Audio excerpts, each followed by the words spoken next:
Turner Audiobooks presents Cradle and All, written by James Patterson and read by Barbara Caruso. For Charles and Isabel Patterson. Special thanks to Maxine Pareto, who helped me to remodel and to restore this scary old beach cottage of the store. Prologue. The Women's Medical Center. Chapter 1. Sundown had bloodied the horizon over the uneven rooftops of South Boston. Birds were perched on every roof and seemed to be watching the girl walking slowly below. Kathleen Beaver made her way down a shadowy side street that was as alien to her as the faraway surface of the moon. Actually, she was here in Southie because it was so frozen, so obscure to her. She had on a fatigue jacket, long patterned skirt, and black combat-style boots, the urban streetwear look. The boots rubbed raw circles into her heels, but she welcomed the pain. It was a distraction from the unthinkable things she had come to do. This is so spooky, so unreal, so impossible, she thought. The 16-year-old girl paused to catch her breath at the sparsely trafficked intersection of Dorchester and Broadway. She didn't look as if she belonged here. She was too preppy, maybe too pretty. That was her plan, though. She'd never bump into anyone she knew in South Boston. With badly shaking hands, she pushed her gold wire-rimmed glasses back into her blonde hair. She'd washed it earlier with Avita shampoo and rinsed it with conditioner. It seemed so absurd and ridiculous to have worried about how her damned hair would look. She squeezed her eyes shut and uttered a long, hopeless cry of confusion and despair. Kathleen finally forced open her eyes. She blinked into the slashing red rays of the setting sun. Then she scanned her Rolex Lady Datejust wristwatch for the millionth time in the past hour. God, no. It was already past 6. She was late for her doctor's appointment. She pushed forward into the ruins of Southie. A Hearn funeral parlor loomed in her peripheral vision, then slipped away. She hurried past the crumbling St. Augustine's parish church, past hole-in-the-wall bars, a boarded-up strip of 2-storied row houses, a street person peeing against a wall covered with graffiti. She thought of an old rock song, Aqualung, by Jethro Tull. She whipped herself forward, as she often did to protect herself against the New England cold. Tears ran from both her eyes and dribbled down over her chin. Hurry, hurry. You have to do this terrible thing. You've come this far. It was already 20 after the hour when she finally turned the corner onto West Broadway. She instantly recognized the gray brick building, wedged in between a 24-hour laundromat and a pawn shop. This is the place, this hellhole. The walls were smeared with lipstick red and black graffiti. Abortion equals murder. Abortion is the unforgivable sin. There was a glass door, and beside it a tarnished brass plaque. Women's Medical Center, it read. Sorrow washed over her, and she felt faint. She didn't want to go through with it. She wasn't sure that she could. It was all terribly, horribly unfair. Kathleen pressed her hand to the door plate. The door opened into a reassuring reception room. Pastel-colored plastic chairs ringed the perimeter. Posters of sweet-faced mothers and chubby babies hung on the walls. Best of all, no one was here at this late hour. Kathleen took a clipboard left out on a countertop. A sign instructed her to fill out the form as best she could. Ensconced in a baby blue chair, she printed her medical history in block letters. Her hands were shaking harder now. Her foot, trapped in her trendy combat boot, wouldn't stop tapping. Kathleen probed her memory for something, anything that would make sense of it. Nothing did. This can't be happening to me. I shouldn't be in the Women's Medical Center. She had made out with boys, but damn it, she knew the difference between kissing and fucking. She'd never gone all the way with anyone. Never even wanted to. She was too old-fashioned about sex. Or maybe just a prude. Or maybe just a good girl. But she hadn't done anything wrong. She'd never been touched down there by a boy. Wouldn't she know if she had? Of course she would. So how could she be pregnant? She couldn't. It wasn't physically possible. She was a good kid, the best. Everybody's friend at school. Kathleen Beezer was a virgin. She'd never had sexual intercourse. But she was pregnant. Chapter 2. A sudden wave of nausea came over Kathleen and nearly knocked her to the floor. She felt dizzy and thought she might throw up in the waiting room. "Get yourself together," she muttered softly. "You're not the first one to go through this kind of thing. You won't be the last, kiddo." She glanced at the clock over the reception desk with no receptionist. It was nearly 6:30. Where was the receptionist? More important, where was the doctor? Kathleen wanted to run out of the women's clinic, but she fought off the powerful instinct. She couldn't sit here any longer. She couldn't stand the waiting. Where was everybody? "Let's do this," she said between clenched teeth.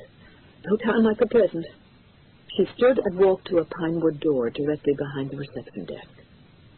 Kathleen took a deep breath, possibly the deepest of her life. She turned the metal handle, and the door opened. She heard a soft, mellow voice coming from down the hall. Thank God someone is here after all. She followed the sound. "Hello?" Kathleen called out tentatively. "Hello? Anybody? I'm a patient. I'm Kathleen Beezer. Hello?" The door at the far end of the hall was partially open, and Kathleen heard the pleasing voice inside. She slowly pushed the door open all the way. "Hello?" Something was wrong. It didn't feel right to Kathleen. She felt she could leave, but it had taken her so much courage to come here in the first place. The air was thick, almost viscous. There was a smell of alcohol. But something else, too? Kathleen put her hand to her mouth. It took her a few seconds to take in the full, horrifying effect of what she saw. A young, dark-haired woman was hanging from a hook high up on the wall. She wore a white medical coat. Her name tag read Dr. Higgins. A cord was slip-knotted crudely around her neck, which seemed stretched to at least twice its normal length. The neck and face were congested a brutal dark red. There was petechial hemorrhaging in the eyes, which were frozen in fear. The woman's brown hair cascaded over her shoulders. Trembling, Kathleen reached out and touched the woman's hand. It was still warm and damp. Dr. Higgins. Her doctor. This woman had just died. In a panic, Kathleen jerked her hand away. She wanted to run, but some force held her there, something so powerful, so awful. She saw a stethoscope coiled beside a pad of paper. On the pad was written Kathleen's name. "Oh, no!" she screamed. There was a gathering in her stomach as fear and guilt and shame overpowered her in one sickening, wrenching movement. At that instant, she realized she couldn't stand being in this world anymore. The thought was so strange, so overwhelming, it was almost as if it weren't her own. A tray of instruments glittered near the pad of paper. Kathleen took up a sharp blade. It was ice cold and menacing in her hand. She heard a voice, but no one was there. The voice was deep, commanding. "You know what you have to do, Kathleen. We've talked about it. Go ahead now. It's the right thing." In the space between the pink cuff of her Ralph Lauren Oxford cloth shirt and the crease of her left wrist, she sliced. The skin parted. "See how easy it is, Kathleen? It's nothing, really. Just the natural order of things." Then blood welled up and fell in large drops onto the floor. Tears flowed from her eyes and intermixed with the blood. One more cut, just to be sure. The second cut was harder for her to do. The wristband of her watch covered the best place on her vein, and her left hand was already weak. She sliced into the vein again. She sank to her knees, as if in prayer. Kathleen managed a third slash before everything jumped to black. She fell unconscious beneath the feet of the hanging doctor. whose mouth now seemed frozen in a knowing smile. Book 1, The Investigators. Chapter 3. Given everything that has happened, it isn't too much of a stretch to say that this is one of the most incredible stories ever, and the strangest I've ever encountered. The weirdest thing of all is that I am part of it, a big part. I remember how my involvement began. Remember every detail as if it happened just moments ago. I was in my small, hopelessly cluttered but comfortable office in the Back Bay section of Boston. I was staring off in the general direction of the Hancock and Prudential Towers. The door opened without so much as a tap, and an elderly man stepped inside. He was wearing a gray pinstriped suit, a white-on-white shirt, and a dark blue silk tie. He looked like a successful Beacon Hill lawyer or a businessman. I knew that he was neither. He was Cardinal John Rooney of the Archdiocese of Boston, one of the most important religious leaders in the world, and a friend of mine. "Hello, Annie," he said. "Nice to see you, even under the circumstances." "Nice to be seen, Eminence," I said, and I smiled as I rose from my seat. "You didn't have to get all duded up to see me, though." "What circumstances?" "Oh, but I did," Rooney said. "I'm traveling incognito, you see, because of the circumstances." "I see. Nice thread. Very high wasp, which all us Catholics aspire to. Be careful, some chippy might try to pick you up. Come in. Please sit. It's nearly 6. Can I offer you something to drink, Eminence?" "John will do for tonight, and Scotch, if you have it. An old man's drink for an old man. Getting older in a hurry." I fixed the Cardinal a Scotch, then got a Samuel Adams out of the mini-fridge for myself. "I'm honored, I think," I added as I gave him his glass. "Here's to the circumstances of your visit," I said, and raised my beer. "The perfect toast," Rooney said, and took a sip of his drink. I have a rather complicated history with the Archdiocese of Boston, but most recently I've worked several times with certain members as a private investigator. One case involved a teacher in Andover. She had been raped by a priest who taught at the same high school. Another case was about a 15-year-old who'd shot another boy in their church. None of the cases were happy experiences for either the Cardinal or for me. "Do you believe in God, Anne?" Rooney asked, as he sat back in one of my comfy, slightly tattered armchairs. I thought it an odd question, almost impertinent. "Yes, I do. In my own, very unusual way." "Do you believe in God the Father, Jesus, the Blessed Mother?" the Cardinal went on. He was making this very strange meeting even stranger. I blinked a few times. "Yes, in my way." Cardinal Rooney then asked, "As a private investigator, are you licensed to carry a gun?" I opened my desk drawer and showed him one of Smith & Wesson's finest. I didn't feel obliged to tell him that I had never fired it. "You're hired," he said, and knocked back the rest of his drink. "Can you leave for Los Angeles tonight? There's something there I think you should see, Anne." Chapter 4. I will never forget Los Angeles and what I found there, what I felt there. I had first seen the graphic pictures of the terrible disease on CNN, and then on every other TV network. I had watched, cringed in horror as the children of Los Angeles burst upon Cedars-Sinai Medical Center by the carload, all with aching joints and fever, with symptoms that could kill within days. When I arrived at Cedars, the scene was more intense than what I had seen on TV. It was so very different to be there in the midst of the suffering and horror. I wanted to turn away from it all, and maybe I should have. Maybe I should have run into the Hollywood Hills and never come out. The sound of chaos and fear was well over 100 decibels inside the fabled hospital, which had been turned into a confused mess. The shouting of the emergency room nurses and doctors and the wailing of their young patients ricocheted sharply off beige tile walls. It was so sad, so ominous, a portent of the future. A curly-haired boy of 4 or so in yellow PJs was waiting to be intubated. I winked at him, and the boy managed to wink back. On another table, an adolescent girl was curled up in a fetal position around her stuffed, sandy-haired bear.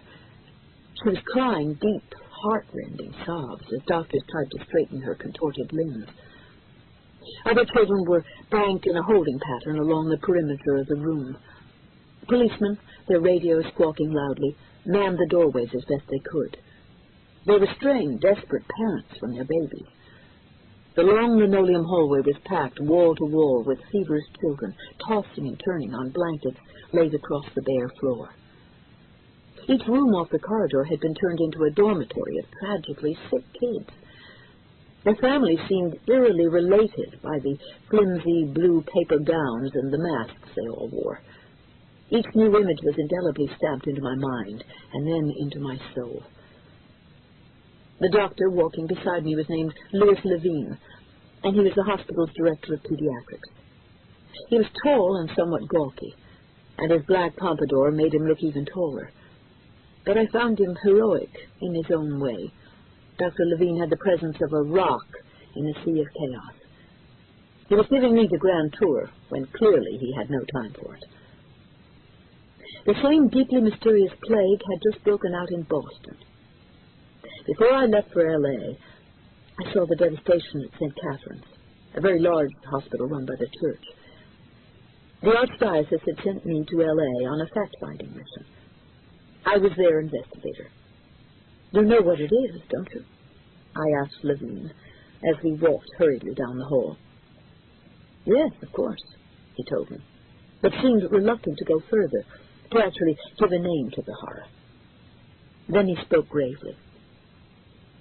It's basically poliomyelitis, only this time the virus is faster, even deadlier, and it seems to have appeared out of nowhere. I nodded. It's the same in Boston. I talked for over an hour with Dr. Albert Sassoon at St. Catherine's. He's a terrific doctor, but he's baffled too. It's polio, the second coming of the dreaded disease. Polio had once been a killer plague that attacked more than 650,000 people, mostly children. It killed some 20% of the infected, receding from the rest like a lethal tide, leaving behind deformed limbs and crippled spines, bodies that would never heal. Dr. Salk and the Sabin vaccines had eradicated polio, ostensibly for good. There had been only a handful of cases in this country since 1957. But this present mysterious epidemic had a much higher fatality rate than the polio of old. All of these children were vaccinated? I asked. Levine sighed. Most of them. It doesn't seem to matter. We're looking at the son of polio, he said. The old menace with a new, more potent kick. It rushed past the old vaccine without blinking. Some of the World Health people think a broken sewer line contaminated a water source, and that's how it spread. But in Los Angeles, we don't know the hell how it originated. Here, in Boston, or wherever it breaks out next. And we certainly don't know how to stop it. As if to emphasize his point, he looked around at the sick children, the dying children. Many of them wouldn't be going home. And that was so sad, so incomprehensible. No, Doctor, neither do the doctors in Boston. They don't know how this could have happened. But it did. What the hell is going on? Chapter 5. Rome, 1 week earlier. Father Nicholas Rossetti had never been so focused, yet so devoid of original and illuminating thought in his life. He knew all about the mysteries, the tragedies in Los Angeles, in Boston, and elsewhere. Sadly, he knew much more, so much more that his mind was threatening to implode. He thought that he knew why the diseases and plagues were happening. He knew the unthinkable. Nicholas Rossetti's workman's build spoke of years of hard labor and outdoor life. He dressed simply but well.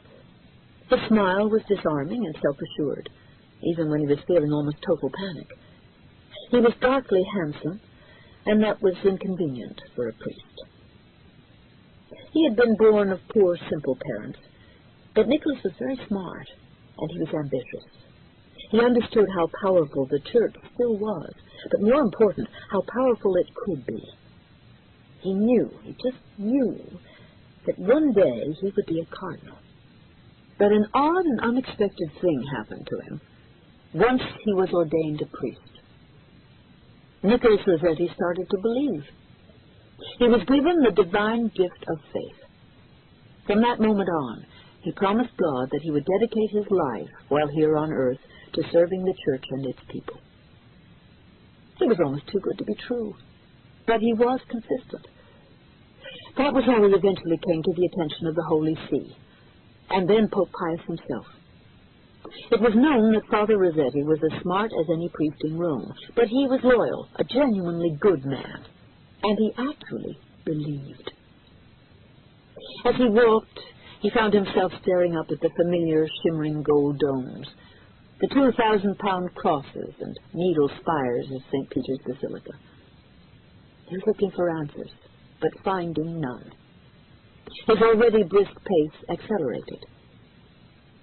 As he struck out across the familiar swarming St. Peter's Square, that majestic piazza with the Bernini colonnades, he could still hear the recent words of His Holiness Pope Pius XIII.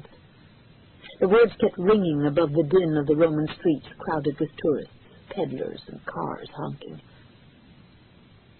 Nicholas, Pope Pius had said, speaking to him as a true confidant, you are the chief investigator of miracles all over the world. I want you to investigate a miracle for me. Actually, 2 miracles. You can tell no one. You will be alone.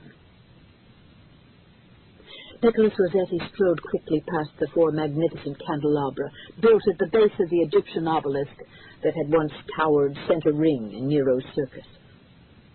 His mind was still fixed on the words of the man whose spiritual authority and leadership spanned the globe. 81 years ago, a message was left at Fatima, Portugal, by our Blessed Lady. As you know, the secret of Fatima has never been revealed. Circumstances dictate that I must now tell you of the extraordinary message. I must tell you this secret, but you can tell no one. It's vitally important, Nicholas. It has to do with the polio outbreak in America, the famines in Asia and Africa, so much more. Everything is connected. You'll see for yourself soon enough.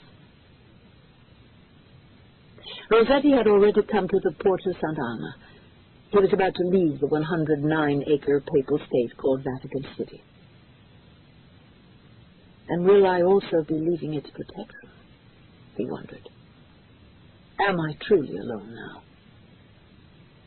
As he turned down the ancient, crumbling Via de Porta Angelica, the priest felt a curious surge of dizziness.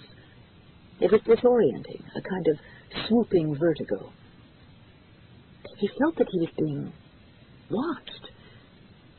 Shooting pains engulfed his heart, like knives piercing into his broad chest. His vision dimmed and was reduced to a narrow pinprick of light. Oh, God, he whispered, what's happening to me? What's happening? Suddenly he heard a voice, deep and powerful. There is no God, you fool. There never has been. Never. There is no way a human fool could ever know God.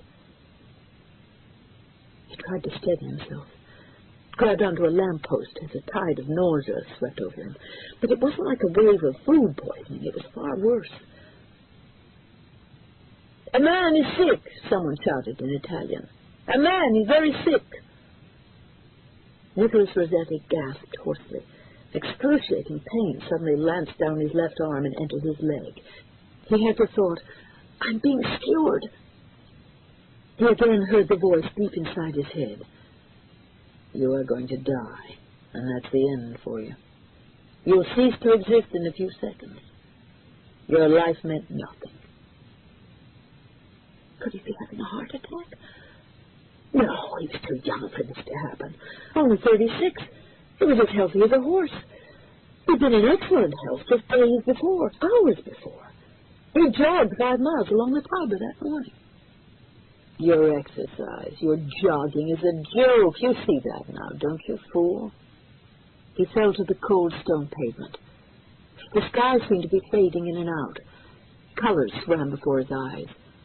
Faces looked down at him, blurred in his sight. They were grotesque, changing shape. He thought of the incredible revelation he'd received just moments before, inside the gold-domed apostolic palace, in the papal apartment itself. I must tell you the secret, Pius said. I have no choice. Listen to me.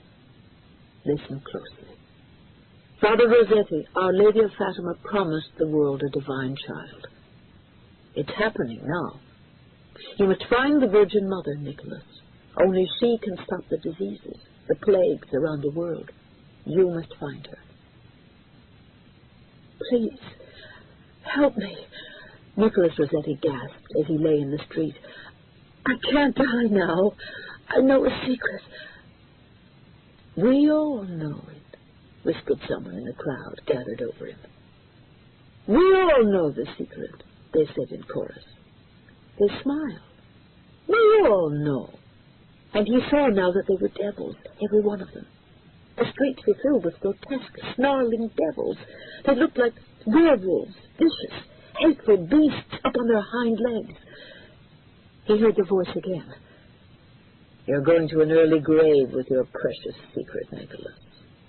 You're going straight to the kingdom of hell. Chapter 6. Newport, Rhode Island. Kathleen Beaver nervously scratched at the ragged red and purplish scar on her wrist. The 16-year-old remembered when she had cut herself in Boston, but she put it out of her mind now. She tried to, anyway. Months had passed, but of course she couldn't forget. She glanced at the Boston Globe sitting on the breakfast table beside her. The headline was about a mysterious outbreak of polio in Boston. The whole world seemed to be going crazy lately. Or maybe she was just projecting her own feelings and fears. Suddenly she had the sense that there was something wrong with the air circulating in the house. It was thick and nasty. It seemed almost evil to her. Stop it. Just stop it, Kathleen commanded herself. She had thoughts like this all the time now. Heard voices. Had crazy ideas. But at least Kathleen knew they were crazy. Ever since South Boston, she'd known that she might be crazy. But who wouldn't be a little nuts under the circumstances? She turned the newspaper over. No need for bad news right now. A figure moved across her vision. I don't want any breakfast, she said to the housekeeper, Mrs. Walsh. Don't talk to me like that, Kathy, Mrs. W. scolded mildly. She put out a tempting little plate of goodies, fresh fruit, cereals, hot bread. The breakfast table on the veranda looked out over the rocky shoreline behind the Beaver house in Newport, Rhode Island. Kathleen finally smiled, and despite her wish to be obdurate, to starve herself, to just say no, she stuck her spoon into the muesli cereal. Well, she said. You're very, very welcome, said Mrs. Walsh, who'd been the Beavers' housekeeper since before Kathleen was born. The girl played with the cereal and the mandarin orange sections and the 7-grain toast on her plate. She sipped her chamomile tea and found it just about perfect, exactly as she liked it. Then she extricated herself from napkin and chair and slowly moved away. Be careful, Kathleen, Mrs. Walsh called after her. It made the girl smile. Careful?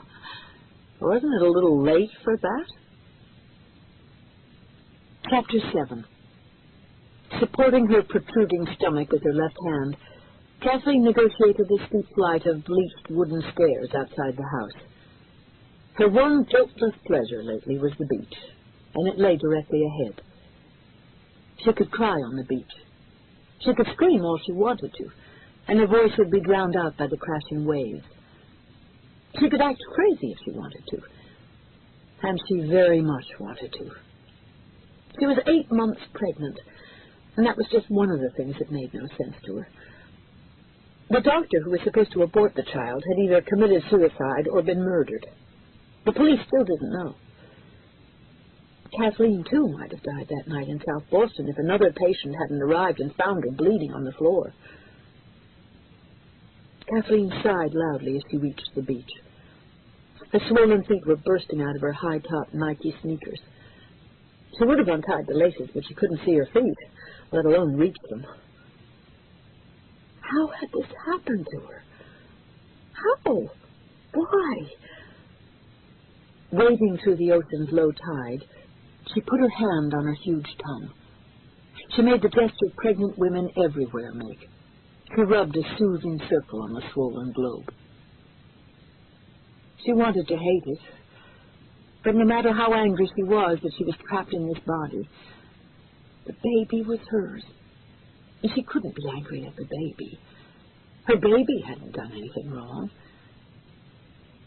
She stood with her face to the early morning wind and watched a crack drill team of sandpipers on tiny matchstick legs scrambling in and out of the frothy surf. The gray and white birds watched her right back.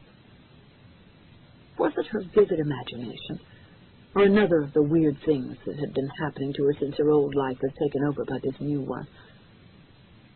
She sighed, gently stroked her belly again. A thought about the polio epidemic jumped into her head. She forced it out. Give it up, she thought to herself. Enjoy the morning before your parents get up. The nervous, embarrassed looks everybody gave her made her ill. Kathleen moved away from the water and up toward the dunes. As she brushed her way through the high, yellow grass, something darted out and stood directly in her path. A red squirrel stared at her with frozen, gleaming eyes. She was certain the squirrel was staring. "What's up with you?" she asked it. As she glanced up toward her elegant, white-framed Victorian home, she noticed a second red squirrel. It was staring at her from a branch of a tree.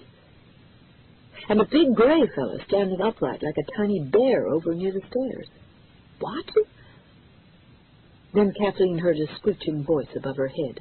Looking up, she saw flapping white wings, 6 or 7 circling gulls, swooping, kiting, sailing over the gray beach like rudderless ships. Were these birds keeping an eye on her, too? Watching? Kathleen heard a whirring, the buzzing of insects in the waving dune grass. A cloud of black flies appeared just above the grass. Watching? She started to cough. She waved both hands in front of her face. Down the beach, 2 usually friendly golden retrievers began to bark. Other neighborhood dogs took up the howling, yelping, whining, baying. Kathleen's heartbeat quickened. The squirrels, the screeching gulls, the buzzing insects, the thick cloud of black flies, the howling dogs. They all seemed to be gathering in a tightening ring around her. They hated her, didn't they? Am I going crazy? Stop it! Stop it! Stop it! She screamed. Just fucking stop it! Cradling her swollen stomach with both hands, Kathleen hurried back to her house. Her chest heaved with great choking sobs. She slammed the front door behind her and ran into the parlor. She was breathing heavily as she stood before the huge window and watched the morning sun continue its climb over the ocean. She hadn't imagined any of it. She knew that she hadn't. They were all watching her.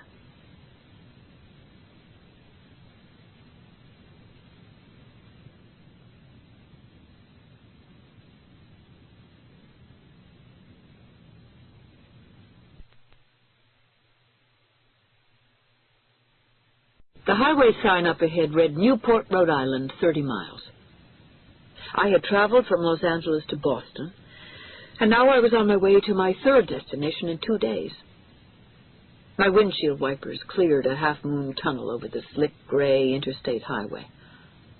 I felt lost, a little confused, and very tired. I couldn't stop seeing those poor children at Cedars-Sinai Medical Center.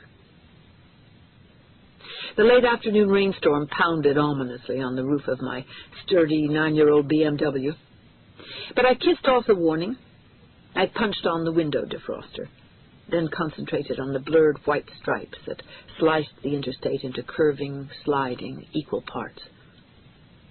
I was hitting over 70, trying to distance myself from rafts of dying young Angelinos. Even as I sped toward Newport and the very strange assignment I'd recently accepted from the Archdiocese of Boston. What could the polio epidemics in L.A. and Boston have to do with a young girl in Newport? And why had the church taken me on to investigate? Agreed to my $300 a day fee without any attempt at negotiating. I couldn't make sense of it, and that bothered the hell out of me. I thought back to a conversation that morning with Cardinal Rooney. His voice on the telephone had been as persuasive as ever. The situation is also being investigated by the Vatican, he told me. They're sending their investigator. I don't care, Anne. I want you in Newport. I liked the Cardinal. 7 years before, when I told him why I was quitting my order and why I could no longer be a nun, he'd been sympathetic and accepting. I'd never forgotten that. I felt that I owed him. I went to Harvard, and not long after that I picked up my master's in psychology.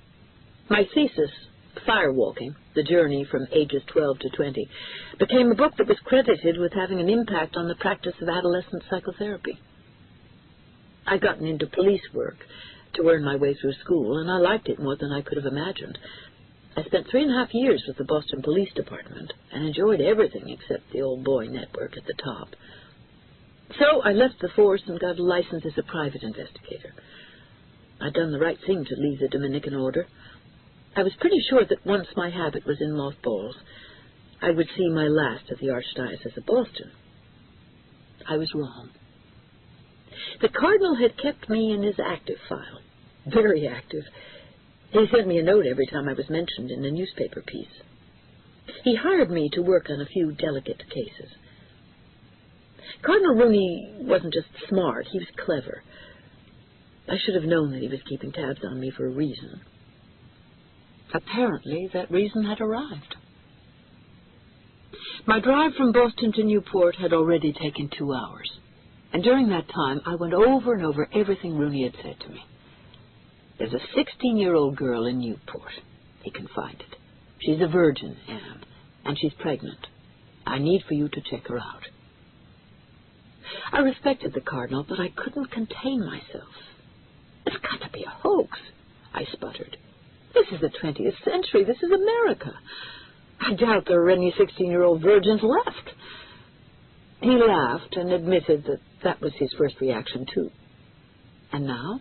I asked. Anne, the Cardinal said, humor me this one time. You know the younger generation a lot better than I do. If this girl, Kathleen Beavier, is on the level in any way, you'll know. If it's total bunk, you'll know that too. Do what you do. Investigate. And let the pieces fall where they will? You have no problem with that, Eminence? Absolutely none. You have free rein on this. Just make sure you don't get hit by any falling pieces. It was the second time that Rooney had alluded to danger, but an excited chill came over me. I exited the highway and cruised into the town of Newport. I couldn't wait to meet Kathleen Beavier.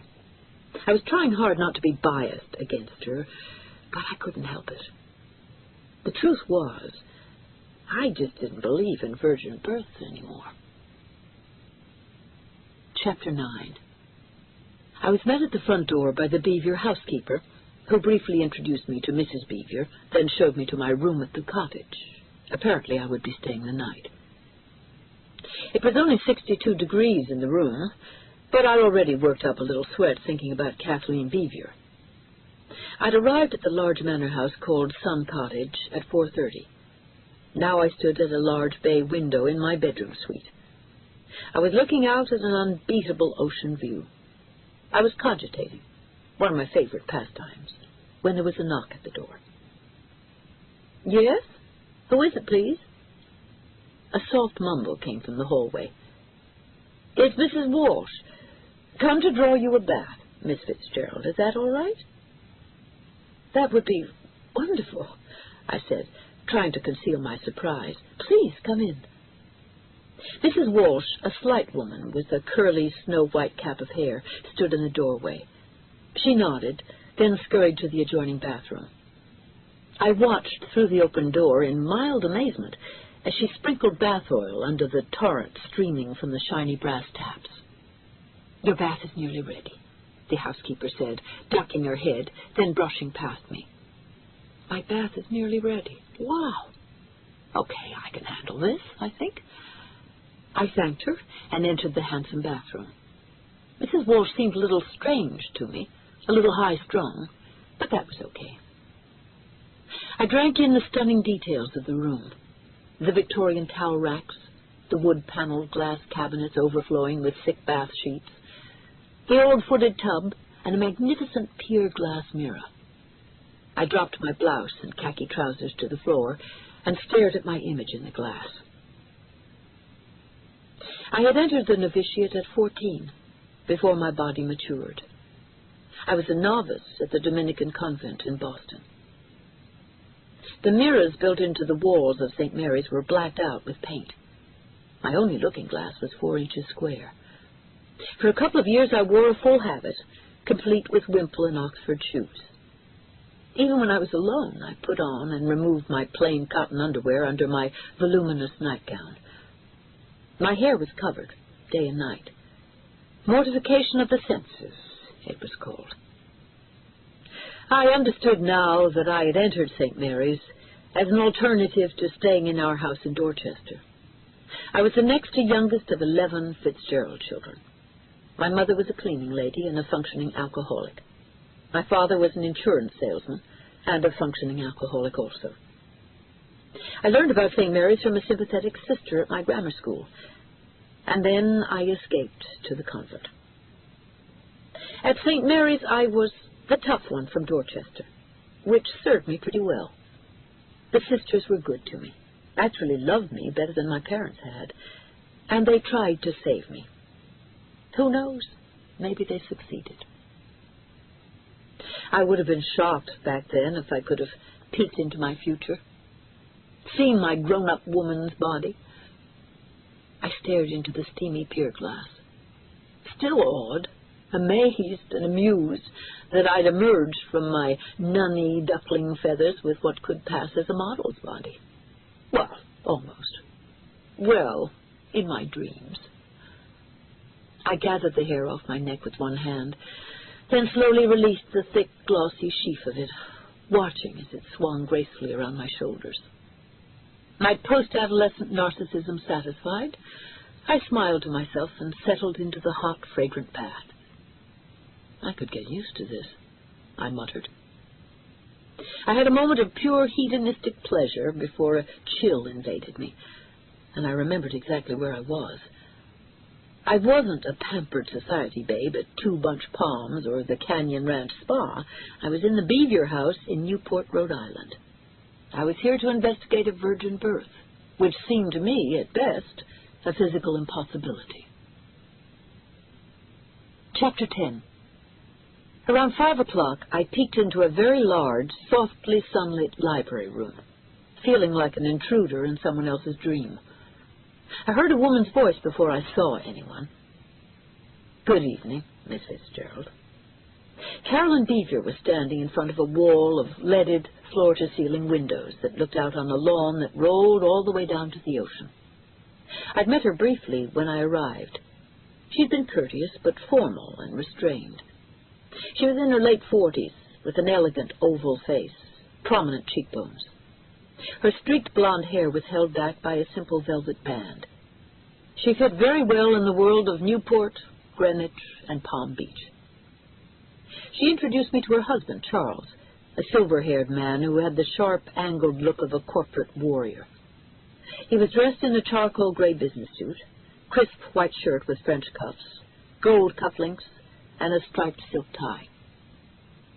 He acknowledged me politely, then bent over a handsome writing desk, snapped closed the latches of a black briefcase.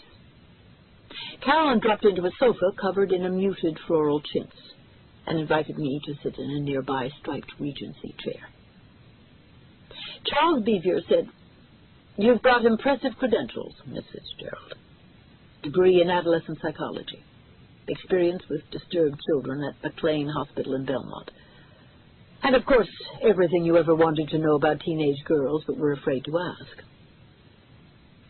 It was a small dig, but I said nothing. Just gave him a steady, cordial look.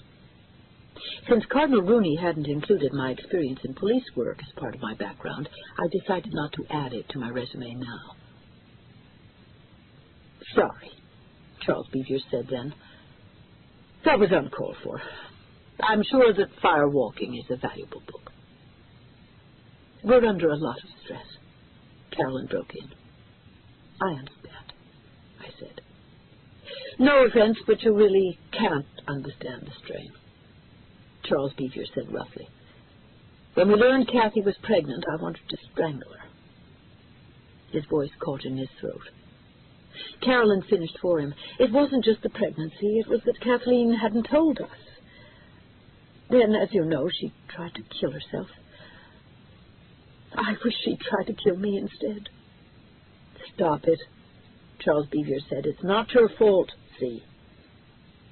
But his wife continued. "I wish Kathleen and I were closer. I wish I'd made more time for her. I wish. Her eyes slid off to the side. I sensed that Carolyn Bevier wasn't a carpool, field hockey kind of mom. I could imagine the Newport, Boston, New York social whirl she led. The life of a society woman, married to a corporate chieftain. "Kathleen and I do love each other," she added softly. "But we're not close enough, especially now. We've never really been friends." "I don't like it when you talk this way," Charles Bevier interrupted. "You didn't get her pregnant, see? You didn't slit her wrists in an abortion clinic in Southie." He sounded very tough, unpleasantly so. Then, surprisingly, he choked, and tears rolled down his face. What a scene! I reached out a hand impulsively, and impulsively he squeezed it. Then he took his hand back from mine and pressed his eyes with a folded white handkerchief. "Sorry," he said. "We are under a lot of stress." "Will you both take it easy on yourselves?" I said. "Please. I'm not here to judge anyone. I'm not a judgmental person. I'm here to help Kathleen if I can, and to represent the Archdiocese." I lifted the prettiest teacup I'd ever held. Sprigs of violets danced on white porcelain banded with gold. Carolyn Bevier smiled weakly. "I'm certain you'll get along with her. She's considerate and loving. She's a very nice young woman." I nodded. "I'm sure she is." Charles sat down beside his wife on the sofa and took her hand. "I'll start at the beginning, as much as we know about the beginning," he said in a grave tone. Stopping and starting as he sorted through the details, Charles Bevier tried to explain. The first days had been incredibly difficult for the family. That had been the worst time. They had always trusted Kathleen. The pregnancy had been a jolting surprise, the dramatic, nearly tragic kicker of her attempted suicide. It was when they were nursing their daughter back to health that Kathleen revealed that she was still a virgin. "A virgin birth? Give me a break. How were we supposed to believe that?" Charles Bevier asked. "If she was lying, it was a scandal that would stain her reputation forever. If she was telling the truth, then she was a medical freak." "Or the mother of our Savior," Carolyn said softly. Her words hung in the air as I turned the concept around in my mind. The silence was broken by another voice that came from behind us in a doorway to the library. "I'd like to try and answer Miss Fitzgerald's questions." Chapter 11. A teenage girl stood beside a huge glass-fronted bookcase, overflowing with jacketless hardback novels and histories of another age. She was blonde and unusually pretty, her long hair hanging in a thick braid down the middle of her back. She wore a long plaid dress that reminded me of the singer Sarah McLachlan, and high-top sneakers. She had a henna tattoo on one arm. She was thin-featured, except for the shockingly swollen belly of a woman 8 months pregnant. I knew, of course, that this had to be Kathleen. I searched her face for signs of depression, worry, fear, but couldn't find any of that. Not at first glance, anyway. She was spanking clean, and her clothes were chosen not just to contain her shape, but because they looked good. She sure didn't appear to be a troubled kid who'd tried to kill herself a few months back. "I was told you were coming." She smiled quite wonderfully and bravely, I couldn't help thinking. "I'm Kathleen, as you can probably tell by this."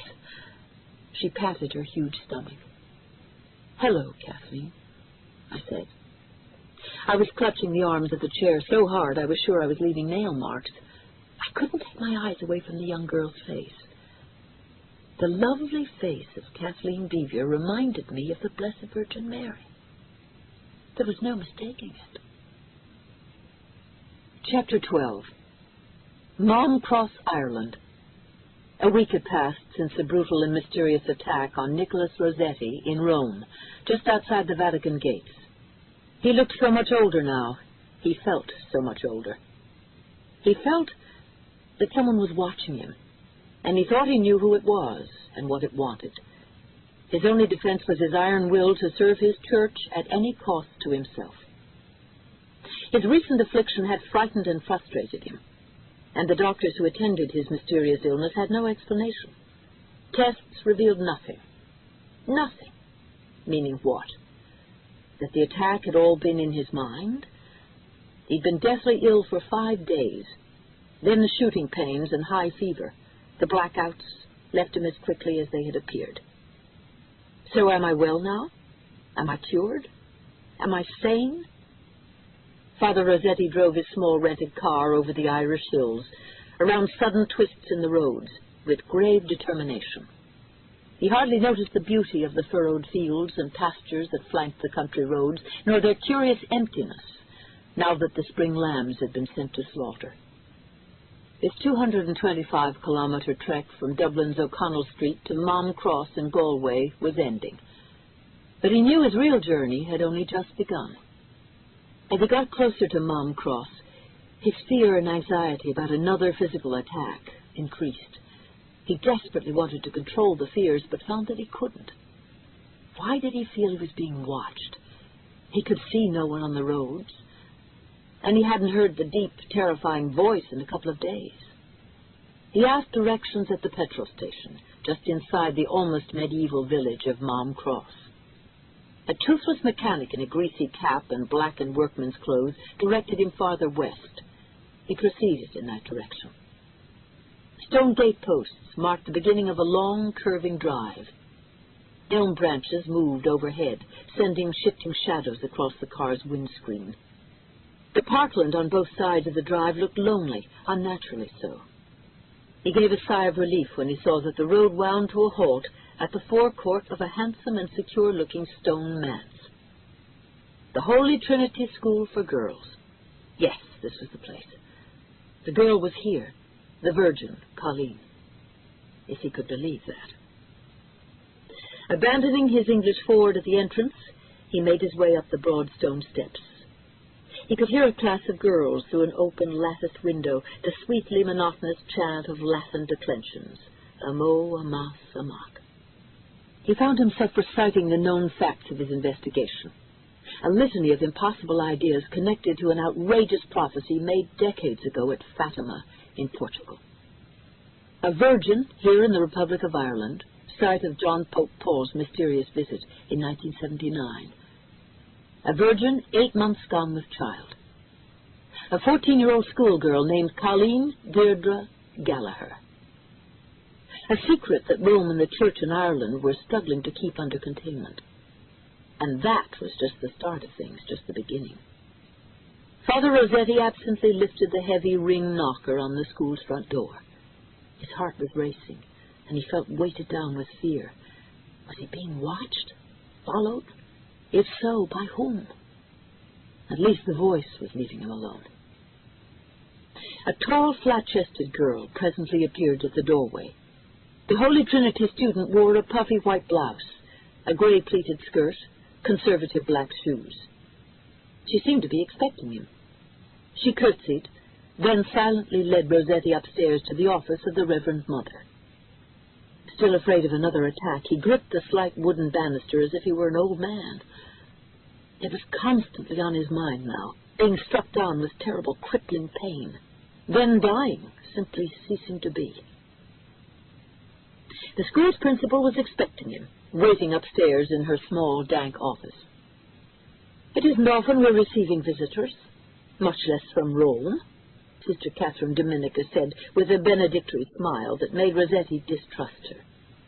She was surely conflicted about her student, Colleen Gallagher, and concerned about the purpose of the visitor from Rome, of all places. But Sister Catherine would not ask leading or probing questions. As a provincial Irish nun, she knew her place. This term, Colleen has been studying her lessons at home, the nun told Rossetti. The other students, and especially their parents, haven't been kind to her about this unusual situation. Unusual? Yes, it certainly is that, Rossetti agreed. He forced a smile and offered words that were sincere. I'm originally from a small town, sister. People can be cruel. I think I understand what's happened here. I'll take you to see Colleen. The nun then nodded curtly and said, She's here today at your request. My request, and the Vatican's, he reminded the solemn-faced nun. Chapter 13. So this was the girl that Pope Pius had wanted him to see. Nicholas Rossetti's badly bruised heart lurched wildly the moment he saw the 14-year-old. His head ached terribly. The shock to him was that a month ago, even 2 weeks ago, he had been stable, strong. My God, my God, my God. The girl standing before him had skin as white as milk, with a light sprinkling of freckles across her nose and a ragged haircut. It looked as if the ends of her curling red hair had been chewed off. She was dressed in a tattered beige raincoat, clean, but too thin for the weather. The hem of a red flannel dress hung beneath it. Under the dress, she had on blue jeans. Boys' wool socks, elastic long since sprung, drooped over ancient school shoes with rips along the toes. And yet his heart continued to beat wildly. Why? On the desk were a couple of school books, but also a paperback, Omnivores by Lydia Millett. He thought he'd better find out about the book. What was Omnivores? Is this the one? Dear God in heaven, she is so young, so small. The bulging stomach seemed a brutal thing for this poor waif of a girl to bear. Please sit down, he said. Please, Colleen, you don't have to stand because I'm here. I'm just a simple priest. A sister brought in tea and scones. Then Nicholas Rossetti began the formalistic interview of the Congregation of Sacred Rites. It was the first test, the first of many, if she was the one. A young child, 14 years old, who very innocently ascribes her mysterious condition to the will of God the Father, Nicholas Rossetti would enter in his notes later that night. She is just a child, though. My prayers are with Colleen Gallagher. To my eyes, her features seem luminous, as if lit by a glow from within. She seems without guile, an honest young Irish girl. A ninth grader. Imagine that. I am struck powerfully with this notion. Colleen is precisely the age of Mary of Nazareth when she bore Jesus. He studied the girl as they talked. He couldn't take his eyes away. Suddenly Rossetti was struck by a wave of feeling so primitive and hideous, his mind reeled. He heard the voice, but there were no words, just laughter, awful, hideous laughter that the priest couldn't stop. He braced for another physical attack, but this feeling was different, he realized. He gripped the edge of the desk and watched the skin under his fingernails go white. "Are you all right, Father?" asked Colleen. Her voice was sweet, melting with genuine concern. "Quite all right," said Father Rossetti, but he wasn't. The voice spoke. "She's so young, so small, so tight." He was sexually aroused. He was violently tumescent, and he was awash with guilt and shame. He was powerfully tempted to have sex with this young pregnant girl. He wanted her more than any woman he had ever seen in his life. "Take her right here on the floor. You can have her, Nicholas. You won't be her first, though." Father Rossetti almost fell in his rush to leave the library. As he ran from the convent school, he was shivering uncontrollably. "He's seen the young virgin," the voice taunted, "and he likes what he's seen." Chapter 14. Newport, Rhode Island. I stood at the top of the wooden steps leading down to the beach and watched Kathleen Beaver below. She was tossing small, flat stones into the surf, and I could tell she was athletic by the way she threw the rocks. She had an air of confidence, and it seemed so odd, so sad and wrong, that she tried to kill herself not long ago. I draped an old blue cashmere sweater around my shoulders and walked down toward the girl. Kathleen seemed to accept me so far. She waved, complimented me on the way I'd twisted up my hair, and told me that the watercolor blue of my sweater was a real wow. Kathleen looked like most girls her age, though she was prettier, and pregnant, of course. She wore a tan hooded sweater, wide-legged cargo pants, chunky boots, a wool beanie. I'd been noticing her favorite brands: Roxy, Blue Asphalt, Union Bay. She wore makeup, but not too much. She gave me an enthusiastic guided tour of the picturesque Beaver estate that was once a working farm. There were still antique outbuildings dotting the grounds. The cottage was a beautiful structure, with 4 imposing wings added on to an impressive Victorian shell. The house had 24 rooms, 8 full baths. "It's pretty awesome," I said. "It's not exactly a humble stable in Bethlehem," Kathleen said. She smiled at me. "I thought someone should break the ice." I laughed. "Consider it broken. You know that I'm a private investigator." "Do you get to carry a gun?" she asked. "Everybody asks me that lately. I have a gun, yes." We walked at the frothy hem of the sea, skirting the foam as it surged toward our sneakers. I said, "Maybe we should talk about what I know about you and what I don't." She took a deep breath.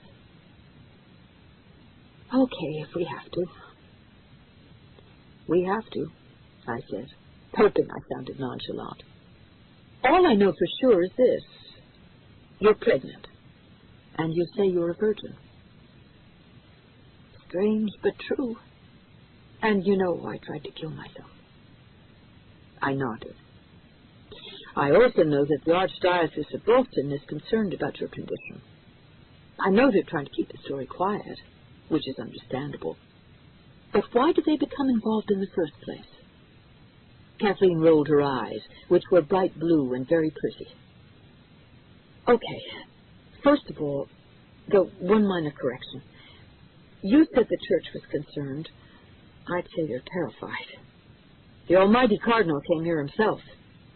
He couldn't look into my eyes. That's very strange. I think it is, anyway. After I tried to end it and then to end me, my mother finally listened to me. She didn't believe me at first, naturally, but then she got it big time. I didn't expect her to say, 'Mother of God,' literally, but that's what she said." The girl was funny. I had to hand it to her. She was a charmer. "So she called the local church?" "Yeah. If it had been up to Dad, he would have sent me to Switzerland, put the baby up for adoption." Kathleen turned somber.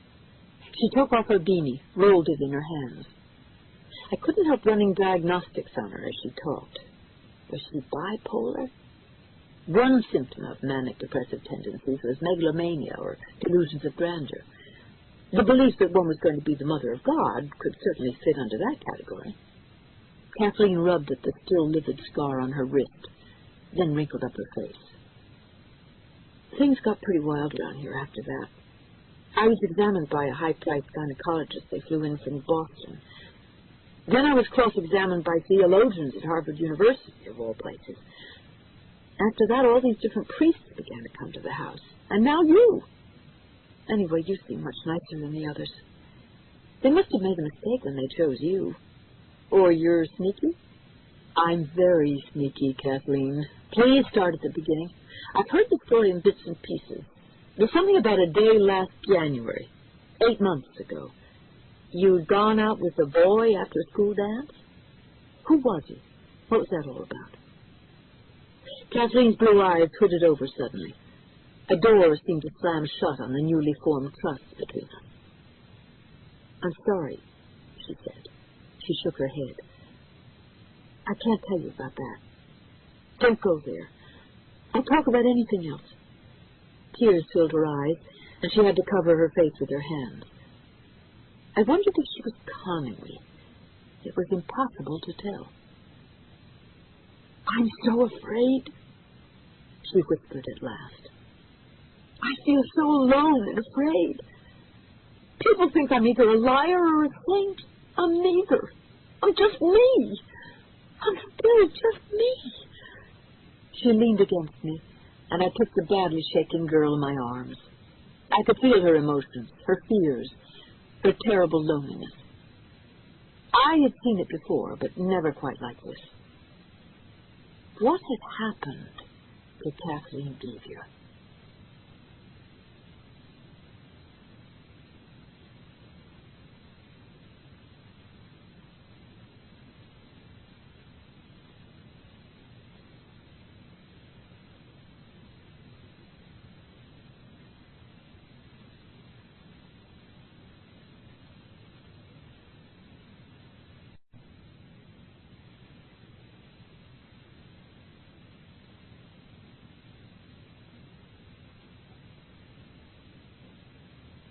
Chapter 15. I was agitated after my talk with Kathleen. I liked her, period. My objectivity was weakening already. I spent the remainder of the early evening interviewing the staff of 5 who worked at the house. I tried to do my job as if it were any other. The staff idolized Kathleen, and none of them thought she was a liar. They believed in her. I watched the evening news in my room and saw more about the polio outbreak, but also about a famine in India and a plague in Asia. What was happening around the world? I noticed I was hugging myself as I watched Peter Jennings report the news. Just past 7:30, I checked in with Cardinal Rooney. I told him I was making progress, but that there was nothing earth-shattering to report so far. That was when he dropped his little bombshell. He was sending a priest from Boston to stay at the Beaver house. I'm sending Father Justin O'Carroll, the Cardinal told me. You know Justin. Yes, I knew Justin O'Carroll. I had a late dinner with the family that night around 9. But my mood kept wandering all through the meal.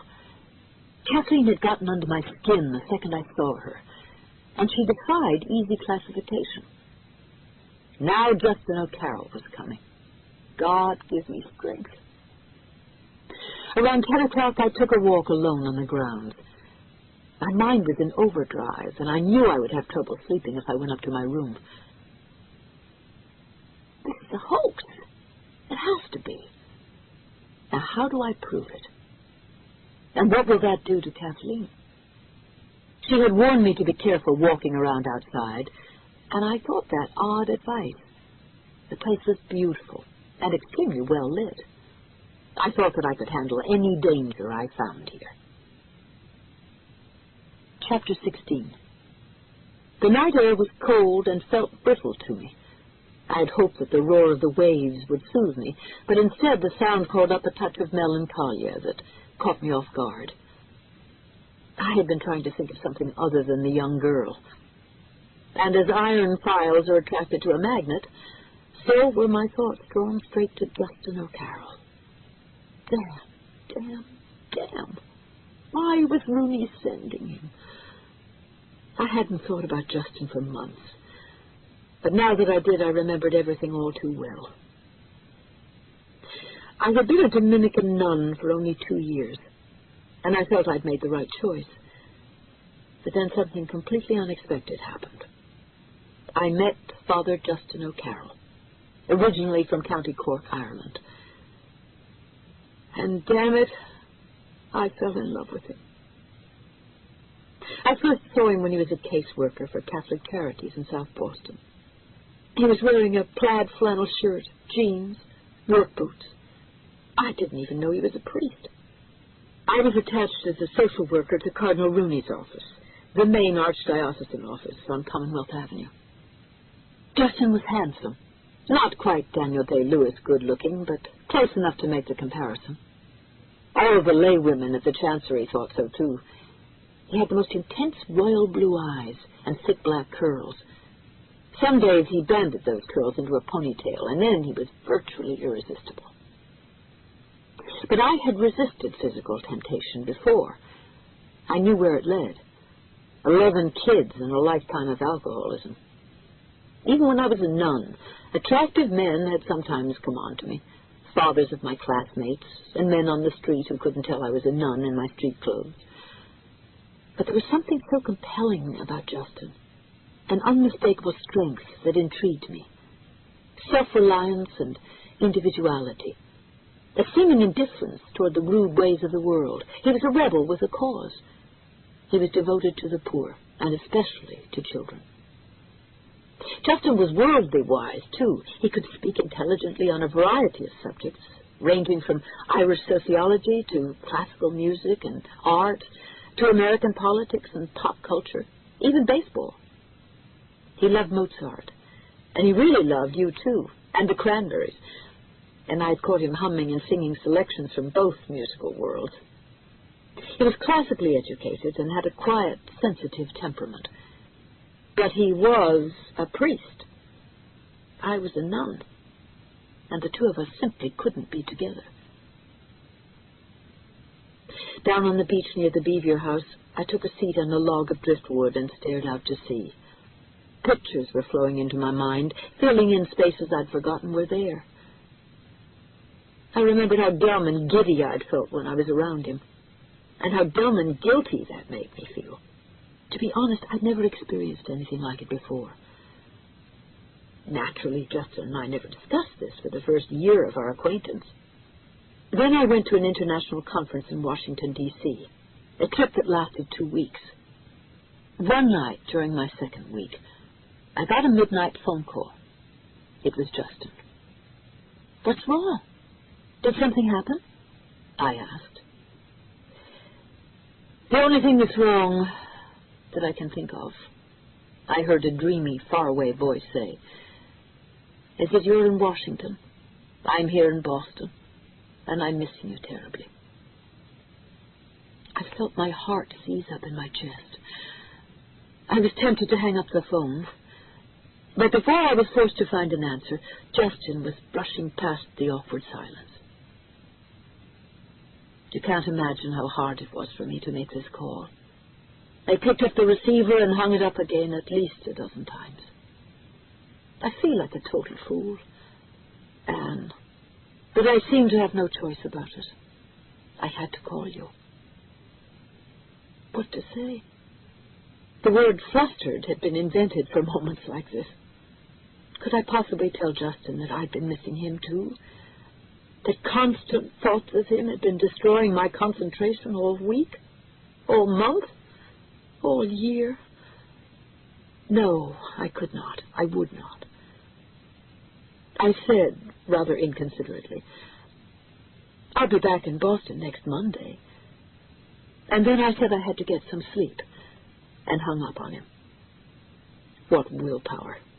What confusion! What disingenuousness. I thought about us for the rest of my time in Washington. I was extremely negative. When I got back, I asked for and received an immediate transfer out of Boston. I had taken vows. I had made a solemn commitment. I couldn't go back on those now.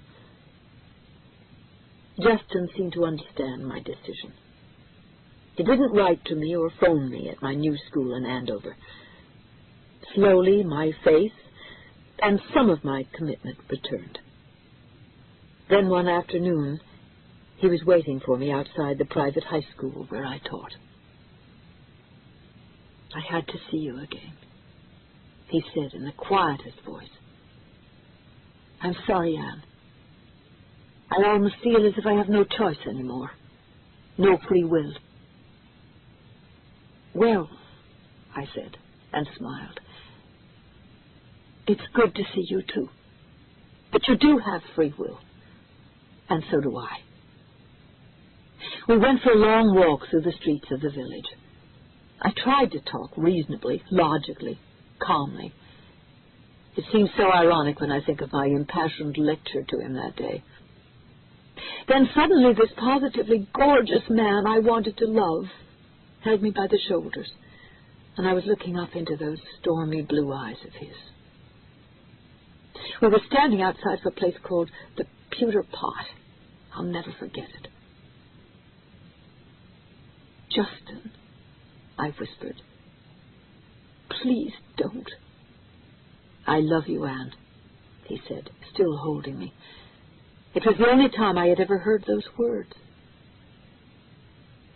"I don't want to see you again," I told him. "I'm sorry. I'm deeply sorry." Then I went back to my car and drove home, trembling and sobbing uncontrollably the whole way. Months later, I heard that Justin had been transferred to the Holy See in Rome. Not too long after that, I was at Harvard, no longer a nun. As Kurt Vonnegut wrote over and over in one of his novels, so it goes. Now, on a cold, windy, deserted beach in Newport, I knew that I wanted to see Justin again.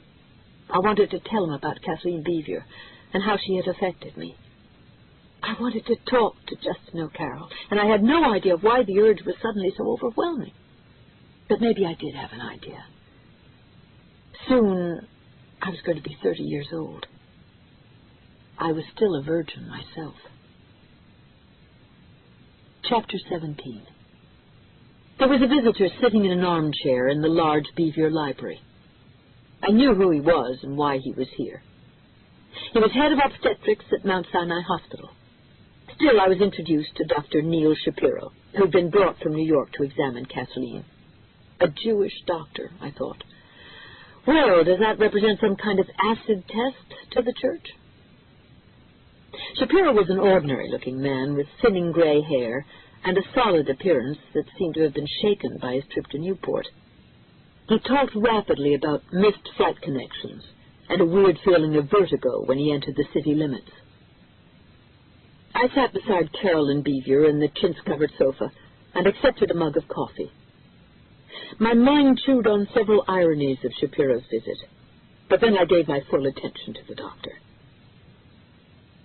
"I understand that Kathleen has been examined previously, but I've been asked to see her anyway. Of course, the home gynecological exam limits severely what I'm going to be able to tell you," Shapiro said in professional tones. "I'll be using a handheld sonograph for one thing, and since the church wouldn't permit amniocentesis—" "Kathleen's child may be a holy child," I interjected, playing devil's advocate. "It would be unconscionable to take even a 1 in 1,000 chance with its safety, don't you think?" "Not my call, of course," Shapiro said, and smiled thinly. "So, how is our patient?" "I'm sure she'll be fine," Carolyn Beaver said with a stiff upper lip. Perhaps she and Kathleen did love each other, but they obviously weren't close. They seemed to spend as little time together as possible. "She wasn't delighted to hear that you were coming," I admitted to Dr. Shapiro. "I can't say that I blame her. I'll go check on her." I went to Kathleen's room. Kathleen was sitting up in bed. Copies of Jump, Moxie Girl, and Teen People were spread out on her quilt. Neo-swing music was playing loudly on the radio. The expression on her face plainly showed that she was very close to reaching her limits. I understood completely, and I empathized. "Why should I let him examine me?" she said reasonably. "Dr. Shapiro isn't even my doctor. He's another stranger poking into my private parts. I feel like I'm in an episode from X-Files. It's a total invasion of privacy." "I understand. I really do." "Good," she said. "It's settled then. C'est fini. No strangers giving me a pelvic exam." "However," I said, "Dr. Shapiro is a doctor with no axe to grind. He doesn't know you. He's not a Roman Catholic. The public will find him believable, and that, Kathy, will make life easier for you, your parents, and a whole lot easier for your child." Kathleen shook her head back and forth. "Fine," she said. Her lips were quivering with exasperation, though. I thought she was going to cry, but she managed to hold back the tears. She was strong. I helped her out of the oversized metallic knit cardigan and flea market-style skirt she'd been wearing all day. I had thought her mother would be there with her, but Carolyn had politely declined. Kathleen's breasts were swollen, and her belly was huge. She looked about ready to burst. I couldn't wait to hear what Dr. Shapiro had to say about her condition. Chapter 18. "Safe to come in?" Shapiro said, half-jokingly. "As long as you don't touch me," Kathleen said from her bed. I don't think she was joking. Dr. Shapiro apologized for the intrusion, then sat in a rocker near the window. His eyes drifted up to posters on the wall. Justin Timberlake from the group NSYNC, David Boreanaz from TV's Buffy the Vampire Slayer, Matt Damon and Ben Affleck. Affleck had a gold star affixed to his forehead. Very calmly, almost casually, Dr. Shapiro asked Kathleen a number of questions regarding her weight, sleep patterns, digestion, whether she was feverish, and where she was swollen. He removed a few things from his doctor's bag. He took Kathleen's blood pressure and her temperature. Then he measured her abdomen from pubis to the top of the downward slope. He took a peculiar-looking stethoscope out of his bag. It was a 6-inch square plastic box with a speaker on one side. "This is called a Doppler stethoscope," he told her. "It's like a mini ultrasound machine. We can listen to the baby's heart." He pressed the Doppler on Kathleen's gel-slicked abdomen and kept moving the instrument around until he got the strongest sound. Kathleen was entranced, and so was I. The sound that emerged from the little box was engaging, mysterious, and very real. It was the rapid beating of a tiny heart. "Would you mind removing your panties, Kathleen?" the doctor said, but it was clear he wasn't asking her permission now. "And scoot down to the end of the bed. Thanks. Now bend up your legs." She took off her underwear and leaned back. Then she closed her eyes. "Kathleen," he said, "you've never had sex with a boy?" "Right," she said. Her eyes remained shut. "Never. Not in this lifetime, anyway." "But you've had dates." "Of course, who hasn't?" "And you've been kissed and so on?" "And so on?" Kathleen repeated. Dr. Shapiro paused. I sensed him trying to rephrase the question in a tactful way. "You know that a boy doesn't have to put his penis all the way inside you in order for you to conceive." Her eyes flashed open. "No one has ever touched me down there," said Kathleen, emotion choking her throat. "No penis has touched me down there." "All right, Kathleen, thank you." "You're absolutely not welcome." Shapiro signaled to me to assist him. I thought he was being a bit presumptuous, but I helped anyway. He pulled a stool out from under Kathleen's vanity, then brought it to the end of the bed. "Hold this for me, will you?" he said. He took a slim flashlight from his jacket pocket and handed it to me. Instinctively, I angled the light so that he could see Kathleen's exposed genitalia. He placed his hand on her outer thigh, giving her a reassuring pat. He pegged on latex surgical gloves. "I can't use a speculum, obviously," he said, "if her hymen is intact." With gloved fingers, he spread Kathleen's labia majora, then her labia minora. "There," he said to me, the hymen ring. The enclosed membrane was soft pink with a vertical squiggle of an opening at its center. The opening was tiny, too small to admit anything larger than a matchstick. Dr. Shapiro looked stunned.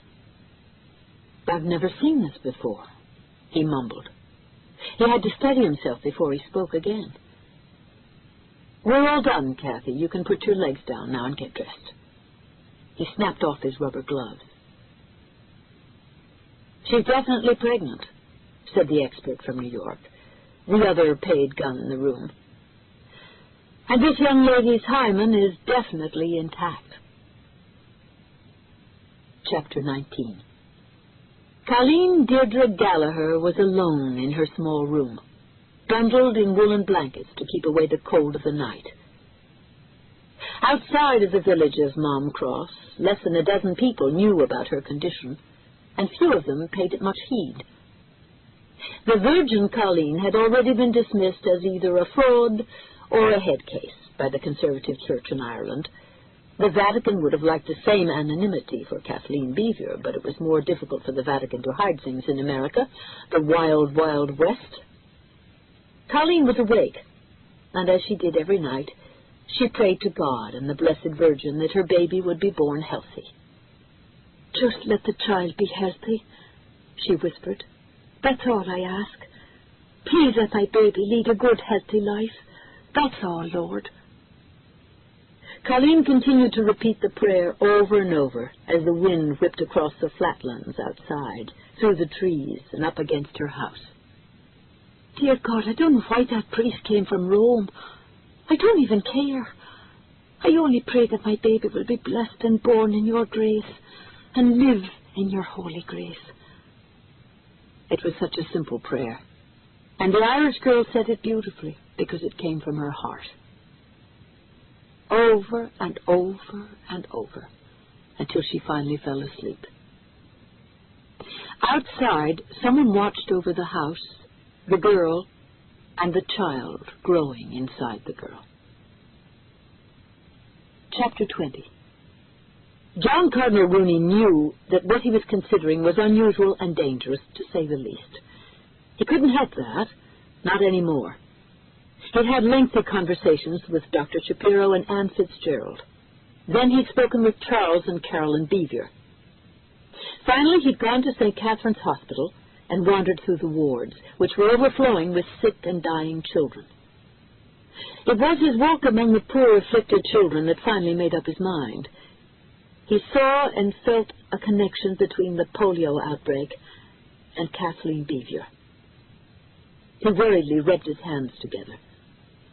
The glass of Glenlivet wasn't helping at all. Perhaps it was because it was so infernally cold that day in Boston. Dying children, a virgin birth, he mused. My God, how can this be? All across the city, thin plumes of gray-blue smoke rose determinedly and blended with the high, subtly warring skies. All day, the story of a possible virgin birth had been building. He wondered how the rumor had started. Who was the leak? Finally, late on Sunday evening, he wrote out a terse statement from his office high over Commonwealth Avenue. In response to the interest in the pregnancy of Kathleen Beaver, there will be a press conference on Monday. The conference will be held at Sun Cottage, the Beaver home in Newport. Kathleen Beaver will be present to answer questions. Admittance will be by invitation only. Until Monday, God bless all of you. You remain in my prayers. He sat back, read it over twice, and reconsidered going public. A voice deep inside him said, yes, you should. He wondered if the voice was his own, or his God's, or someone else's. Chapter 21.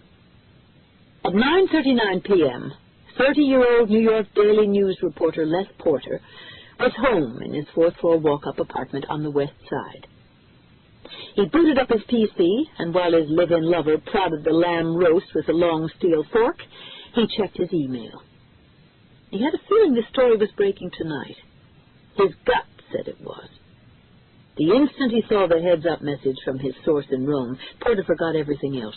The smell of the roast, Renata's amusing anecdote about her day at work in the gallery, their cat, Annette Funicello, arching her back, passing her furry tail right under his nose.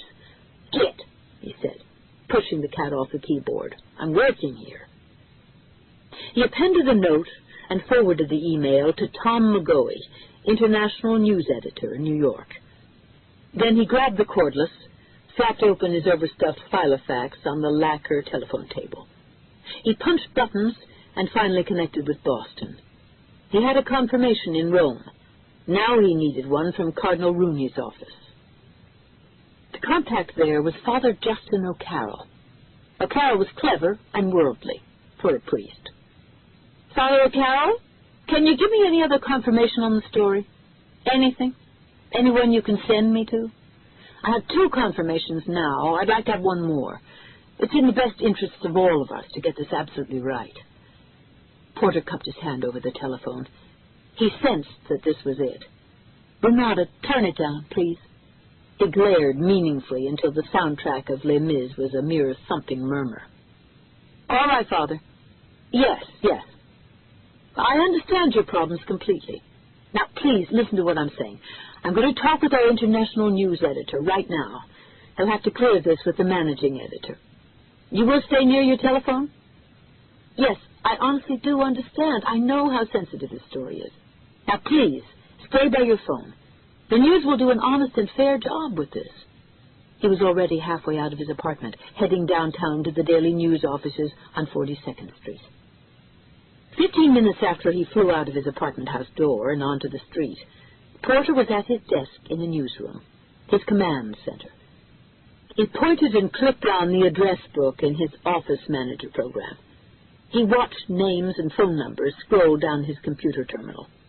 He pressed a key that connected his phone line to one James Lipinski's, a stringer in Boston. Lipinski was in bed and, from the ragged sound of his voice, asleep when Porter told him he had to beat it over to Commonwealth Avenue to the Archdiocesan office. "Of course right now, Jim. I'm sorry about your headache. I'm sorry it's Sunday night. I need a face-to-face confirmation. This is urgent. Father Justin O'Carroll will tell you the whole thing from their point of view. He's Irish and has a quick tongue. He's reluctant to take any kind of stand, but he knows the story is coming out one way or the other. He's Willie's mouthpiece, so it's official. Sorry to foul up your evening." "You Nellie," he muttered, clicking off the phone. While he waited for Lipinski to do his damn job, he took off down the hall to McGoey's glass-walled, box-shaped office. He rapped, entered, closed the door behind him.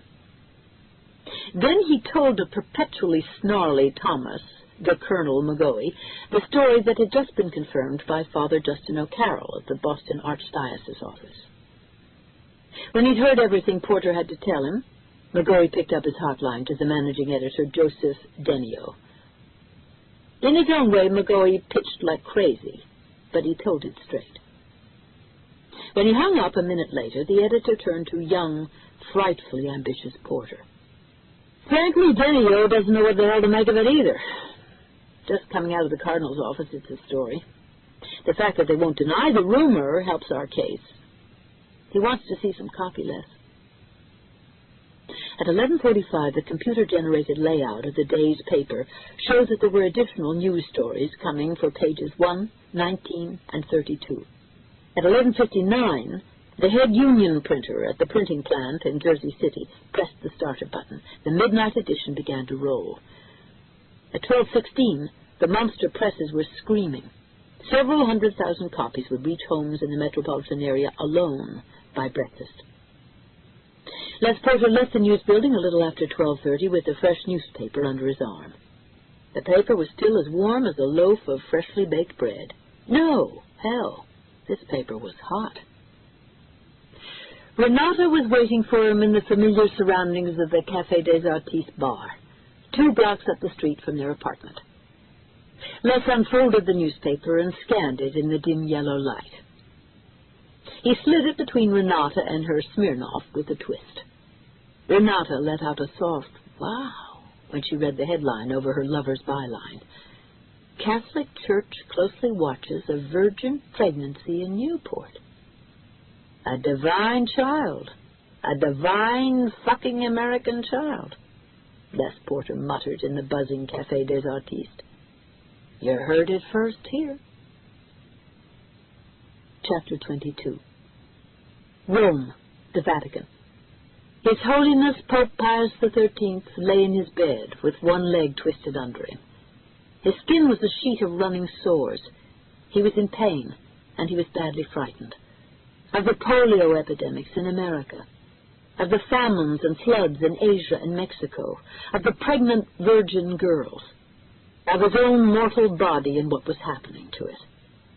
He could still breathe, he could still swallow, but he couldn't move or speak. He was virtually helpless in his own bed. He couldn't even press one of the buttons on the buzzer system for help. And the Pope found that for the first time in his life, he could not pray. He knew that he would be found in his Spartan bedchamber the next morning. The Camerlengo would confirm his death in the presence of the master of papal liturgical celebrations, and a worried knot of other high-ranking Vatican officials. He wondered, will I be standing then in God's holy light, or will I be kept here, a prisoner of my own mind and body? He sensed he was not alone. He believed the devil was with him this very moment, and had been for what seemed an eternity, mocking his frailty and hurling a storm of grotesque images against the soft tissues of his brain. He felt no fear for himself, only for the void his passing would create. His terror was for the people, and for the virgins, the two young girls who had no idea that their destinies were crisscrossing. He stared at the wooden crucifix on the wall opposite his bed, and wondered in all humility how he had failed God, how he had been so easily defeated. He wondered if he would even be forgiven, or if he was about to go to hell. He reached out his mind to the young investigator, Father Nicholas Rossetti. Had he told him of the miracle at Fatima? He was no longer sure.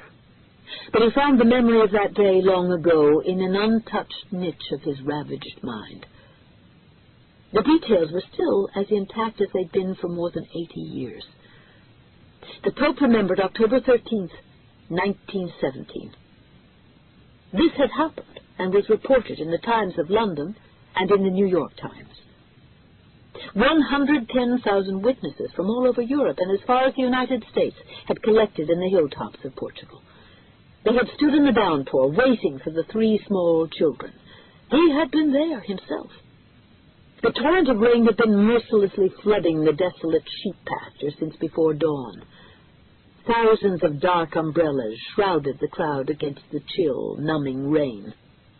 The smells of gamey, half-cooked lamb, chicken, and onions thickened the air. A miracle was expected, and at that time, people still believed in miracles.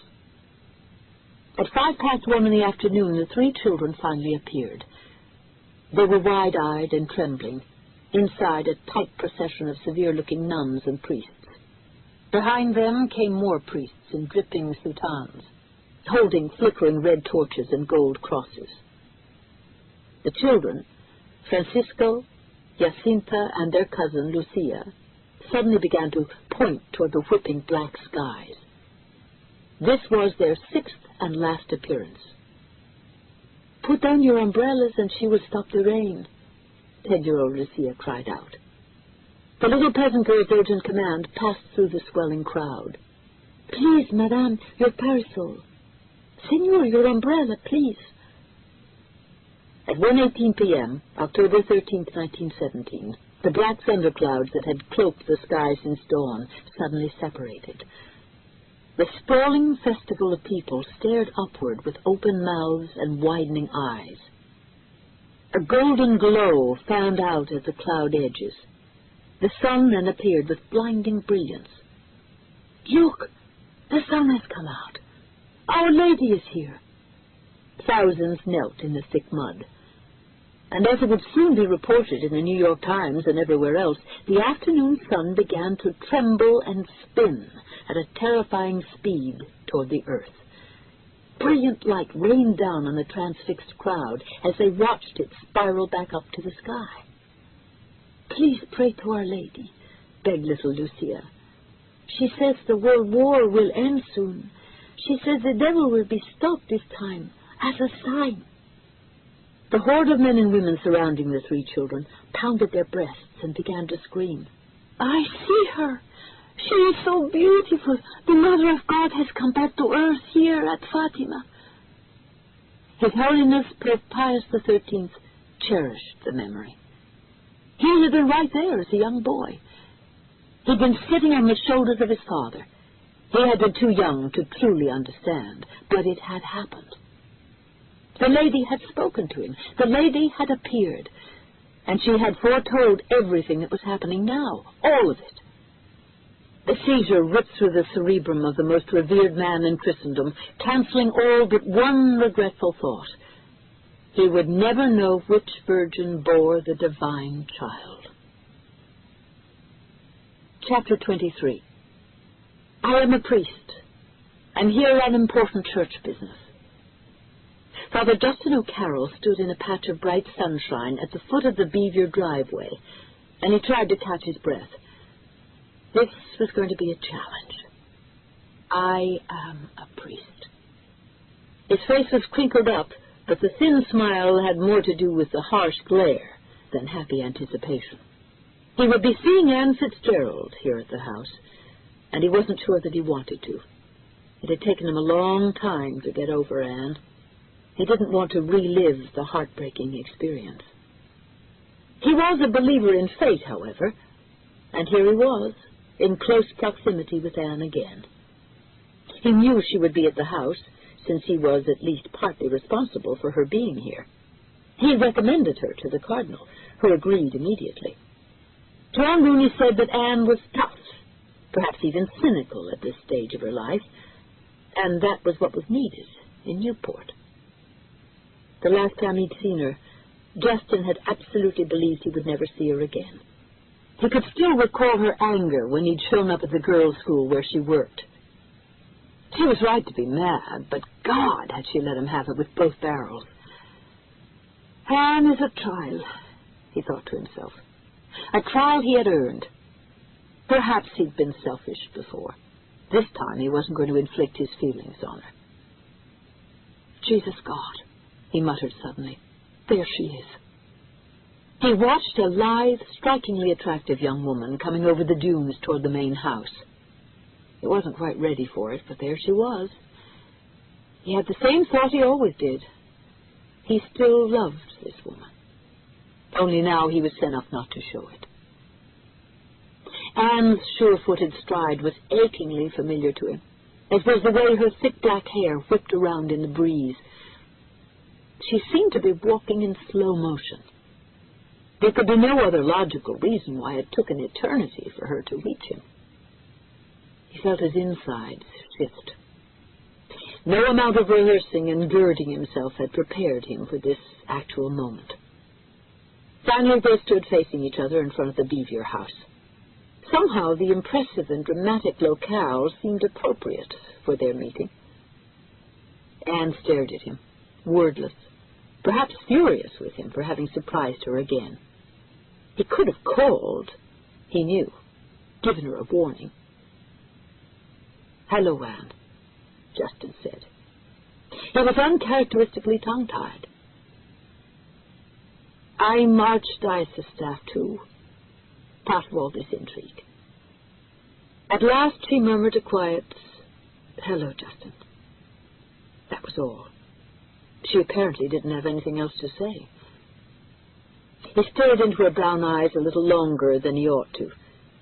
She looked better, wiser, prettier than she ever had. It made his heart physically ache to see her again.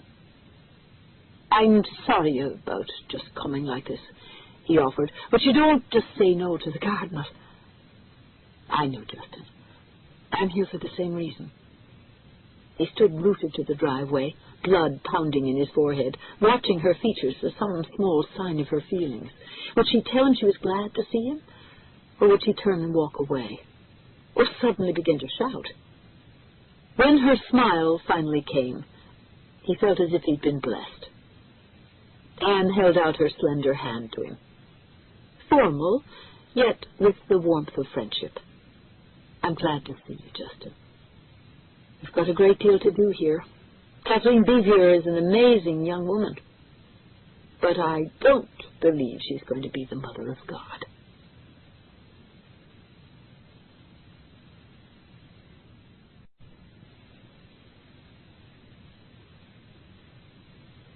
Chapter 24. Les Porter was wired in the best way he could imagine. The Daily News reporter stubbed out his second cigarette that morning and put the ashtray back on the nightstand. From his wide double bed in the Newport Goat Island Sheraton, Les had a pretty neat view of the gently arching Jamestown Bridge. What hath God and the news wrought? He muttered under his breath. There was a traffic jam from hell on the bridge, and he used that term advisedly. Who were these people rushing to Newport? Believers? Curiosity seekers? Ambulance chasers? All of the above?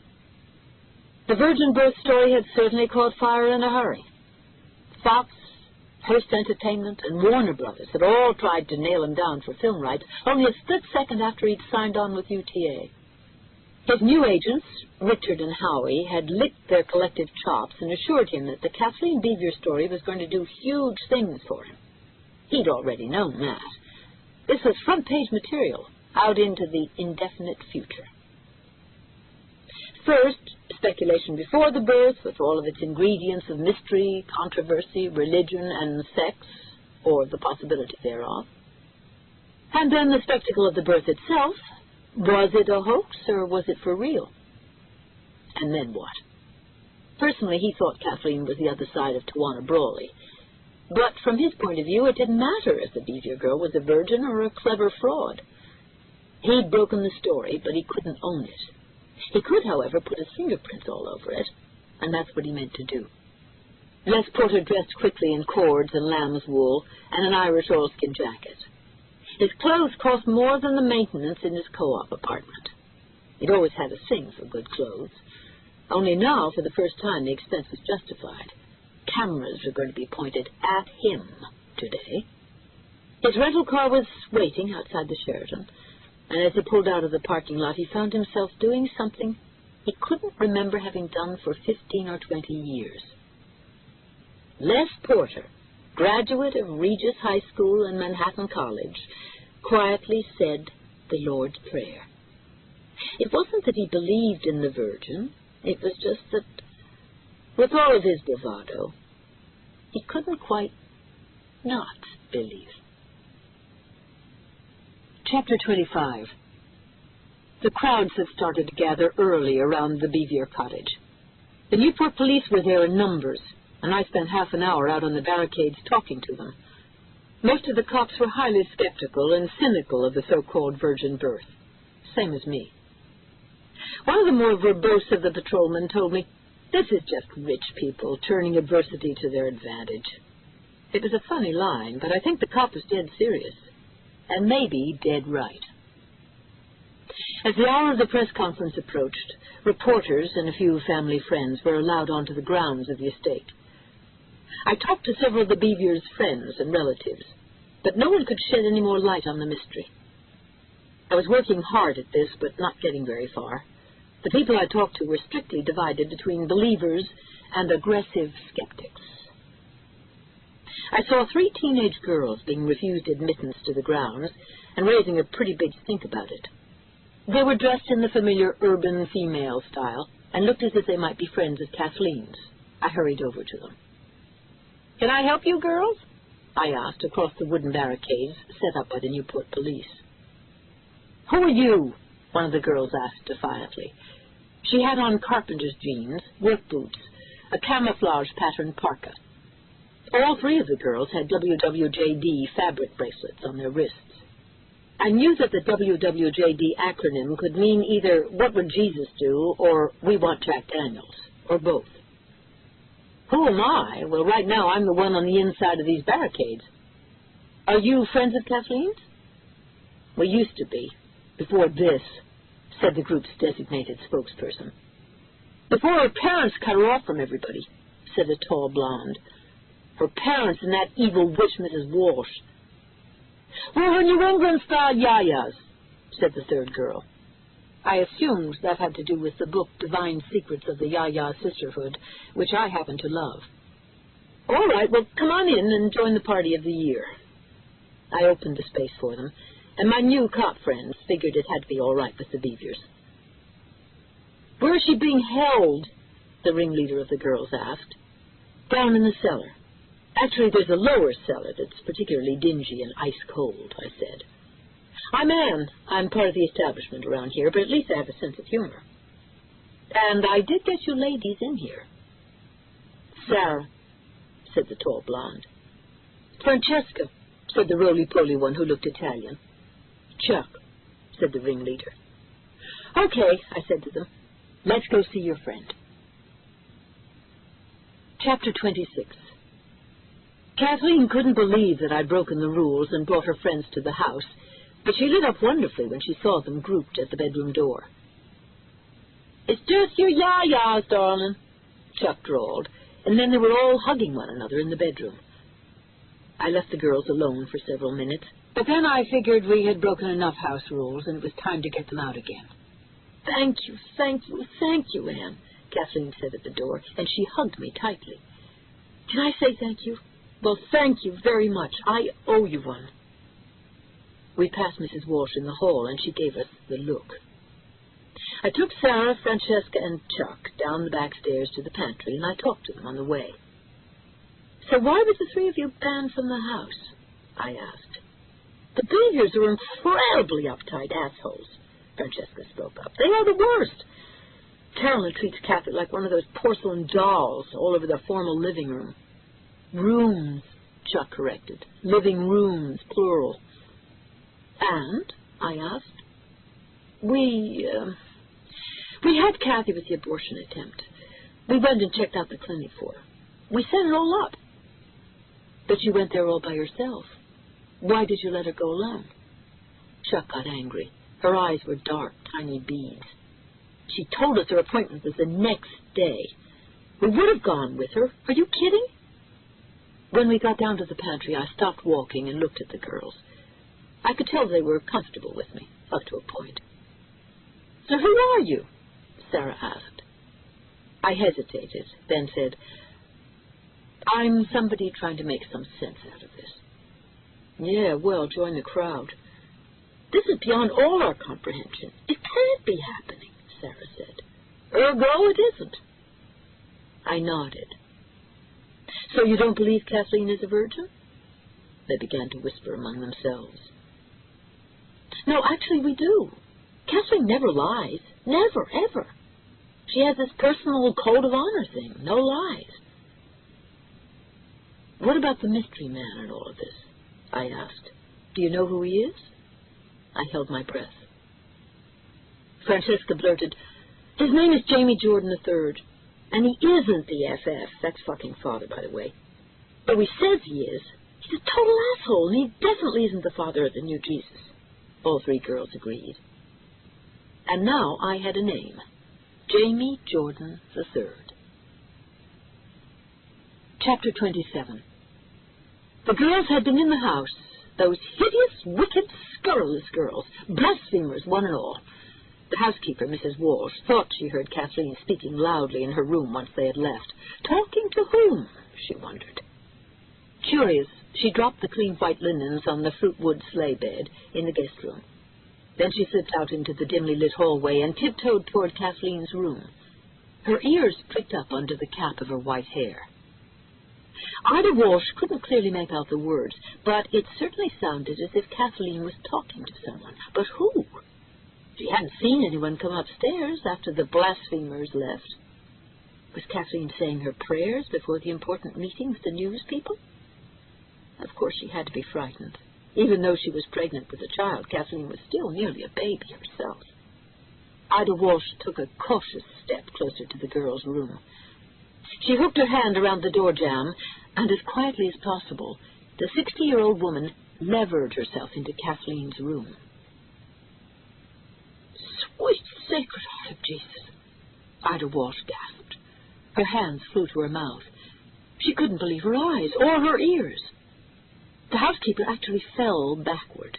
Her right hand fumbled at her breasts, searching vainly for the crucifix that always hung from the chain around her neck. It was gone! The crucifix wasn't there anymore! How could it be gone? Suddenly she couldn't see. She'd been struck blind. She couldn't hear, not a sound. She was deaf. She opened her mouth and bellowed wordlessly. She couldn't speak. She thought she had been struck deaf and dumb, or had actually died. She collapsed to the carpeted floor, moaning and clutching at her eyes. Then, in a horrible flash of cognition, she knew. She'd done this to herself. She was like Lot's wife, who had looked back at Sodom and was turned into a pillar of salt. She had defied God. In the split second before she'd been stricken, she had seen Kathleen Bevier talking to someone, talking out loud, gesturing with great animation, and then Kathleen had uttered the most vile curses. She heard a second voice, and it was very deep, a man's voice. It kept calling Kathleen whore, Satan's whore. And she had better admit it, the man's voice commanded. She should tell everyone at the big press conference. Only there was no one else in Kathleen's bedroom. No one Ida Walsh could see. And in the young girl's mirror, the housekeeper was sure that she'd glimpsed rising, licking, gold and crimson flames. She had seen the terrifying flames of hell. "Mother of God, save me!" she whispered, as she convulsed on the floor like a mad person. She had just seen hell with her own eyes, and she believed with all her heart that she'd heard the devil himself speaking to Kathleen. Chapter 28. A wet grey mist and patches of fog washed over Sun Cottage as Kathleen was led down the long flight of wooden back porch steps. The sky overhead was ash grey, streaked with long purple flashes. It was quite epic-looking. From below, the lamps in the living-room windows could be seen glowing warm and yellow, the homey way house lights look on late fall and winter nights. Keenly aware of the weather, as I was, I thought of the strange happenings around the world. Outbreaks of sickness, deadly plagues, a famine. It was all very scary, and I kept searching for a connection to the virgin birth. The apocalypse? I couldn't swallow that. Still, I couldn't keep the images of chaos and evil out of my head. I saw Kathleen cover her eyes as hundreds of cameras flashed out across the darkening lawn. What an incredible photo opportunity this was. Her family and friends formed a tightly protective wall, too deep, around her as she approached the imposing wedge of microphones that had been set up on a 20-foot-long banquet table. On the opposite side of the table were 100 or more news reporters, some of them recognizable faces, and behind them was a blinding gallery of lights. Video cameras stared with insolent red eyes, and I could see scores of satellite dishes set up on top of film trucks parked along the road. A half-dozen news choppers chattered noisily overhead. I worried about the possibility of a helicopter crash. Reporters and cameramen jostled and pushed for better positions. And finally, right up in front, there was Justin. He was here because the Cardinal had big plans for him. But why else? Why now? Why had he and I been brought together again? I couldn't help thinking that there had to be a reason. I wanted everything to be logical and clear and sane. But would it happen that way?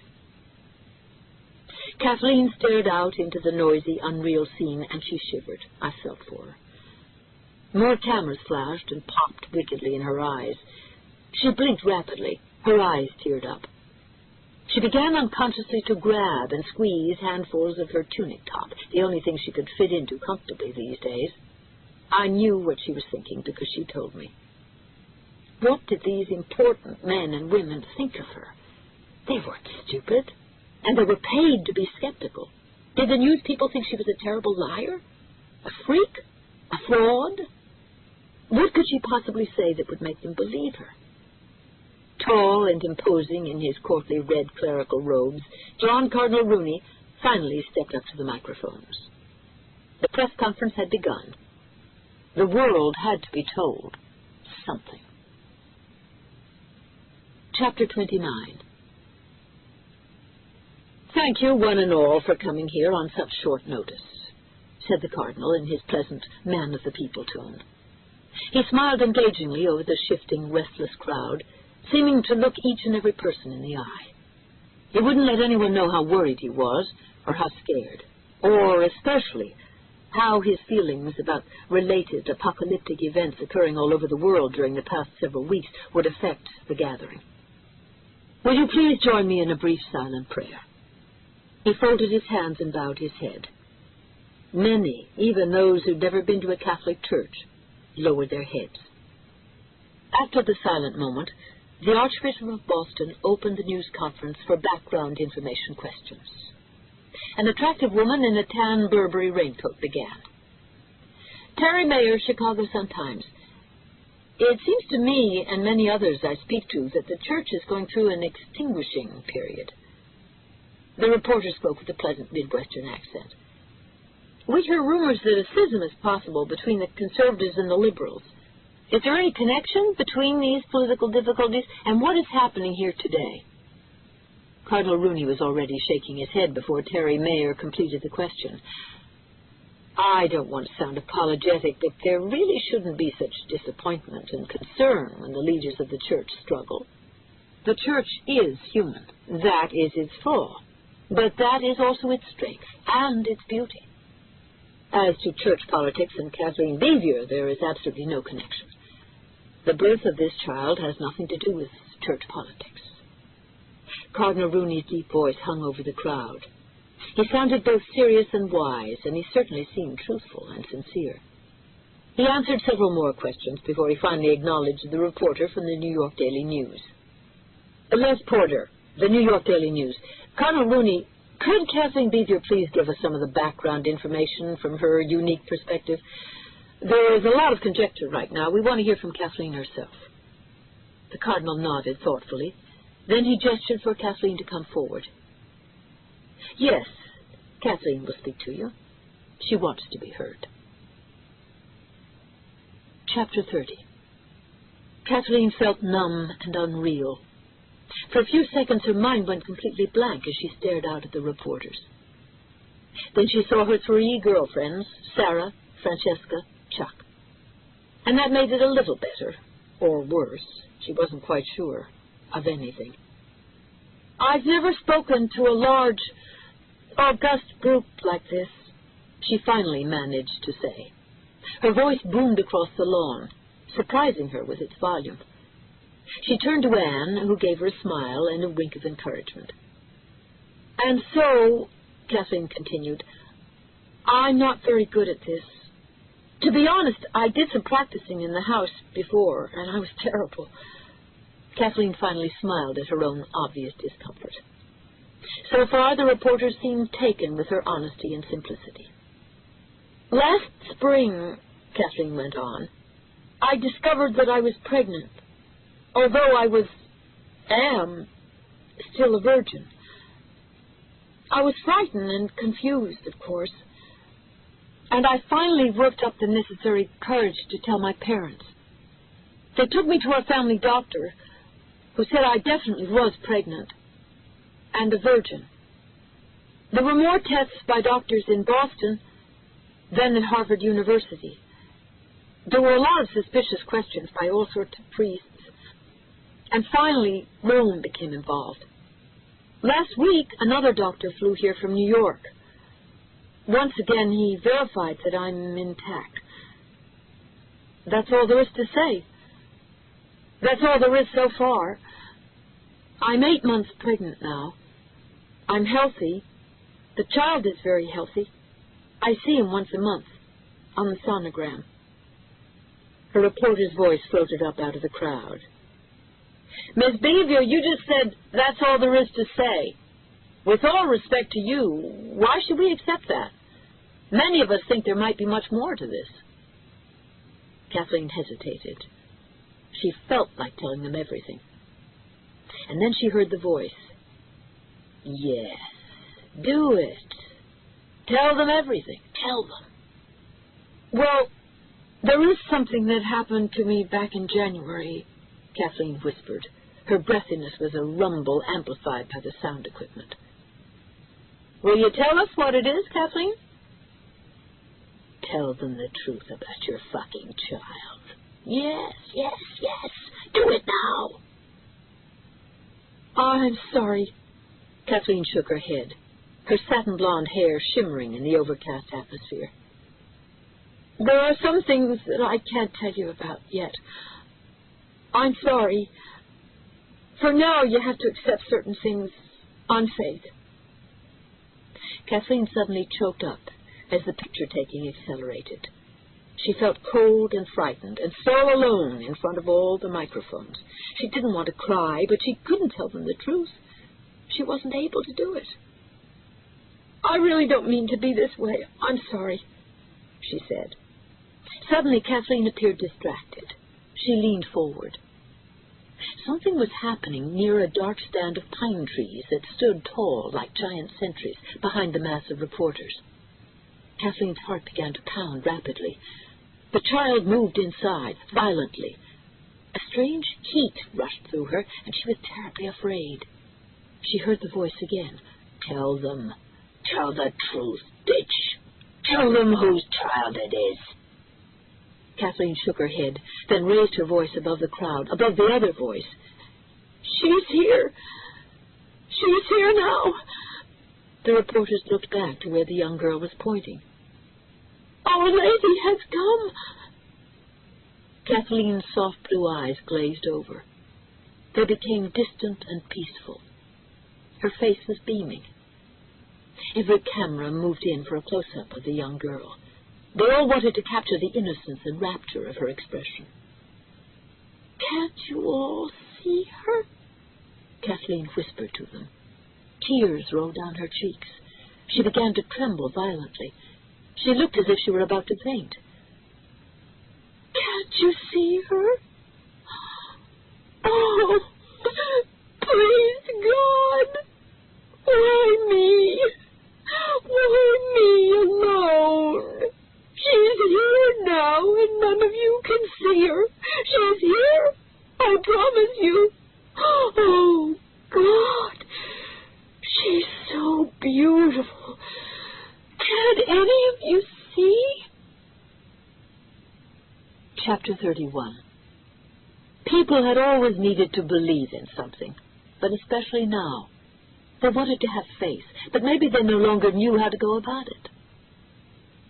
That night I sat in the den of the Beaver house with Justin, Cardinal Rooney, the Beavers, and Kathleen. We watched the reports come in from all over the world. It was the most amazing thing I have ever experienced. I kept remembering the old TV show You Were There, and thinking, yes, I am. A thunderous and resonant chant occurred and seemed to spread spontaneously around the globe. A miracle! A miracle! An 80-year-old Italian laborer danced and spun his wife across the magnificent, consecrated piazza of St. Peter's in Rome.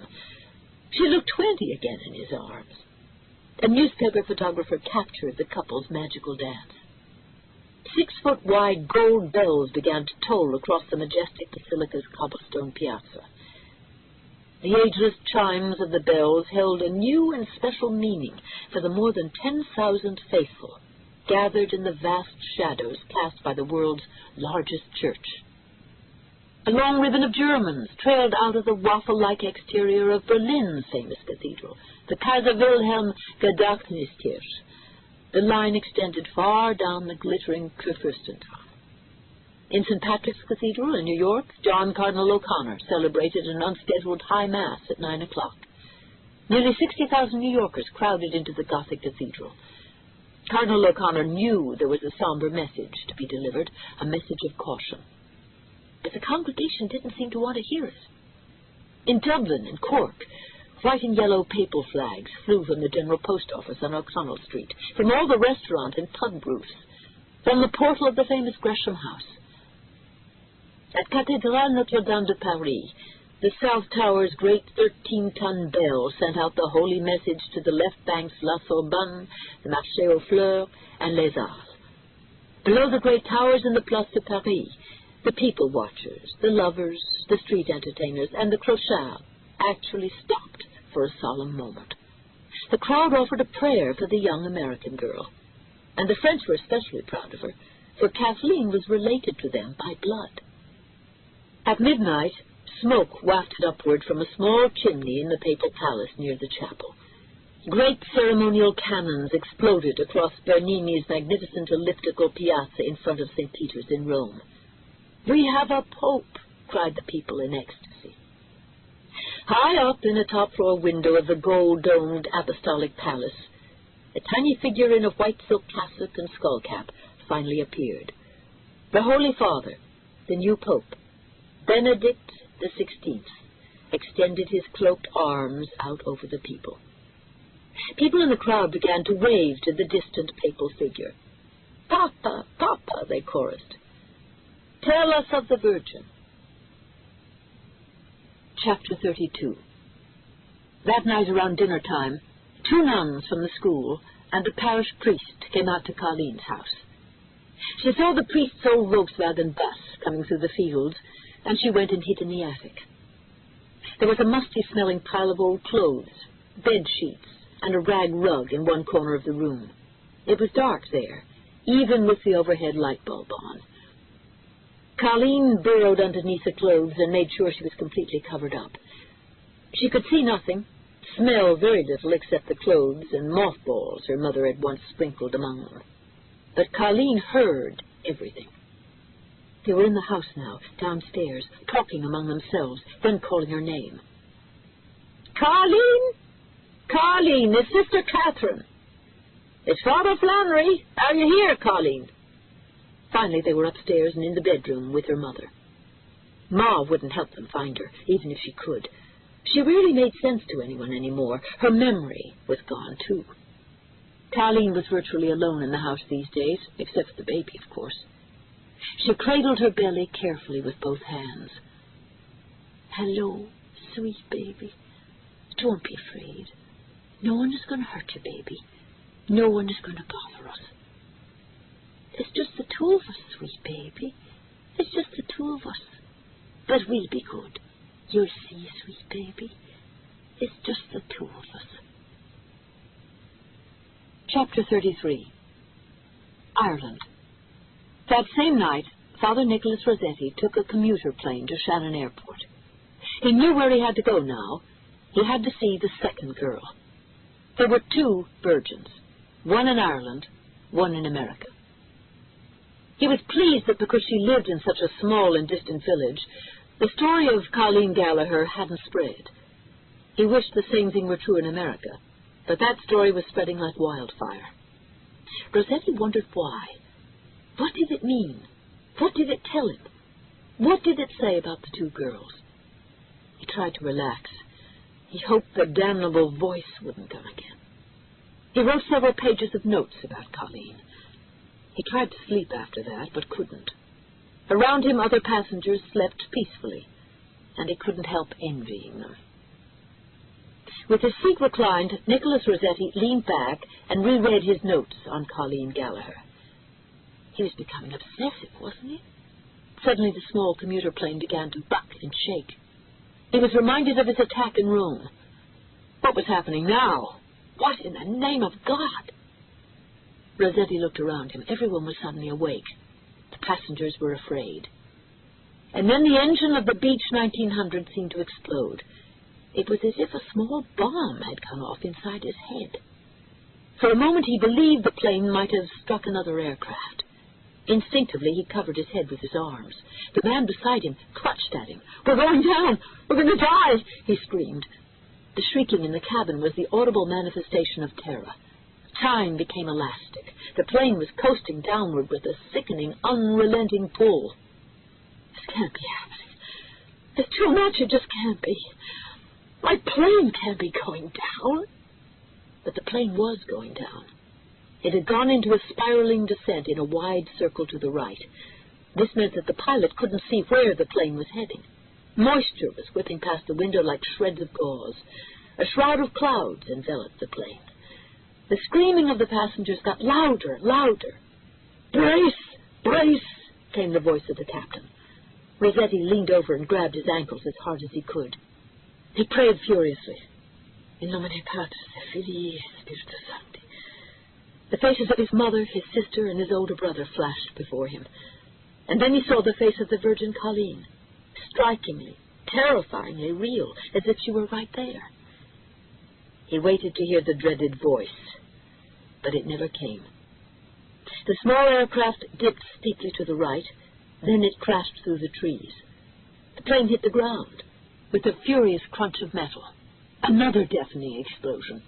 Rossetti's rib cage smashed down on his knees as the craft cartwheeled, shattered, flung pieces of itself across the ground. Then every particle of sound, both human and mechanical, stopped. It just stopped. He opened his eyes into the black chaos of the plane. With a sudden ear-splitting rush, flames shot back over his head. I'm going to be burned to death. All of these people are going to die. Am I in hell? Breathing hard, he unbuckled his seatbelt with wet and trembling fingers. And he fell to the ceiling. Confused, Nicholas Rossetti rolled and tumbled. He found his feet, picked his way over fallen luggage and soft, wet objects, instinctively heading toward the opening that had been the emergency door. Beyond the wreckage, sunlight streamed across the brilliant emerald green of the cornfield. This couldn't have happened, but it had. People were lying dead everywhere. He hesitated, then looked back at the flames. The heat was building, unrelenting. Is anyone alive? He shouted back into the furnace. When there was no answer but the hiss of melting plastics, he jumped through the hole of crackling flames and onto solid earth. He had no other choice. He ran on rubbery legs toward the center of the field. His breath tore at his burning lungs as he waited for another explosion. Turning, he saw the largest section of the cabin lying on its back, consumed in a huge, blackening ball of fire. It is hell, isn't it? A gateway straight to hell. The surrounding air smelled of polycarbons and charred flesh. It was like nothing he had ever experienced. The only movement from inside the plane was the wave of the heated molecules of air. Rossetti wiped his forehead with the back of his arm and watched the fire from 50 yards away. He alone had walked away from the disaster. Why him? He had a brief, shameful burst of exhilaration. He had survived! But this feeling was quickly replaced by overwhelming grief. He fell to his knees to pray for the souls of the dead. He remembered the pontiff's solemn words so recently spoken in Rome. You will be alone. They washed over him like a benediction. He stumbled to his feet. He urged himself to think, to plan. Think! Think! If there was a cornfield, there would be a farmhouse. There would be a town. His shirt and pants were smudged but intact. He still had his shoes. They looked as if he'd slept rough, but otherwise he'd not a scratch on him anywhere. You will be alone.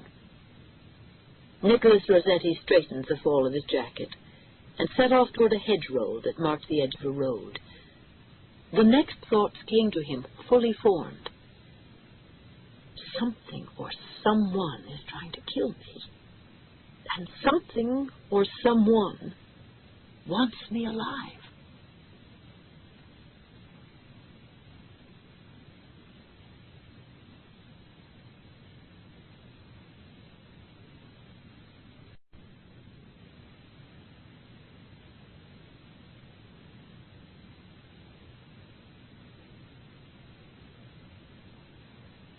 Chapter 34. The young girl heard a nearby thumping in the dark, and her eyes flashed open. Her heart thundered. A man was in her bedroom. She could see his full figure and profile. "Did you miss me?" he asked, and laughed. His voice was deep and full. He loomed over her, casting moon shadows across her bed. "Not for a second," she answered, matching his sassy tone. But her heart was galloping. She wanted him deep inside her. His coarse woolen pants dropped to his feet, sending coins scattering and rolling. His erection, silky and hard, gleamed in the faint white rays of moonlight. She reached out a hand and touched him. He brought it to her mouth, and she took him in. "Oh, God," he sighed, and laughed again. He withdrew from her, and in a swift movement threw back the sheets and stretched his muscular body along her milky warmth. He ran his calloused hand across her swollen belly in slow, sweeping strokes. "You're a devil," she said, "and I want you again. I can't get enough of you." Another man standing beside the bed replaced the first. He fumbled fretfully in his leather bag. He had a present for her, a gold ring with a glinting crimson stone in the center. "You didn't have to do that. You're my present, my gift," she said. "Touch me," she said. "Please. You're such an angel." His touch was like velvet. He knowingly stroked the slick creases of her sex until she begged him to finish her. A third man pushed aside the second. The mattress sagged under the weight of this man. "You've got the softest skin, you know," he said. "You're a miracle." "I know it. That's the truth." He pressed himself into the divine, wet spot she presented to him, holding her breasts, crying into her hair in his ecstasy. When he had finished with her, a fourth one went to her. He smelled of seawater and unwashed wool and pine needles. He was only 14, and he loved her, too. He ejaculated on her thigh, and again when he entered her. A huge man came next and roughly dragged the boy out of her embrace. Then he lowered his aching limbs down beside her. "Warm me, my love," he said. "It's very cold tonight." He was the one, the leader, the most experienced, by far the best lover. He was wearing sheepskin and tweed, and a complex essence of musk and spices and tobacco that she found endlessly compelling. His voice was deep and smooth and sounded like a cello, and when he said her name, tears filled her eyes. She went to her knees beside him, tipped her breasts to his mouth, and he sucked each of them. Then she mounted him, rode him until her cries were tearing from her throat in a delicious ecstasy, streaming out of the open window and into the cold night air. "Why do you disobey me?" He suddenly roared out a question. Kathleen Beaver woke with a violent start. She was sweaty, panting as if she'd been running for her life. She'd also been crying. She could still hear the voice, tormenting, taunting. She was wet everywhere. Her bed was wrinkled and soaking, as if she hadn't changed it in weeks. She could almost hear the trailing end of a voice. There was a funny smell on the sheets. But she was entirely alone. It was just as it had been every night for months. At the very instant that Kathleen Beaver woke up, Colleen Gallagher also bolted straight up in bed and screamed. After images flickered and popped like huge bubbles in front of her eyes. The flannel sheets were tangled around her bare feet. How had that happened? She began to cry, hysterically. Chapter 35. Ireland. Of course, there were some people who knew about Colleen. The locals knew, but they kept it to themselves. It was their problem, their bloody business, no one else's. The village boys and girls of Mount Cross were cruel, without pity or remorse or reason. They called Colleen the little whore of Liffey Glade. They also painted their opinion of her in fierce red letters on the newly whitewashed walls of the McDonald's in town. Colleen sucks fairy dicks. When she came to town, she had to pass that horrible, obscene sign. It made her sick to her stomach. Today she was doing the shopping. Her father was dead from cancer. Her mother had been crippled for many years. She and her mother made do on their allotment from state and church. Dora McCormick, family grocer, was third in a row of newly repainted one-story storefronts at the village crossroads. Since the infusion of billions of pounds to renovate Ireland, fresh paint was in evidence everywhere. The colors of the buildings were contrasting bright colors: marigold, violet, persimmon, lake blue. Signs were gilded in order to attract tourists. Colleen thought life was better now in Ireland than it had ever been. But small-mindedness and antiquated values clung to the people like tar to a wooden spoon. She wrapped the thin cloth coat she'd bought 3 years ago at Dunnes in Galway more tightly around her bulging belly. She glanced up the tangerine-colored exterior of the grocery store to the slate roof. Beside the satellite dish, a chimney pot puffed smoke into the dank fall skies. She spit her eyes down again across the bloody half-torso of a calf that hung in the market's window. Disgusting, gross. Then she sighed and went in to do her shopping. Enjoying the unaccustomed luxury of the electric-heated neighborhood store, Colleen placed a half-dozen eggs, flour, salted herring, praties, milk, honey, and a hunk of farmer cheese in a basket. As she put her rumpled banknotes on the counter, she felt terribly conscious of the female clerk's probing eyes. So distracted, Colleen left the store and stepped directly into the path of Michael Colum Sheedy. "Oh, bloody excuse me, missus." Michael feigned a polite smile and pulled off his Donegal tweed cap. His shaven head glistened. A black stone of an earring dotted his earlobe. He wore a zip-up hoodie and long, baggy trousers, but not because he was wearing his dad's clobber. Gangster clothing was the style of these boys, who emulated big-city gangster behavior. "Well, would you believe this?" The 16-year-old clapped both hands onto his wiry hips. "It's wee Colleen Gallagher with her awful big, awful shameful belly right out of the X-Files. Still pregnant with the Son of God? Is that himself down there?" Colleen's eyes quickly moved from Michael to the others in his group, who were all changed out of their school uniforms of grey trousers and blue school blazers. John O'Sullivan, Fintan Cleary, Liam McKinney, and Michael's girl, Ginny Ann Drury. They were lolling in front of the sweet shop. Billy Piper's hit tune, "Because We Want To," was playing in the background. They were waiting for her. Colleen stumbled backward, almost dropping the groceries. "Please, Michael. My mother's very sick. I have to go now." "Aye, Colleen, this won't take but a minute, darling. We'd just like a bit of a group discussion here. What I want to know is, did God take you to the cinema first? Or did he just fuck you in the back seat of his car?" Colleen gasped. "You shouldn't be talking bad like that, Michael."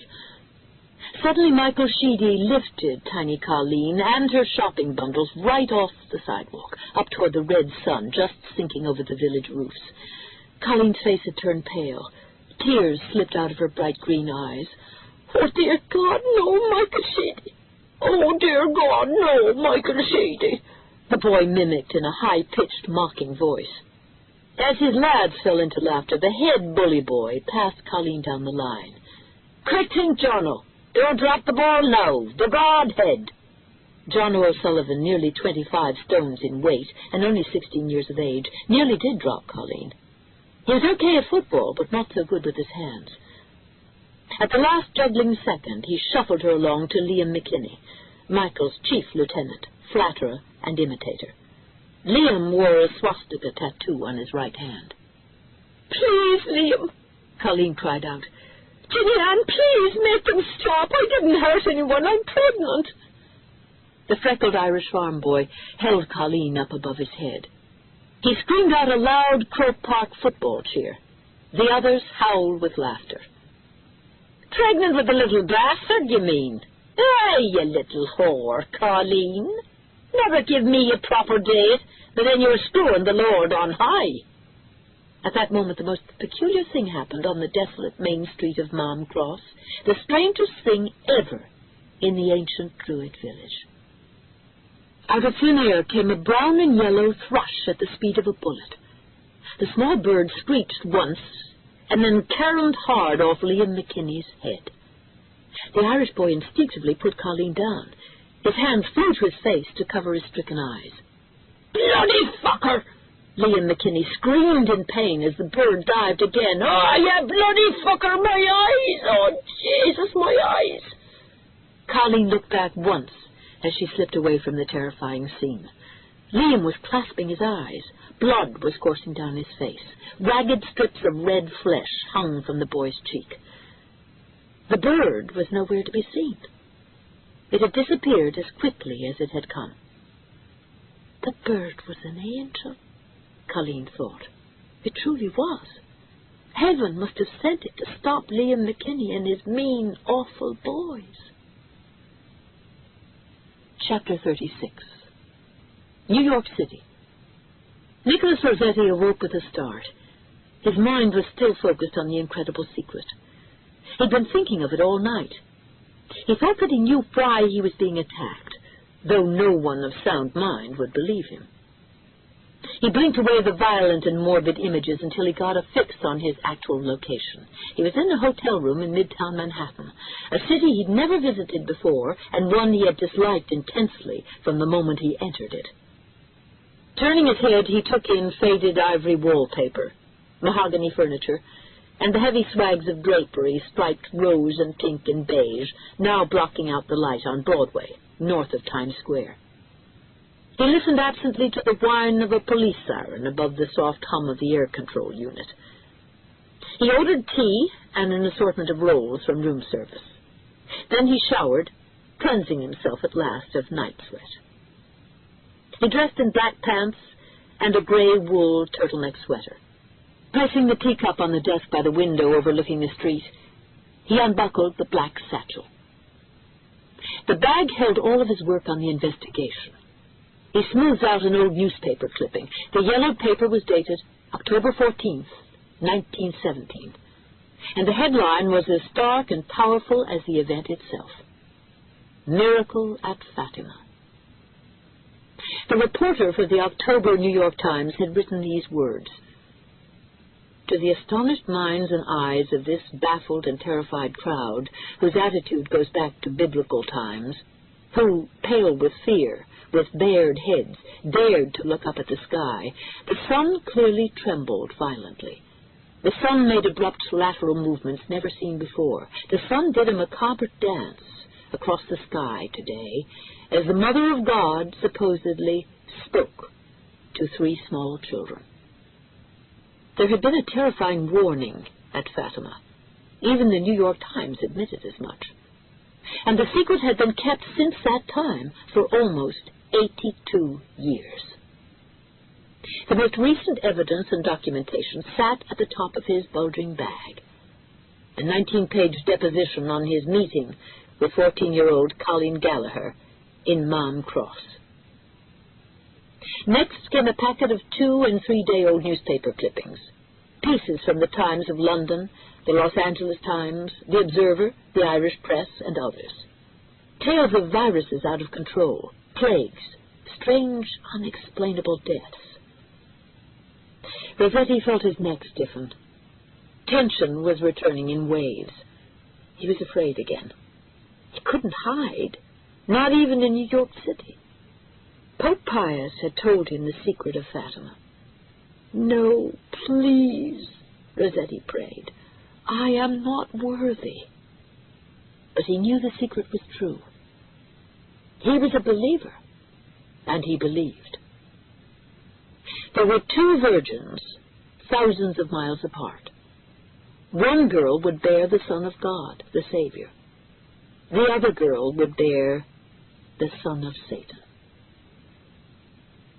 Book 2. Kathleen and Colleen. Chapter 37. New York City.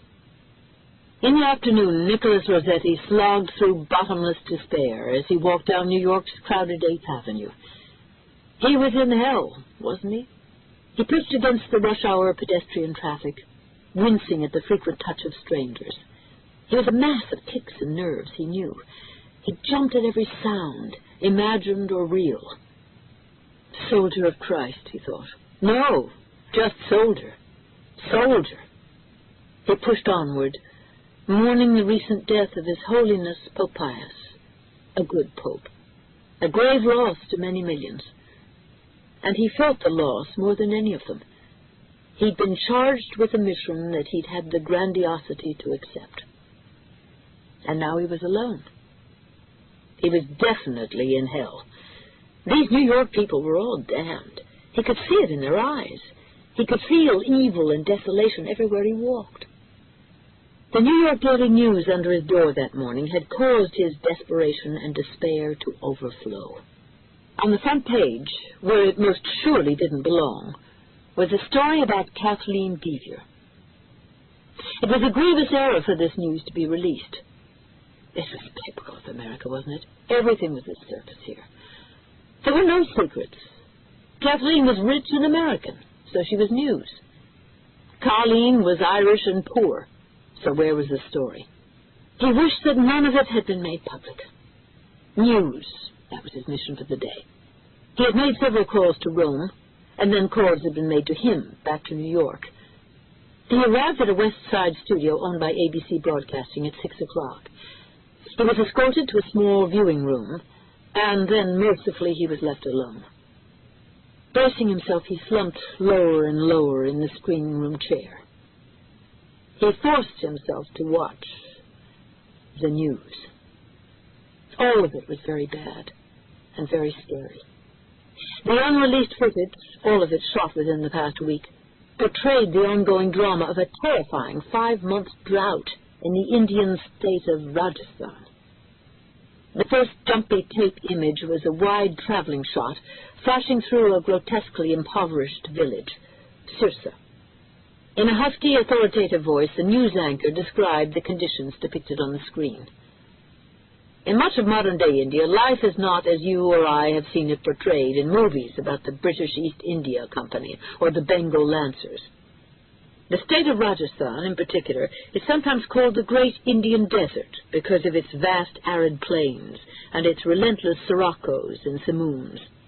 A seething hellhole with an average daily temperature of 115 degrees. Hellhole, Rossetti thought. How very precise.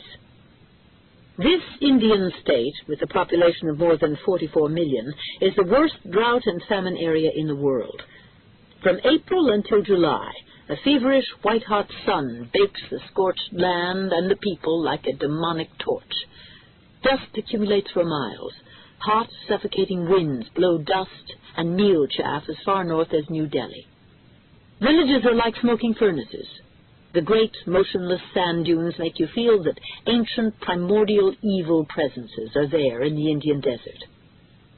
As of September 7th of this year, the terrible drought has persisted for 2 full months, longer than ever before. This entire Indian state has become a smoldering pyre for its dead. 600,000 men, women, and children have died here since April. Over 6,000 more die each day. If there is a hell on earth, then it is here in doomed Rajasthan. The time is close at hand, Rossetti thought. Too close. He could feel the danger everywhere, and it was real, not his imagination. Everywhere, these were clear signs of the beast's presence. Gehenna. 600,000 dead, that was nothing to the beast. He began to enumerate.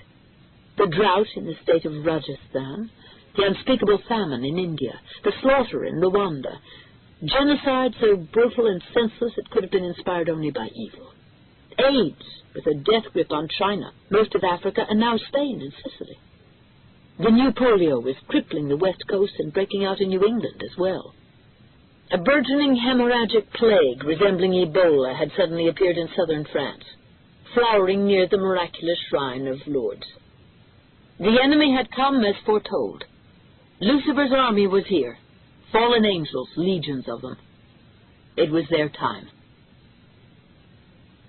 Chapter 38. Newport, Rhode Island. I was acutely aware of Justin's closeness as we walked on the seaside footpath. I was also aware of what a handsome couple we made, because several people passing us gave us a sideways look.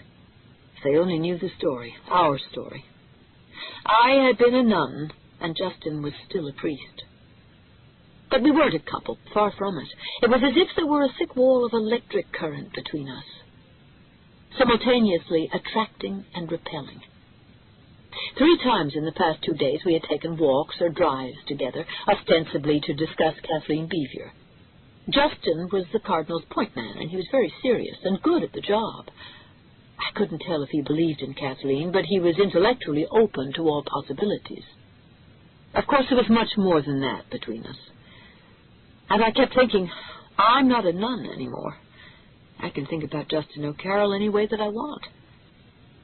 As we walked, I told him a brief, harmless history of Cliff Walk, the slender 3.5-mile trail by the sea that fit like a choker around Newport's graceful southeastern shore. William Backhouse Astor once walked here with his lady, the Queen of the 400, I said, showing off my grasp of trivia. John Kennedy supposedly courted Jacqueline on Cliff Walk while he was in the Navy, and she was Newport's debutante of the year. Now Justin and I walked along the same historic path. But there was a substantive difference. We weren't lovers, and never would be. Except for a brush of his hand 3 days ago in a cafe, we never touched. Honestly, I wanted to hold him more than anything in the world, but knew I wouldn't. Why had we been brought together like this again? Smashed together was more like it. It proved to me that God was a sadist. We continued along a long, winding stretch of Cliff Walk, overgrown with blackberry bushes, and flanked by historic Newport mansions and their high fences. It was so perfect. We passed behind Millionaire's Row, the place where locals swore Henry James coined the phrase white elephants. Here was the Breakers, Stanford White's Rose Cliff, Beechwood, Richard Hunt's obsessive marble house. You know, Annie, Justin finally said, sometimes I think that you have a strange image of yourself. You seem very open, very free and easy, and yet you hold yourself off from people. I stopped in the footpath and looked at him. What he'd said hurt me, true or not. I don't know what you mean. I have lots of friends. I like my life a lot.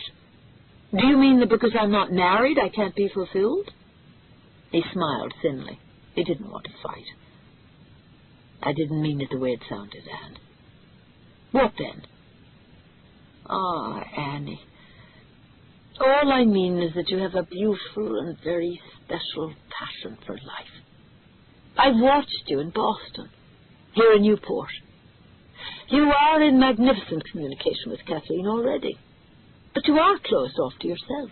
Oh, hell, I'll keep my big mouth shut and walk and take in the gilded fantasies of turn-of-the-century America. That is beautiful here. I'll give you that. Justin was afraid to look at me now. When he did, he saw the big glistening tears flowing down my cheeks.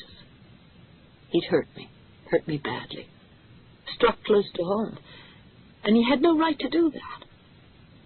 I suddenly broke away from his side. I couldn't stay here.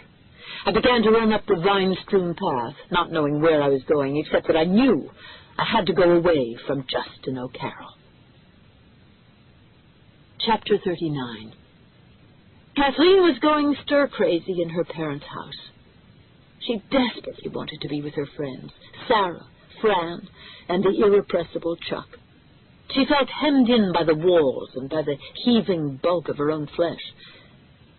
She came carefully down the back stairs, holding tightly to the thin banister. Every single tread creaked under her weight. It was so hard to get used to the physical changes in her body. Her breasts were bigger than her mother's. Her fingers and ankles were swollen. Her eyes were puffy and red-rimmed, and it was infuriating not to be able to wear any of her normal clothes. When this was over, would the old Kathleen reappear? God only knew. Until the baby came, the only pleasure she had was the beach. Thank God for the beach. Miraculously, Kathleen got to the pantry without being heard. In particular, she didn't want to have to face Mrs. Walsh right now. For the past few weeks, her old friend just wasn't herself. She seemed to disapprove of everything that Kathleen did or said. Beyond the pantry, the mudroom was deserted. An assortment of footwear was lined up under a bench. Kathleen stepped into a pair of docksiders. Her father's yellow cardigan was hanging from a hook, and Kathleen buttoned it over her jumper. Minutes later, she was at the shoreline, listening and watching the hypnotic breaking of the waves. God, what a day, too. It had to be 70, and so far the fall had been incredibly mild. She took off the sweater and flung it over one arm. An idea occurred to her, and she absolutely loved it. Something she had once read about water and weightlessness, and that it was good to take the weight of gravity off the baby. She stepped out of her docksiders, then her sweater and jumper, and moved into the ocean. This was so daring of her, but so right. The water was warm on the surface and felt unbelievably good, slapping up against her swollen legs. She thought the wavelets were like puppies licking her feet. Kathleen waded in several more feet, still only yards from shore. She felt in a trance now, as if she weren't completely herself. Did she dare? Yes, she did. She took a breath and bent her knees so that the water came up almost to her chin. It felt so wonderful. Oh, this is heaven. The waves lifted her a little, then put her down. She sighed. Then she laughed out loud. Here was the weightlessness she craved. She felt light, no longer the lumbering elephant she'd become. She hadn't been this comfortable in months. She hadn't been so at peace with herself. The next wave had a long, sweet pull, and it hauled her away from the beach. She went with the gentle flow. She put her arms out and her head back and floated for a moment or two. The changing of colors in the sky was fascinating. Blue to pink to purple to indigo. Kathleen lost track of time. How long had she been floating? With effort, she rolled over on her stomach and got a fix on her position. She was already out much farther than she thought. How could it have happened? It couldn't have. Something was wrong. How had she gotten way out here? Frightened now, she began to stroke the water, to swim toward land. It seemed that every yard she advanced was taken away by the outward pull of the tide. Don't panic, she told herself. Just keep your eyes on the house and swim. She wondered how she could have been so stupid. She knew about tides, had known about them her whole life. Something very weird had happened. It was as if she had lost time. Was she crazy? Her arms were aching. She had a stitch in both sides, and the cold was leaching out the strength in her body. She wanted to call out for help, but there was no one out there. No one at all who could hear her. As if the ocean were a big, powerful man with his arms around her waist, Kathleen was pulled, then dragged down beneath the waves. She was frightened by the sea's grip. Don't be afraid, she heard. It was a voice, but it was almost soothing. No! She gulped water, then managed to find the surface again. She screamed a long, wordless scream. Just go with the sea, Kathy. The sea is the universe, and it is eternal. Be the sea. She pawed at the air, futilely. As splintered images flickered before her. Her friends, her mom, her dad, her baby. The next wave dragged her under again. The sharp pain in her lungs increased unbearably before it was quenched by the sea. She was drowning, and so was her baby. Chapter 40. I stopped running when my shoes finally hit pavement out on lovely tree-tented Bellevue Avenue. What is the matter with me? What is the matter? I mopped the ridiculous tears from my cheeks with the Kleenex tissues I kept up the sleeve of my sweater, then stood beside the towering black iron gates of one of the mansions and watched a bright yellow tour bus from Batavia, New York, loading pilgrims. After a while, I managed to get a grip on myself. I knew exactly why I'd run away from Justin. No big secret for the ages there. I was still in love with him, wasn't I? And now I was angry with him, too. I wasn't cut off from life. He was. He was the Irish Catholic priest. He acted so smart and worldly. But how much had he really experienced? Having caught my breath, I wandered down behind the houses to a walkway that led to the beach. I was obsessing as I played Can't Catch Me with the creamy lip of the ocean. Maybe I really did love Justin. I thought about him constantly. He wanted me to be married, to be a mother. Maybe he'd expressed a selfless thought, or was he just reminding me of what I already knew? I wandered the beach, cycling and recycling these thoughts until twilight streaked the sky in ever-darkening bands of blue, from a pale aqua over the ocean to a deep, star-studded indigo in the great upended bowl of a sky. I cast my eyes around to get my bearings. Something on the beach pinned my attention. A form lying motionless on the sand. The form of a young woman. "Kathleen!" I screamed. Chapter 41. I charged forward, calling out, "Kathleen!" When I reached her, I threw myself onto the sand beside her. I rolled her gently onto her back. Kathleen was unconscious, but thank God, she was still breathing. Why was she on the beach? How had she gotten this soaking wet? Had she been swimming? My God, Kathy! Oh, my God! She was too heavy to carry, and we were alone on the dark beach. What happened, Kathleen? Had she hurt herself on purpose again? What about the baby? She was still breathing, all right. I called her name again, tried to think in straight lines. I considered my options. There were two. Stay with her, run as fast as I could for help. Okay, Kathy. Kathy, it's okay. I tapped her lightly on the cheek. Kathleen's skin was very cool to my touch. Had she taken an overdose of something before she went in the water? I couldn't know, but it was never far from my mind that she'd attempted suicide once before. Kathleen moaned and moved her legs. And that's when my heart nearly stopped. I muttered, "Oh, my God, Kathy!" I screamed her name over and over again. I saw the water gushing out of her. Kathleen's water had broken. When I turned my head, I saw Justin running full speed toward us. "Justin!" I called out. "Kathleen's losing the child!" Chapter 42. We arrived at the hospital with the ambulance's sirens wailing.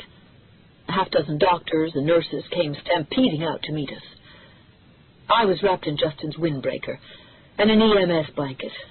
I'd gotten soaking wet trying to help Kathleen. I looked ridiculous, but I didn't care. Every available obstetrician at Newport Hospital was called in to observe Kathleen. She was conscious. She was also calm, although no one else was. There was a medical consensus. The amniotic sac had broken. Deliver the child by C-section before it was too late. Kathleen absolutely refused. "The baby will be fine," she said. "Leave us both alone." Her own physician, Dr. Armstrong, begged her to let the doctors intercede. Her parents pleaded with her, tears streaming down their faces. If the baby was taken now, it would have a chance. If she waited, it could die. But it was no small thing to force a competent young woman to have a cesarean section. "Anne, tell them. I've seen the lady. She told me not to be afraid." I blanched visibly at her suggestion. Medically, a C-section was the right course to take. Kathy would live, and the baby would have a good chance of survival. It was the only sane thing to do. But then, of course, the delivery would not be a miracle. The birth would bypass the birth canal, and the church would never claim the child was a miracle. "Kathleen," I said, "I want you to listen to everyone. Give the doctors their due, and then do what you believe is best." It was a night of living hell, and I don't say that lightly. We stayed at the hospital for hours. One of the nurses brought me dry clothes from her locker. Finally exhausted, I slumped in a chair. I was starting to doze off when I became aware of someone shaking me. Carolyn Beaver was sobbing. She threw her arms around me. "She's fine. Kathleen's fine," she said. "And the baby's fine. The hole in the sac sealed itself. It is refilled with amniotic fluid. Kathleen is still carrying her baby. It's truly a miracle." I was told it wasn't exactly a miracle, but it was extraordinary enough to stun the medical staff at Newport Hospital. The only person who wasn't surprised or impressed was Kathleen herself. "Thank you for having faith in me," Kathleen said. "You are the only one who did. You're the special one, Anne. That's why you're here. You and Father Justin. You're my special protectors." I stayed in the hospital room with Kathleen until Justin peeked in, around 1 a.m. He gestured for me to come out into the hall. Kathleen was sleeping, so I did. When I got into the hallway, I saw that Justin was pale, his eyes wide. I was concerned for him. "What's the matter? Are you okay?" I asked. "Something quite unbelievable has happened here at the hospital," he said in a hushed whisper. "Anne, there's been a case of polio. It's as if it followed Kathleen here."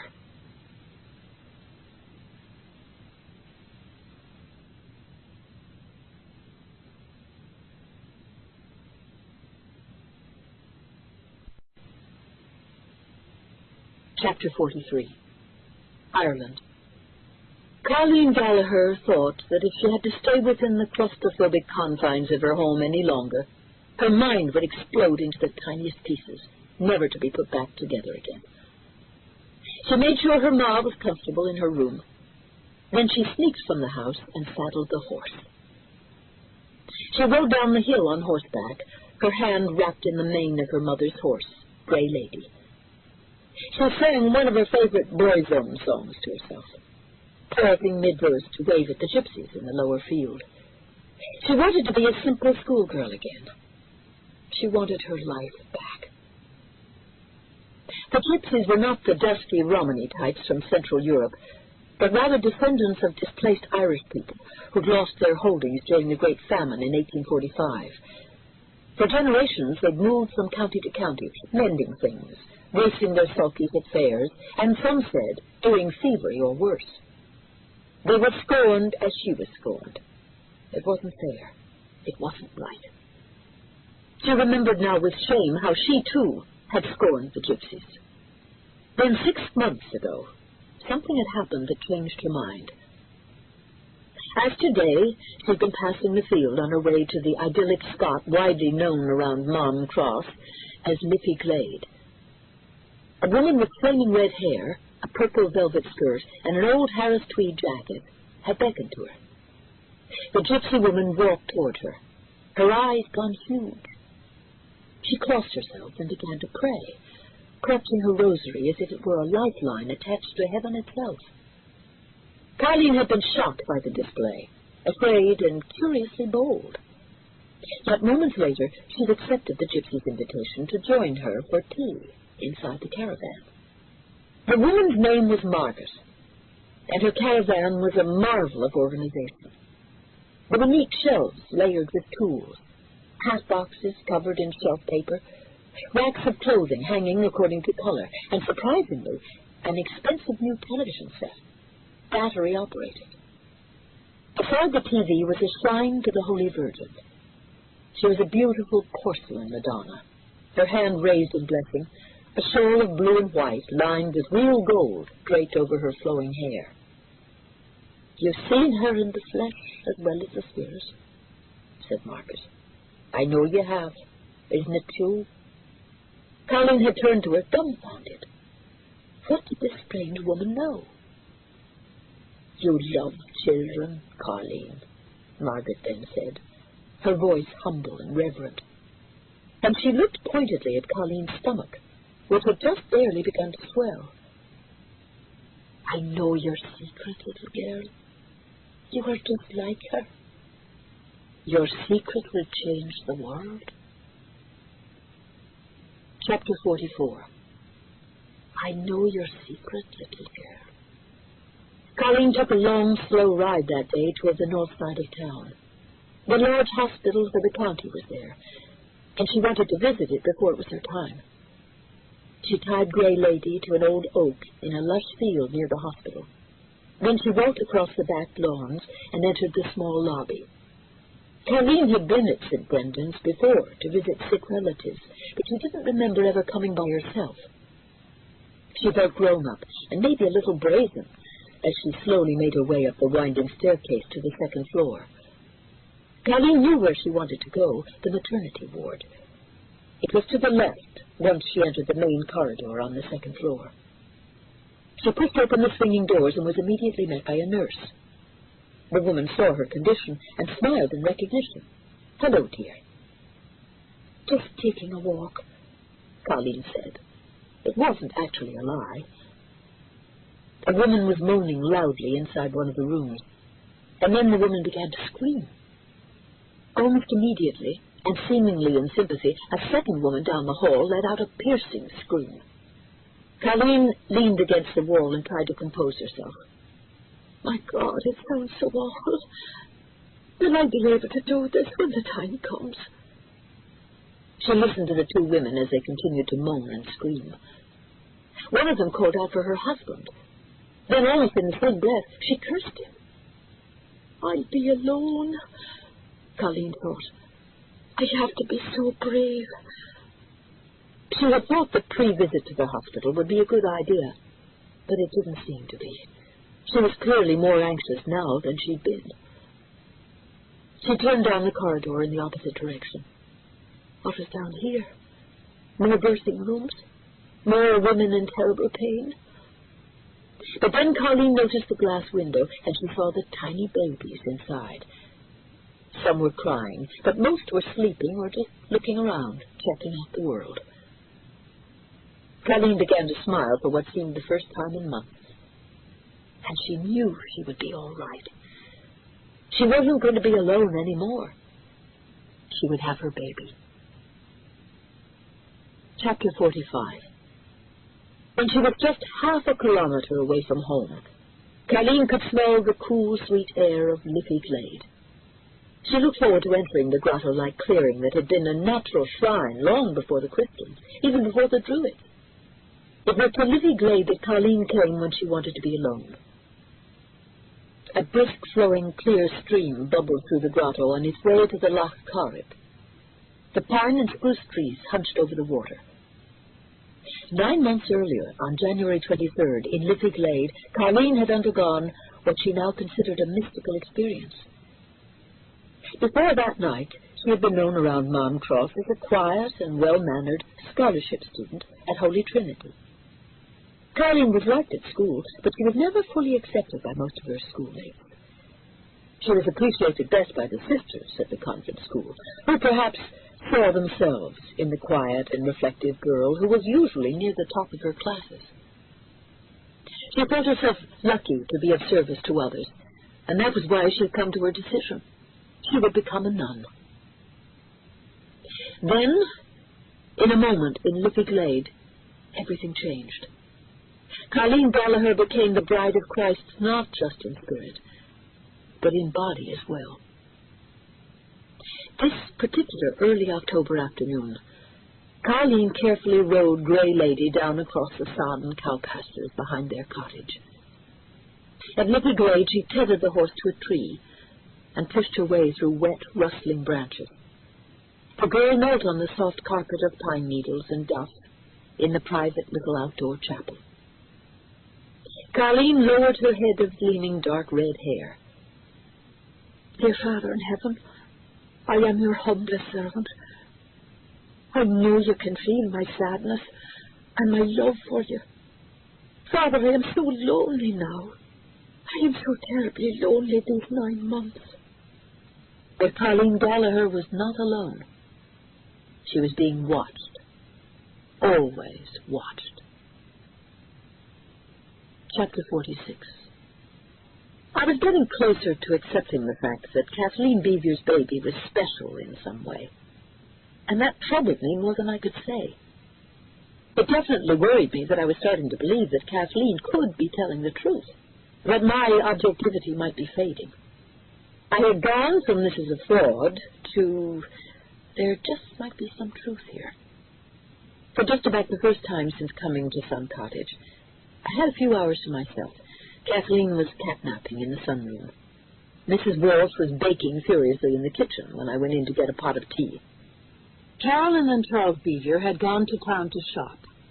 Justin was off somewhere taking a run. I'd looked forward to an investigation of the Beever Library. As big as the libraries in some small towns, it was a place where I could do serious research. There were history books, biographies, yards of reading materials on sailing, seashells, gardening, birds, and finance. And there was a section right by the fireplace that was full of books on religion. Many of these were so recently purchased at Barnes & Noble, Laureate's, and the Marinolle bookshop that there were still sales slips tucked between the pages. A fire crackled in the grate. I poured myself a cup of tea, then placed a stack of books about the Virgin Mary on a mahogany end table beside a cozy, rose-colored wing chair. Since I'd already read just about everything available on Mary, this was a review for me. I ran my hands across the spines of Our Lady in the Gospels, Our Lady of Fatima, Woman's Mysteries, Ancient and Modern, before cracking open a wonderful book written in the late 70s called Alone of All Her Sex. I couldn't read this book without falling in love with Mary all over again. The Virgin, sublime model of chastity, the author wrote, remained for me the most holy being I could ever contemplate. And so potent was her spell that for some years I could not enter a church without pain at all the safety and beauty of the salvation I had forsaken. I remember visiting Notre Dame in Paris and standing in the nave, tears starting in my eyes. I thought it was so true. This was the way faith worked, the way it had felt to me. It was the power of the Blessed Mother Mary that so many women understood. Further in her book, Marina Warner wrote that the Virgin is one of the few female figures to have attained the stature of myth. She quoted Henry Adams, who had written, "The study of Our Lady leads directly back to Eve and lays bare the whole subject of sex." Quite an interesting dichotomy, I thought. The Virgin, who many and increasing millions feel should be elevated to the level of her Son, and Eve, who was tempted by the serpent, ate of the fruit of the forbidden tree, and was cast out of the Garden of Eden. Eve had accepted Satan. Our Lady would crush him. I forgot the time as I contemplated the literature, looking for clues to the situation in Newport. There was pitifully little in the Bible about Mary, only 6 slight references, and there wasn't that much historical evidence about her either. 2 major theories, based on what scholars loosely called Christian tradition, were usually accepted in theological circles. The first was that Mary herself was conceived immaculately, inside the womb of her mother. She had been born without original sin. The second accepted theory was that when Mary died, perhaps in the ancient city of Ephesus in western Asia Minor, her body and soul ascended directly into heaven. This was called the Assumption of the Blessed Virgin Mary. I was still, after all these years, amazed that Mary was the least known, by far the most mysterious of all major biblical figures. And why? I didn't have to phone any feminists for the answer. Mary was a woman, a mother. The scripture writers were men. Some things had changed since the birth of Christ. This modern blessed event surrounding Kathleen Beever, if it was that, would be the most completely documented birth in almost 2,000 years. There would undoubtedly be books and films. And I hope it wasn't too vain of me to hope I would be standing at the foot of the birthing bed. Maybe then I would know the whole truth about the Virgin Kathleen. Chapter 47. I still had plenty of work to do, and I finally had a little time to do it. I grabbed my ancient pea coat from the hall closet and walked quickly outside to my car. Within minutes, I was sweeping past Newport's famous Bellevue Avenue, heading west on Memorial Boulevard. I drove the 1.5 mile length of Satchwist Point, where Kathleen had apparently parked with a boy nearly 9 months before, in January. The mysterious and perhaps mystical evening of January 23rd. Now that I was away from some cottage, my latent feelings of doubt rose up again. I was actually more confused about Kathleen than ever. When it came right down to it, nothing made complete sense. Everything required some faith on my part. Faith. It always came down to that. Cardinal Rooney seemed to accept the virgin facts, and I knew he wasn't easily fooled. The Cardinal was a sarcastically brilliant, cynical, and tough-minded priest of the old school. I knew he believed in Kathleen Beezer. He seemed to believe a holy child was about to be born. Justin believed as well, and he was nobody's fool. Why? What made them so sure about her? What did they know? What was I here in Newport to find out? What mystery still had to unravel? Next, there was Kathleen herself. She was a virgin, and she was pregnant. That much I knew for sure. Kathleen said that she'd seen the Blessed Virgin, and I, tough-minded and cynical myself, felt emotionally convinced that she was telling the truth, at least the truth as she knew it. No facts, just feelings, but I was swept up in them as I drove through Newport. Here was another fact. Kathleen had tried to kill herself and had failed. If she was pregnant with the Holy Child, why had she tried to take her life and that of the baby? Or should I be looking at the other side of that coin? How was it that help had showed up in an abortion clinic that was supposed to be closed for the night? Another patient arriving late. Help that had saved Kathleen's life. No one had known Kathleen was going to be there on that day, not even her three best friends. They thought she was going the next day. That was the plan. Finally, there was an important historical perspective to consider. Christianity was based on a belief in miracles. Christians all over the world believed in the virgin birth, and that Jesus Christ, the Son of God, had become man. Was it truth, or was it myth? I wanted a fact. I was starving for one measly, crummy fact to prove what I was starting to believe. As I continued down Memorial Boulevard, I saw a gold and blue sign pointing to the left, just past Spring Street. Rogers High School. I hit the turn signal. There was someone at the school who might give me what I wanted, a little light on this fantastic puzzle. Kathleen's date on the night of January 23rd. Jamie Jordan. He was a cold, hard fact. Chapter 48. I pointed the car down the tunnel of colorful maple trees called School Street and stepped down on the gas pedal. It was 2:57 on my watch. I was just in time for the end of the school day. An electric bell rang out, and the clamor of boisterous youth filled the crisp fall air. A mob of students stampeded out of the school's 8 swinging glass front doors. Car horns blared, and a bloated, faded brown football wobbled out away from the sedate, colonial-style school building. I stared into the swarm of shaggy-haired kids, trying to pick out one teenage boy from the many. I scanned the crowd several times. My eyes finally settled on a tall, muscular boy with a bright shock of blonde hair falling across his eyes. He was swaggering, shoving, engaged in physical repartee with a fellow male student who was no match for him. I knew it was him. I'd seen a picture in Kathleen's room, and it couldn't be anyone else. James Jordan was a big boy, more like a man. I figured he was probably 6'2", and close to 200 pounds. He was good-looking, to be sure, but somehow I couldn't see him with Kathleen. I had an inkling of fear, the thought that maybe it was nuts to force a confrontation, but I pressed on. It's called counterphobia. I knew. I'm not generally advisable in my trade. "Hi, excuse me," I said, interrupting his horseplay with his pals. "Are you James Jordan?" He stopped, turned, gave me a slow, cool, appraising smile. "I guess that means that you are," I said.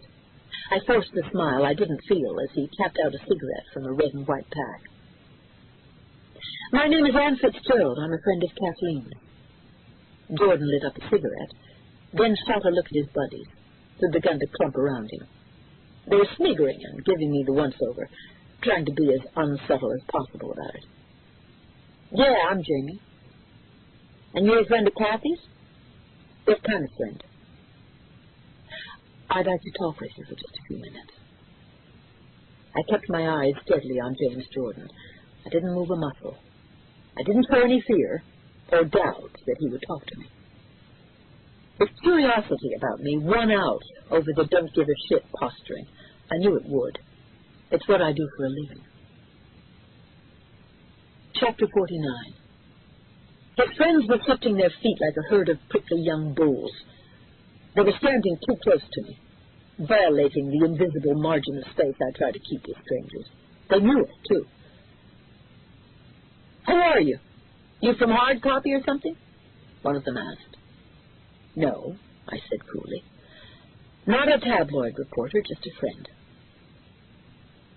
Okay, Jamie said after a few long seconds. Let's walk and talk, friend. You got 5 minutes to get my full attention. Oh, thank you, I said, then finally smiled. And so did Jordan. I could tell that he liked me, and also that he considered himself good with women, even an older one like me. There was a side street at the end of the block, and on it were pretty little houses with jeeps and the like parked in the driveways, bikes and skateboards on the walks. Jordan was a head taller than me, and as thick-chested as a lumberjack. Nothing had ever unseated this boy, or at least that's what he wanted me to believe. Okay, he said as we rounded the corner. You have my attention anyway. Who the hell are you, really? And what do you want? You aren't Kathy's friend, that much I know. Jamie, you don't know shit, I said, and that's a fact. I told him who I was, but very little about my actual assignment. I also gave off an indisputable don't-mess-with-me attitude. Machismo could cut both ways. This past January, I continued, you went out with Kathleen Beefier. That's an established fact, too. The two of you dated at least once. He shook his head. I knew this shit was coming. You guys are so predictable. You're another one writing a book, right? So write this. I went out with Kathy Beefier once, one date, plus a few trips to get a Big Mac or something after school. How come there was only one date? How come only one date? Well, we can't spread the boy around too thin, can we? Jordan said. He was too smug to be real. I couldn't help thinking that this kid was a heart-pounder of the bad tit school. He and Kathy would have made quite a striking couple. But still, I couldn't see her with him. She might have had a slight infatuation, but she didn't like cocky people. Could you be straight with me for 1 minute? Back on January 23rd, you took Kathy to a formal dance at her school. Then something happened. Kathy told me that much. What happened? A look of anger flashed across his face. I saw what he would look like as a grown man, and I didn't like it. Listen, goddammit. Isn't it obvious as the nose on your pretty face? She won't care because we made it after the dance. Everybody knows that Kathy was like a dead fish in the sack, I'll admit, but that doesn't make her the Blessed Virgin. His scowl was intimidating. I wanted to throw up my hands and say, thanks, see you. But I couldn't walk away, not yet. A medical expert from New York came here the night before last, a doctor with no reason to lie. Jamie, I was standing right there when he examined her. Kathleen is still a virgin. She never made it with anyone. Not you, not anybody else. Hey, bullshit! He screamed at me. I had her! He grabbed himself between his long legs. With this! I must have telegraphed my disbelief, because he scowled again. Then, before I could move away, he shoved me hard. I went down on the ground. I clapped my hand to my chest. I was more embarrassed than scared. The kid had broke me. My side, where I'd landed, hurt. Then I got right up. I shoved the bully. Then I shoved him again. You're a real tough guy, right? How tough are you? I yelled at him. I kept coming at him. Answer my questions. What happened that night at Statuus Point? Something happened. I can see it in your lying, coward's eyes. I can see right through you. Suddenly he whirled and hurried away. I wanted to chase after him, but I knew it wouldn't do any good. He was lying to me. I was sure of it. But if that was true, then so was Kathleen. Chapter 50. All I wanted was the simple, unvarnished truth. But isn't that what we all are searching for? That night I sat in an old painted pine rocker beside Kathleen's pretty canopied bed. The moon had just floated up over the ocean like a big yellow balloon. But tonight it failed to move me with its beauty or serenity. My head was still ringing from my brief, disturbing interview with Jamie Jordan. I was mistrustful of just about everything. I needed to know what terrible thing had happened between Jordan and Kathleen at Statuist Point. Kathleen was weak and exhausted. I could see it on her face. The darkened bedroom was lit only by a small lamp on the nightstand. I turned on the radio CD player on the white lacquered bookshelf. Music enveloped us, and I recognized Jewel, a popular love ballad Kathleen liked. "You don't go for that sentimental stuff, do you?" Kathleen asked. "The idea is for you to go to sleep," I told her. I went back to my chair and rocked quietly. As bad as my talk had gone with Jamie Jordan, it would have been worth it if I'd learned something useful. Why wouldn't either of them talk about that night? "Kathy, I have to ask you a question," I finally said. She was staring off into space, seemingly oblivious to what I'd said. "That day on the beach when I started bleeding," she finally said, "I was terrified. I'd never been so scared in my life. I love this baby," she admitted to me for the first time. "I can't lose it now." And that admission moved me. I rocked silently for long minutes, just trying to get a grip on my emotions. "Do you trust me, Kathy?" Kathleen smiled her incredibly innocent smile, an absolutely charismatic look that she had. "I trust you, of course I do. You're very honest, open." I took a deep breath. Kathleen could knock the wind out of me just about any time she wanted to, with a few little words. How was it that she could affect me like this? Was it why I was starting to believe in it? "Kathy, please tell me about Jamie Jordan. I went to see him today at Rogers High School. I spoke with Jamie. He said we did it. He tells that to people because he thinks that's what they expect to hear from him. Honestly, I feel so sorry for Jamie. His whole macho fantasy is so sad." I could tell that Kathleen was trying to mask her hurt. She clutched an ancient rag doll to her breast, looking even younger than 16 years.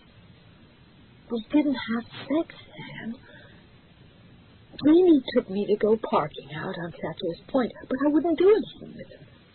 He was like an ugly animal forcing himself on me. I wouldn't do it. I didn't do anything with Jamie. That's everything there is to tell right now," she said. I'm sure I had a blank expression on my face, but my brain was whirring. "Don't you believe me?" Kathleen asked. "Please believe me, Anne. If no one believes, what will happen to me? What will happen to my baby?" I shushed her, then got up and smoothed her hair, tucked her covers up under her chin. She said she was innocent, repeatedly, but it nagged at me that she always added, "That's all I can say right now." I wanted to believe that Kathleen was being honest because I cared about her so much, but I couldn't. Something important had happened to Kathleen that night at Statuist Point. I had been sent to Newport to find out what it was. So far, I hadn't succeeded. Chapter 51. Upstate New York. St. John of the Cross was nestled deep within forested hills, 90 miles north of New York City, along the Hudson River. As his car bumped up the rutted drive, Nicholas Rossetti had never been more afraid for his life or his soul.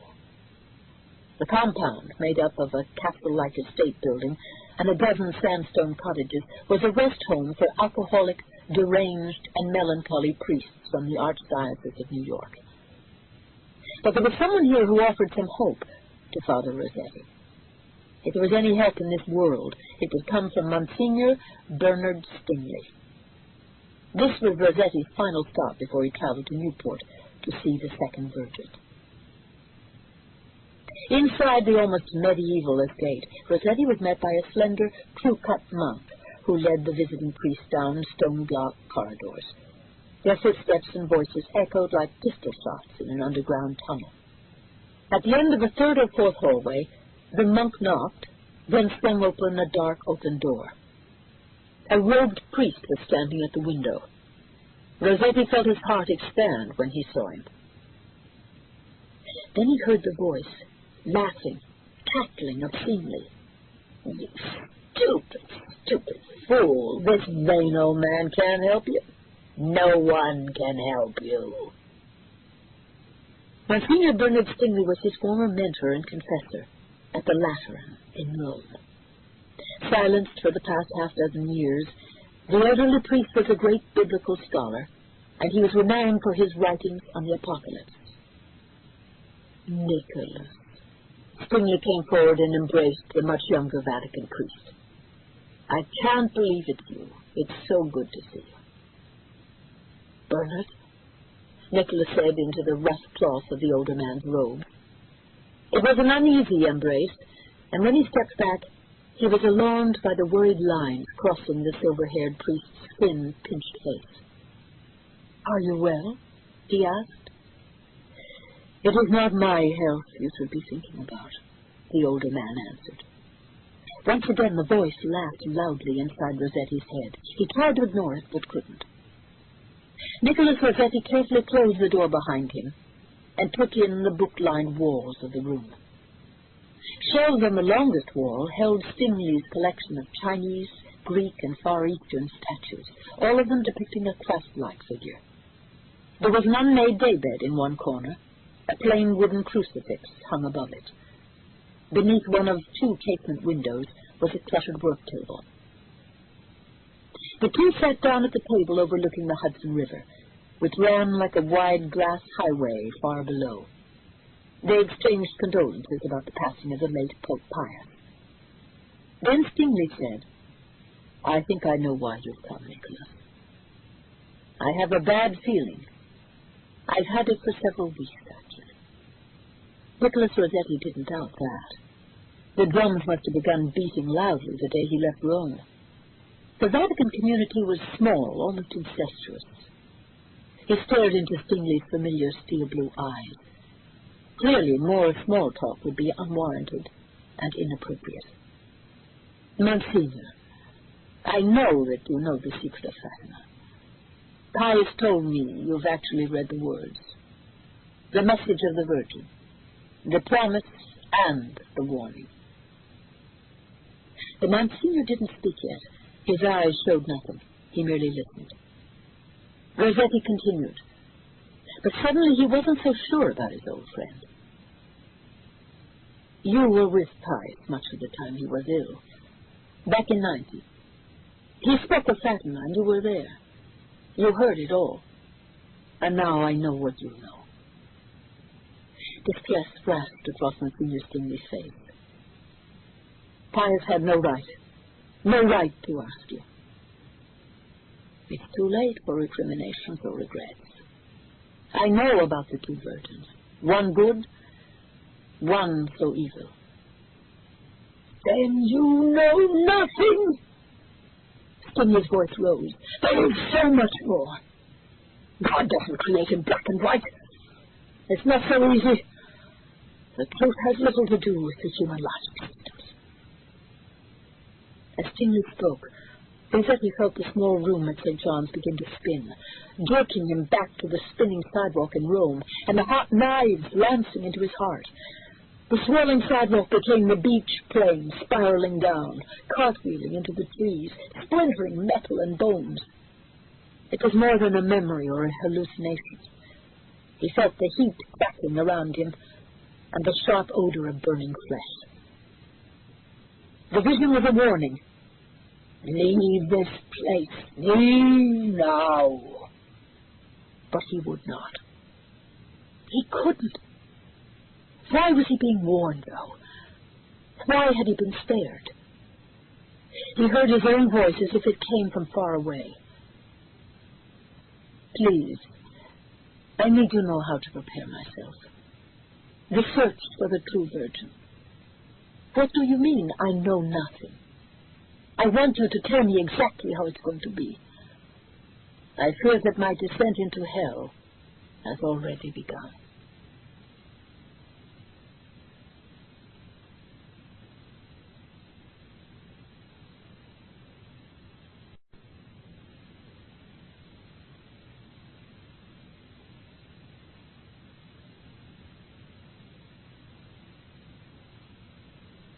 Chapter 52.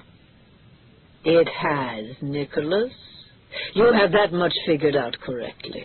You're already lost. Your soul is forfeited.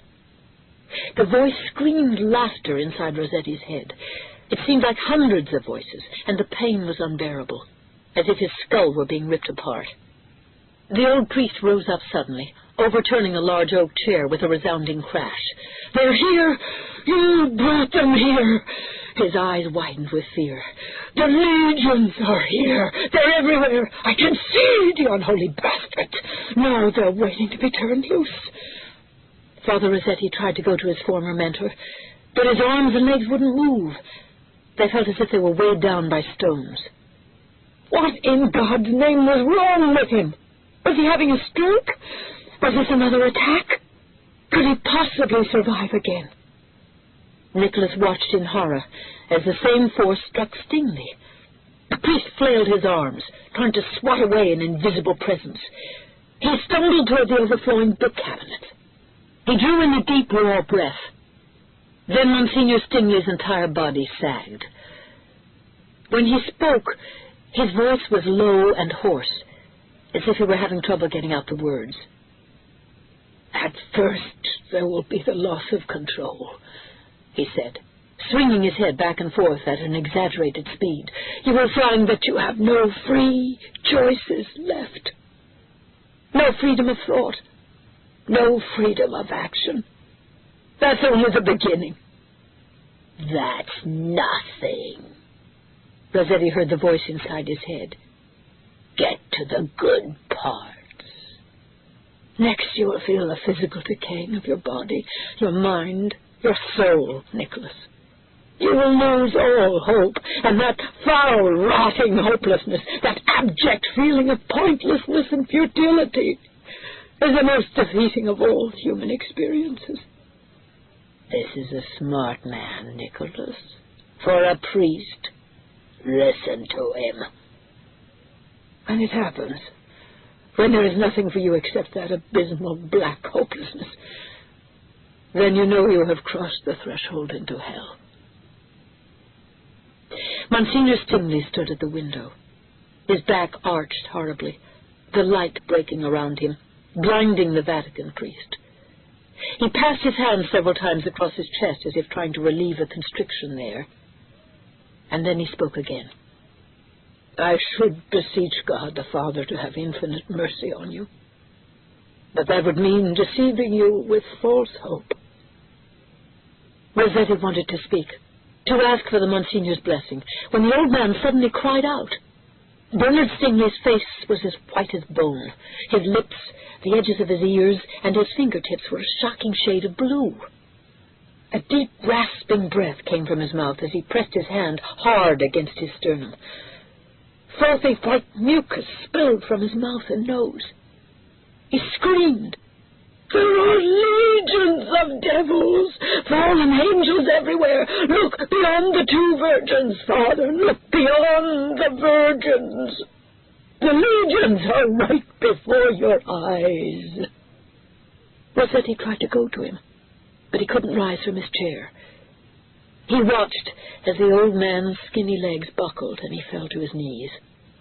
His eyes rolled upward, and foam continued to boil over his lips and down the knob of his chin. He fought wildly against unseen forces. With extraordinary effort, Nicholas Rossetti lurched from his seat. He was forced down to the floor. He crawled on his hands and knees to where Bernard Stingley had fallen. "Monsignor, no! Dear God, no! Get away from him! Take me!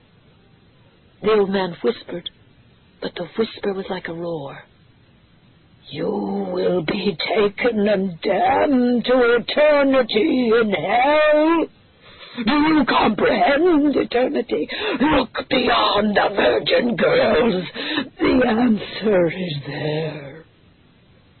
And in that instant of terror and pain, Father Nicholas Rossetti believed that he did understand something.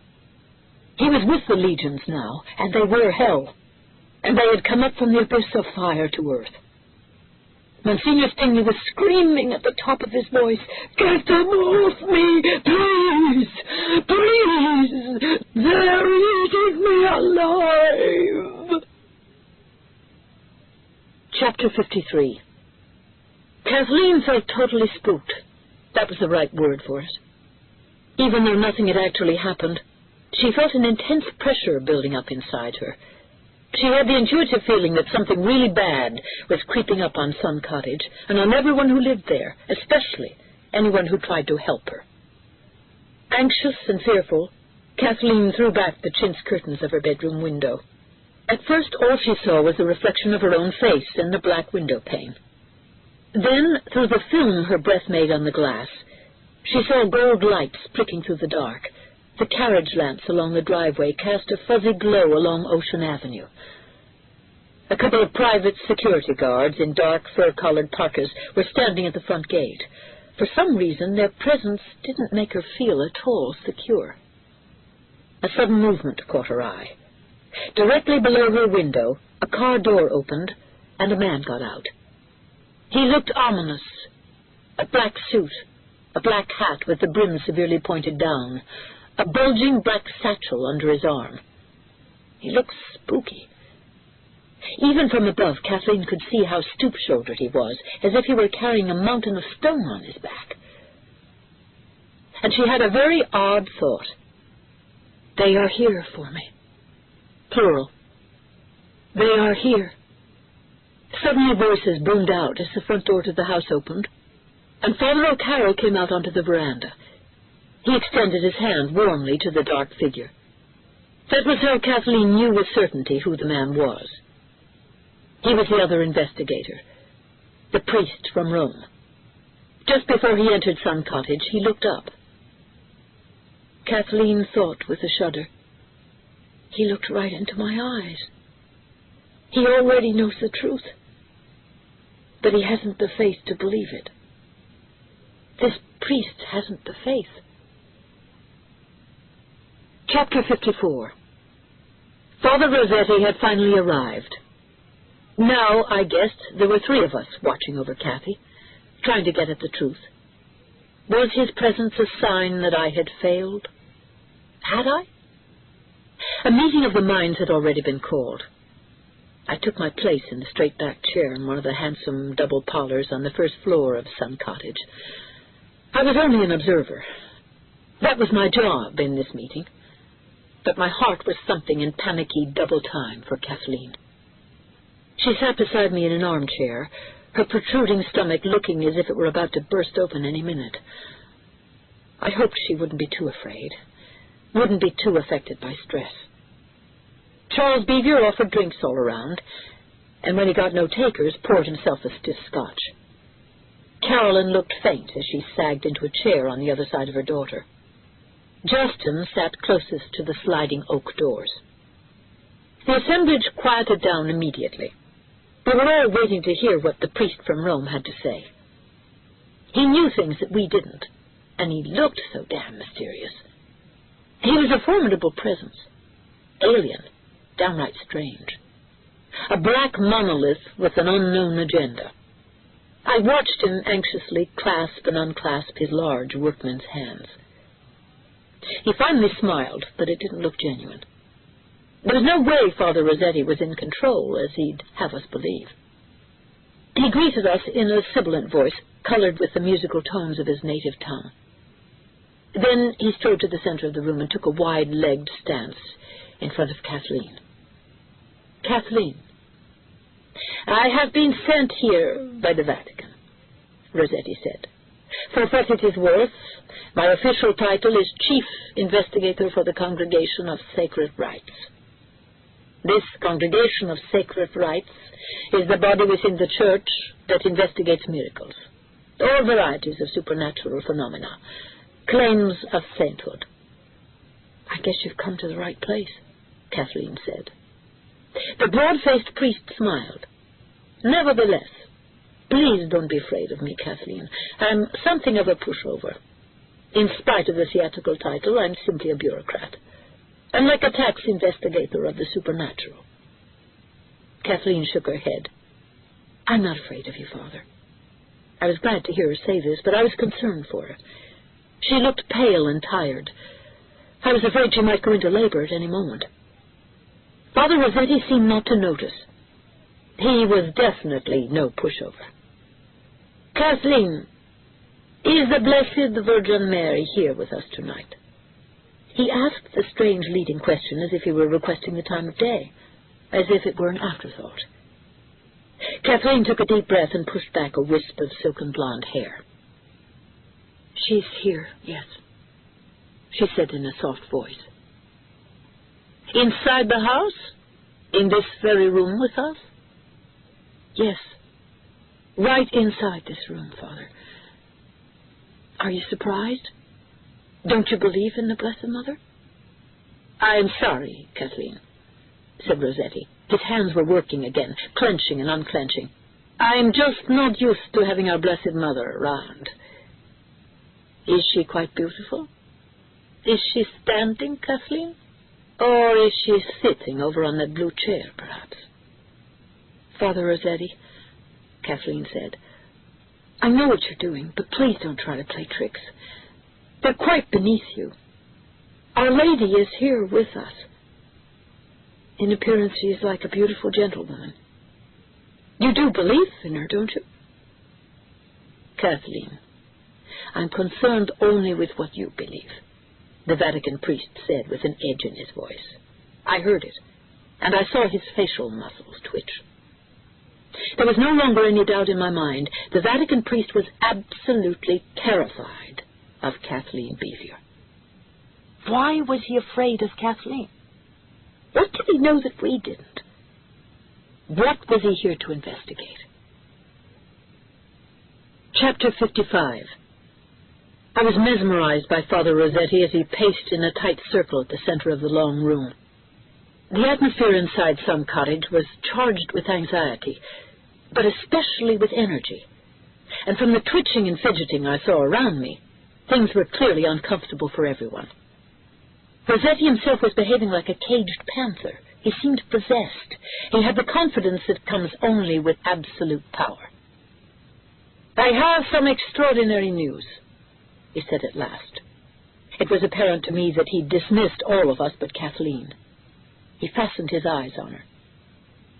One of the things I have uncovered thus far, one of the few things I'm truly sure about, the chief investigator said, is that there are two virgins. Kathleen is not alone. I gasped and shook my head in disbelief. But Kathleen's eyelids didn't flutter. In fact, by contrast to the rest of us, Kathleen was as serene as the calm before a storm. I sensed that there were two of us. At least two. Kathleen said so quietly that I had to strain to hear her. She looked almost in a trance.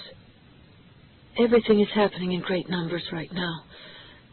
Plagues, deaths, illnesses, even virgins.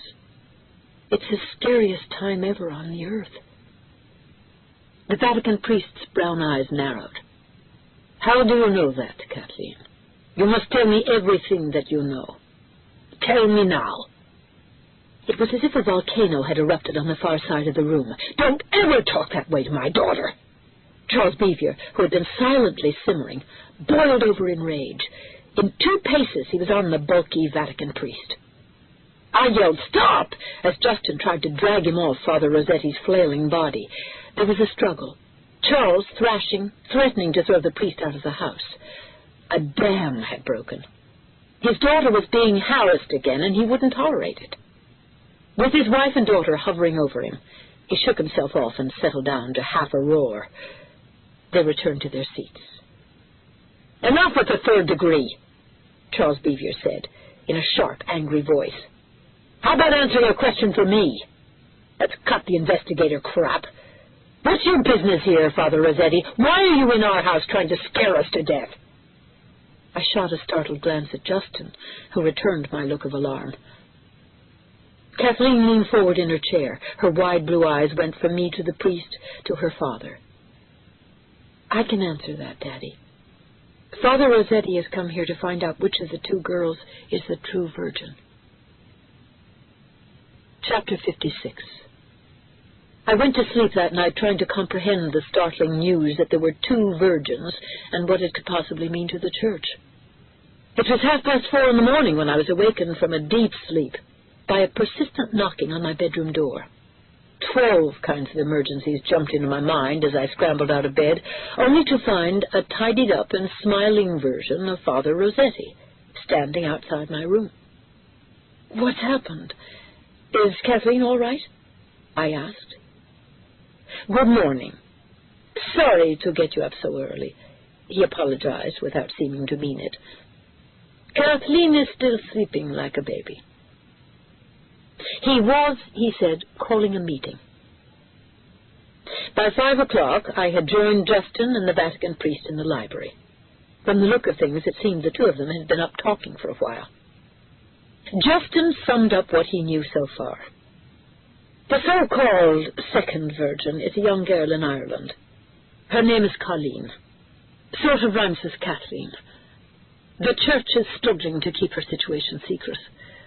That's easier there than over here. Father Rossetti has questioned her. "And I would very much like another opinion," Rossetti broke in. "Unquestionably, you are the two people most qualified to give it. You know Kathleen and can make a comparison. Cardinal Rooney and the Vatican agree. They also think it wise to keep our circle small." That certainly woke me up. What was he saying? That we were to fly off to Ireland to meet this girl? But what about Kathleen? And Jamie Jordan? What about the night in question at Statuist Point? My investigation was in Newport, not Ireland. As if the priest had read my mind, he said, "I've already spoken to the Cardinal in Boston. I'll stay here with Kathleen and wait for your return. Go quickly. You will be back in plenty of time." Justin and I exchanged glances. I was thinking that I didn't particularly like this priest from Rome. I didn't trust him. And I cared about Kathleen. I also had a lot of work to do here in Newport. Then Rossetti did something that surprised me. He completely humbled himself. "Please, I truly need your help," he said. "There is so very much at stake for so many people around the world, and I cannot do this job alone. Please, you have to help me." My heart turned over in that instant. "Of course we'll go," I said. Rossetti's relief was tangible. He smiled again, and I realized with a visceral shock that he wasn't nearly as old as I'd thought. He was in his late 30s, 40, tops. What had aged this man so? What had he seen before he came to Newport? What did he know? What were Justin and I about to see in Ireland? Would we be in danger? Should I pack my gun? "I think you will find Colleen Gallagher extremely interesting. She has many of the same qualities you see in Kathleen," Rossetti said. "Go and you will see. Please, go. They could be sisters." Chapter 57. Less than 12 hours later, we were in Ireland, and I was trying my best to focus on a whole new set of problems. I had said goodbye to Kathleen and her parents, and I also spoke to Cardinal Rooney, who asked me to cooperate with Rome as much as I could. So here I was, about to meet the second virgin, wondering what it could all possibly mean. And I was carrying my gun. We scooted down a country lane in a tinny little car on the wrong side of the road. Justin seemed more at ease on his home ground, and apparently was enjoying it to some extent. I took comfort in his joy, and also marveled at the solemn beauty of the countryside. But mostly I couldn't help feeling concerned and afraid. Too many bad things had happened already. After nearly 2 hours of driving through low, striking hills, colored 100 different shades of green, we came to a gray wooden road marker for the town. Next to the town's name, God's Country was printed in bold black letters. At another time, the irony of the words might have made me smile, but not now. Turning down a narrow paved lane, we passed a drove of villagers. 20 men, all dressed in earthy brown suits, plaid caps, and black boots that were obviously the work of the same cobbler. 20 pairs of eyes casting suspicious stares at our car as we drove by. "What an odd group of men," I commented. "They make me think of the Druids." "The last real peasantry in all of Western Europe," Justin said, with a thin smile that expressed either pride or moderate embarrassment. "We've officially entered Mom Cross." "I feel like we've stepped into a medieval hamlet," I told him. "We have," he answered. There were a few one-room stores on the main street of the village. Soot-stained advertising posters were stuck up on the walls. "Players, please. Guinness for greatness."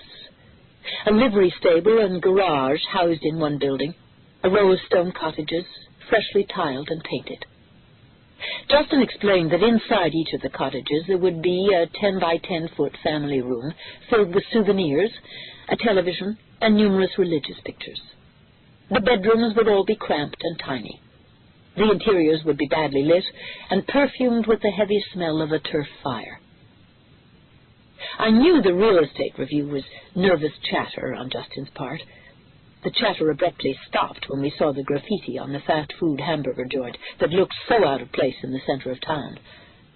The letters were angry, red brushstrokes high up against a freshly whitewashed wall. "Colleen sucks fairy dicks." "Ah, that explains everything," Justin said, and smirked as we zoomed on ahead. Chapter 58. The Gallagher house was about 1.5 miles east of town. Justin and I went directly to it, almost as if we'd been there before. I kept getting the feeling that none of this was in our control, and it frightened me in ways I'd never experienced. That morning, the Herald Tribune had carried stories of a terrible famine in India, a plague in Mexico, the polio outbreak in the United States. The stories reminded me of a scary book I had read years before called The Hot Zone. Ebola had almost seemed the work of devils. As we pulled into the graveled car park, clouds snuffed out the sunshine, casting the tiny thatched and whitewashed cottage into gloom. There was nothing welcoming about the house, the yard, even the walkway. "That's a peat fire you smell," Justin said as we climbed out of our rented car. "The smoke can be stifling. You won't forget that smell." What I wouldn't forget was how I felt as we started to walk toward the cottage.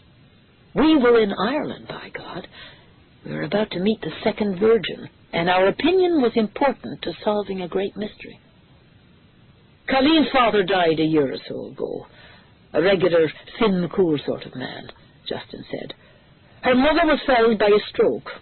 She's nearly senile as well, at 40. She's in her bed most days. The doctors out here are not terribly sophisticated. It's not the best situation for the girl. Not like life with the Beavers." "Kathleen's life isn't an easy one," I said, feeling a little defensive for some reason. "Not anymore, it isn't." "I know that, Anne," Justin said. "I like Kathleen very much. Now we have to find out some things about Colleen. Like how the church in Ireland has been able to keep this a secret?" I said. Justin shrugged. "That's no surprise to me. But I know the Irish Church. If Jesus Christ had been born on this island, the word still might not be out." There was a rusting iron gate in the stone wall surrounding the cottage, and it creaked as it opened under Justin's hand. At that exact moment, the blue-painted cottage door swung open as well. A nun, a large, severe-looking woman, her black habit blowing in the soft breeze, stood there before us. "I'm Sister Catherine Dominica," she announced curtly. "Who might you be?" We introduced ourselves, and the nun nodded her head. She said she was expecting us. Dun-colored hairs peeked out from under her stiff white cap. She eyed us distrustfully, but showed us inside. The sister looked as forbidding as a crow, and that was a fact. But I forgot her as soon as my eyes adjusted to the low light in the cottage. There was a movement at the fireplace. A girl stood up from a low stool to greet us. She wore a printed house dress under a frayed lace apron and had a striking mass of dark red hair curling down her back. "Hello," she said, with obvious delight and surprise. "I'm so glad you're here. It means the church believes in me." The sunshine that had been obliterated by the clouds overhead had materialized right here. The smile on that girl actually illuminated the dim and dreary interior of the cottage. I stared at her, not meaning to be rude, but she would have drawn stares anywhere that she went. Colleen Gallagher had that coloring we think of as stereotypically Irish. Transparent white skin, apple cheeks, clear green eyes, and of course her marvelous Titian hair. But her radiant features transcended the stereotype. I'll call it as I saw it. She was an exceptionally lovely girl. An exceptionally lovely girl who was hugely pregnant. 14 years old, I couldn't help thinking. The exact age of Mary of Nazareth when Jesus was born. Father Rossetti had impressed that point on both of us. Did he believe this girl was the true virgin?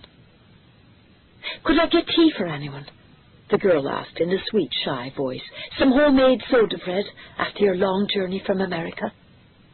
I found that I liked Colleen Gallagher instantly. Who wouldn't?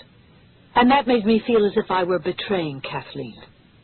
No wonder Father Rossetti needed help, I thought to myself. This was an impossible problem. Both girls seemed perfect. Chapter 59. Colleen immediately impressed on us that she wanted to cooperate in any way that she could. She had been hoping and praying that the church would send someone. We walked single file with her down a solitary mud path that twisted along behind the Gallagher cottage. She said it was a good place to talk and listen. "It's very pretty out here," I said to the girl. "Thank you," she said, and seemed proud of the land. "I think it is too. People around here say that it's God's country." Colleen was taking the lead. I followed, and Justin brought up the rear of our march along this dull, uneven seam sewn into the otherwise bright green countryside. I concentrated on Colleen and what she was telling us. She definitely wanted us to hear her story. "What do you want to know?" She turned and asked in the softest, sweetest voice. Is she a little too good to be true? I wondered. But wasn't that true of Kathleen as well? Two perfect girls. A perfect puzzle. "Why don't you just start at the beginning?" I suggested. "What's the very first thing that you remember pertaining to the pregnancy?" "I can tell you that one. It was probably too late to be out alone," she said, "but I often come to Liffey Glade by myself. That's what happened on the night it all began." Fields became sparse woodland, then dense thicket. When the gloom was thick around us, we came suddenly to a hollow clearing within the trees. Colleen pointed to a flat rock jutting out over the edge of a small stream. "I was right over there," she said, "watching the moonlight glinting on the water, when I heard their voices." "Who did you hear, Colleen?" Justin asked. "What voices?" A shadow crossed the young girl's face, as if her peace of mind had been breached by an ugly memory. "It was two men and a boy around that bend," she said. "I thought they were trapping rabbits, or perhaps fishing in the stream. I called out and startled them. They were doing something wrong," said the young girl, her voice catching in her throat, coming out so ragged that it was hard to understand her. "They didn't want me to see." "What kind of wrong?" I asked. "Did you see? What were the men doing?" Colleen coughed, then cleared her throat. Her voice became a nervous whisper. "They had their pants down to the ground, and one of them A man as big as a bear had his mouth on the boy. Down there. The boy's in my school. The other man was someone I knew. A priest from another town. And he was touching himself. Colleen suddenly started to cry. Big tears raced down her cheeks. She pushed them away with the back of her small hand. The tears seemed genuine. The priest recognized me and began to come at me. So I started to run. They did too. I could hear them breathing. I could smell them. I ran as fast as I could. The bigger man grabbed me by the waist and he pulled me down. I hurt myself. The priest covered my mouth and nose so that I couldn't scream. There's no air to breathe. Then it seemed like there were so many of them, not just the two men and the boy. It seemed like there were 20 or 30, more than I could count. Then there was a loud cracking, louder than the loudest thunder. Big daggers of light turned the sky yellow and white. The men vanished, however many there were, just scrambled up the scree, leaving me lying alone, scraped up and bleeding in the rain that come up suddenly and fell in the glade. Colleen pointed across the clearing. An enormous oak was split in two. The damage looked recent. Half of the tree still stood, while the other half lay supine. I could see the fire marks that had scorched the length of the trunk. They didn't get me, said the young girl fervently. The stories about me are all false, all lies. I got away from them untouched.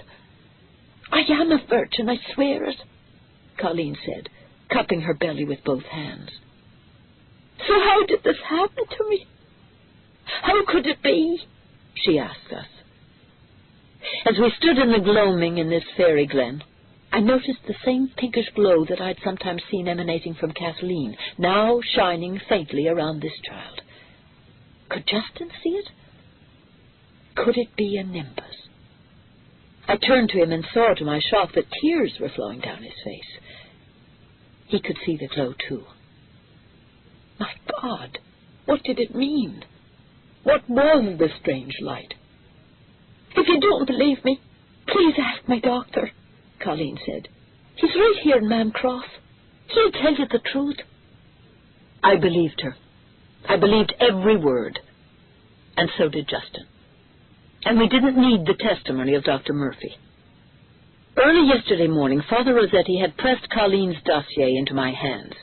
It included the medical report from Trinity Hospital in Cork. At the Vatican's behest, they had sent a doctor to examine Colleen. I'd read the report myself, so had Justin. Colleen Gallagher was 8.5 months pregnant. And she was definitely a virgin. Please help me, she whispered. I'm a good girl. Chapter 60. Portsmouth, Rhode Island. It was 9:30, and the three friends were having a round or two of cocktails at Neely's infamous lawn bar. Jamie Jordan returned from the Head, and he sauntered up to the crowded bar where Chris Rowley and Peter Thompson were hunched over cold, foaming draughts of Samuel Adams, Boston's finest brew, or so the ads proclaimed. On the colored television overhead, the blue and red-clad Rangers were pulverizing the local favorite Boston Bruins. Jamie knew from the slippery looks they gave him that his dear pals had been talking about the night at Statuist Point. What else? That royally pissed him off. He pushed his hand back through his long blonde hair. I told you that we don't talk about that night. That means we don't talk about it. That means you two dickheads don't talk about it while I'm in the Head. Chris Rowley rolled his dark eyes. Paranoid asshole. You're loaded, too. You're drunk. Do you believe him? Rowley turned to Peter Thompson. Jamie Jordan's face turned bright red. Thompson, were you talking about that night or what? If you weren't, I'll buy the next round. Shots or beers, Thompson said, trying to relieve the potentially bad scene the best way he could. The three of them had been inseparable since their grammar school days in Newport. That's why the friends were worried. They knew Jamie. Nothing had ever gotten to him like this, and now everything got to him. "Were you talking or not?" Jamie asked again. The veins in his forehead bulged out against bone and seemed to throb. "We need to talk about it, buddy. This whole thing has gotten out of hand. In case you haven't fucking noticed," Thompson said, and pointed an index finger at his friend. "Do you know how out of hand this has gotten? We need to do something. We need a plan." Without thought or warning, Jamie Jordan hit his friend hard in the chest with a closed fist. The dark-haired boy reeled off his chair and slipped down onto the puckered linoleum floor. His Honor Tom Neely, proprietor, grabbed an old hardwood walking stick and waved it high over his bar. "You petty hoodlums, cut the crap here or I'll brain the lot of you." Neely's went dead quiet. The older working men glared down toward the corner where the ruckus had erupted. The three young friends were tall and muscular and looked to be in their early 20s. Each of them carried false IDs, which got them into most area bars. Jamie Jordan spun away from his friends and lunged toward the front door. He bumped into a few ossified regulars who did nothing. Jordan was 6'3" and well over 200 pounds. His friends were just as big. Outside, with the sea breeze whipping across his face, Jamie Jordan thought about going right back in and wiping the floor with Thompson and Rawley. "Oh, Christ!" He smacked his palm hard. Kathleen Beaver was the one he ought to wipe out. He remembered how he'd had to practically get down on his knees and beg the Ice Queen for a date. He'd driven over to Salve Regina to meet the Catholic schoolgirl getting out of class on 4 different afternoons. He'd even worn his best Nautica sweater and ironed his black cords. There was something different and special about Kathleen Beaver, he had to admit. Jamie had wanted her more than he'd ever wanted any girl. Not just for the sex, either, though the blonde bitch was sexy. Jamie had just wanted to be around Kathleen. She had it. He had thought that he loved her. Until that night at Satchurst Point, where something bad had happened.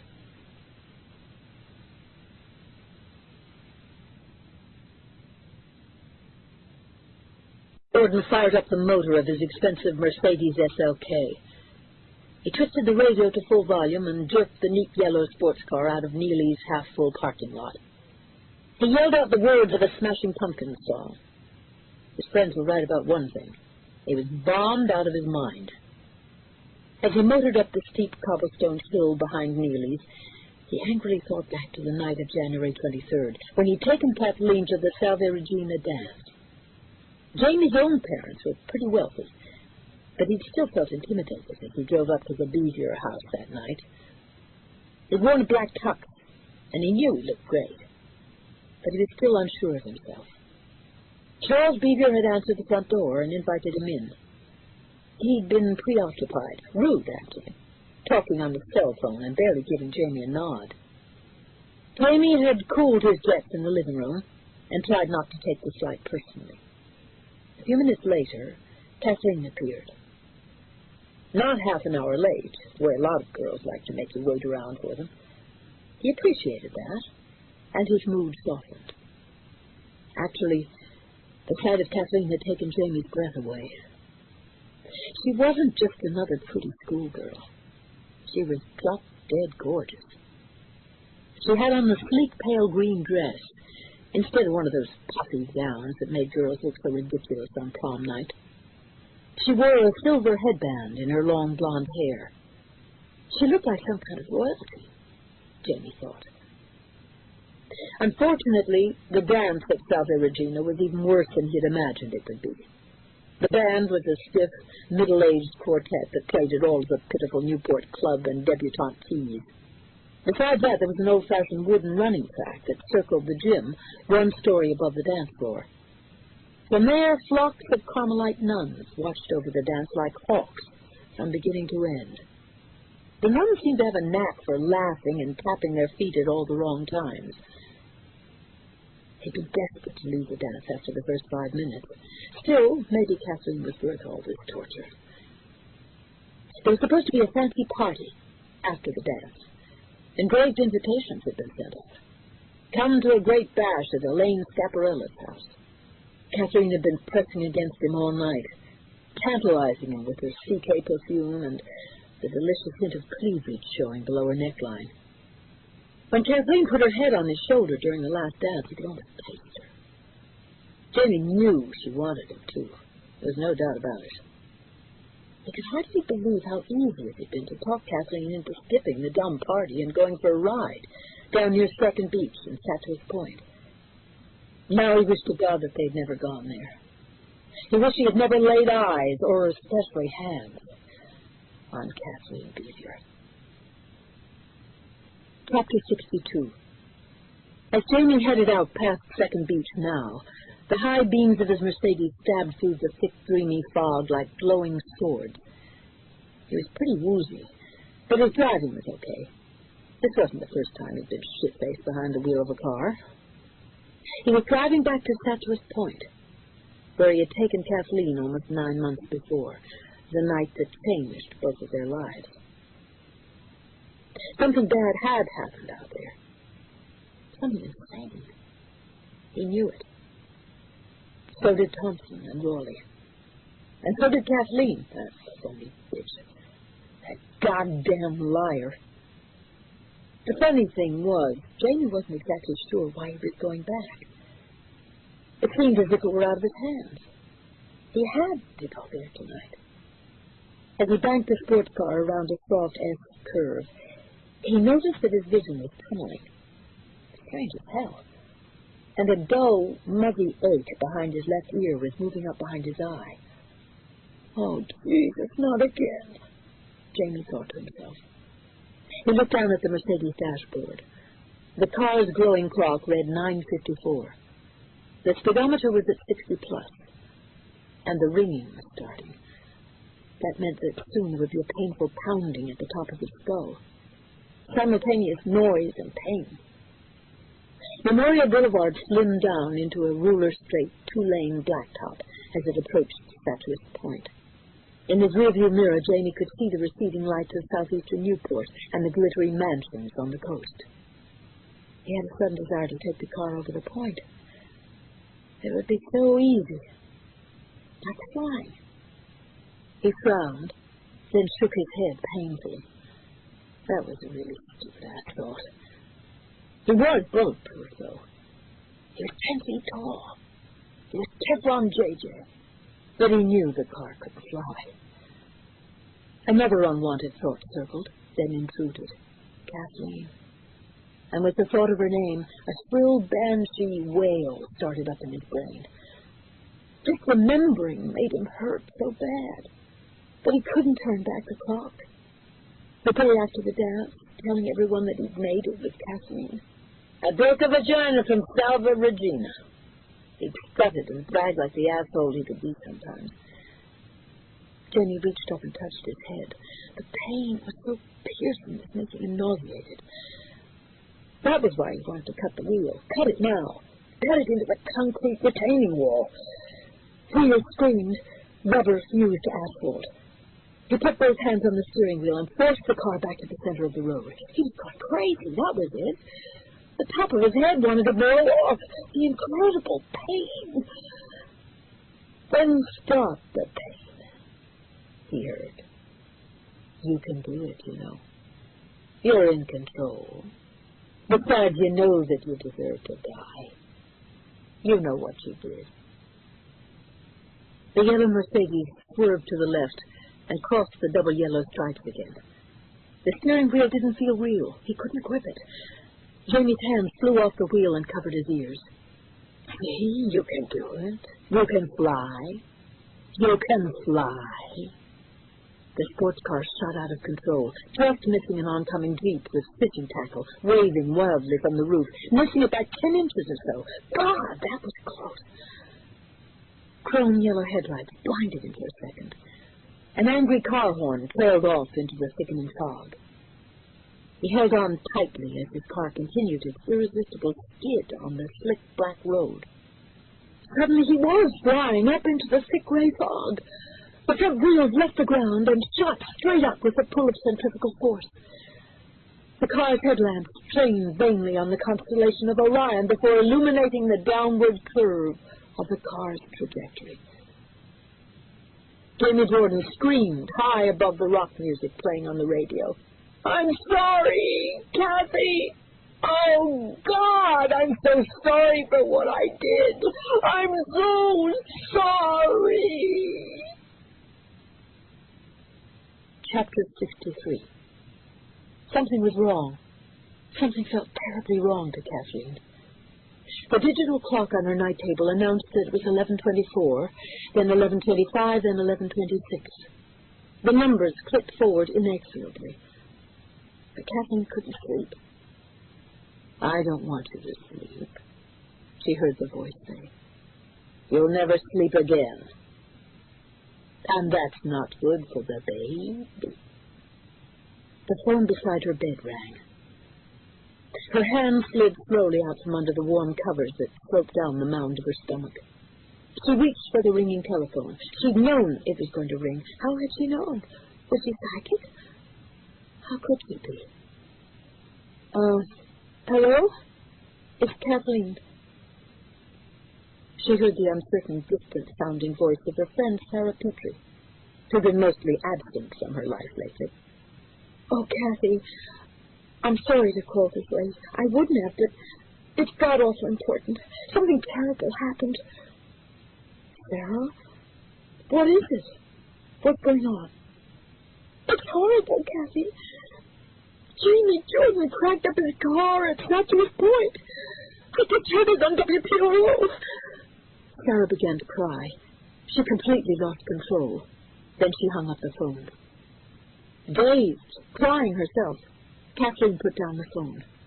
She tugged on her jeans with the elastic front panel and struggled into a flannel shirt without opening the buttons.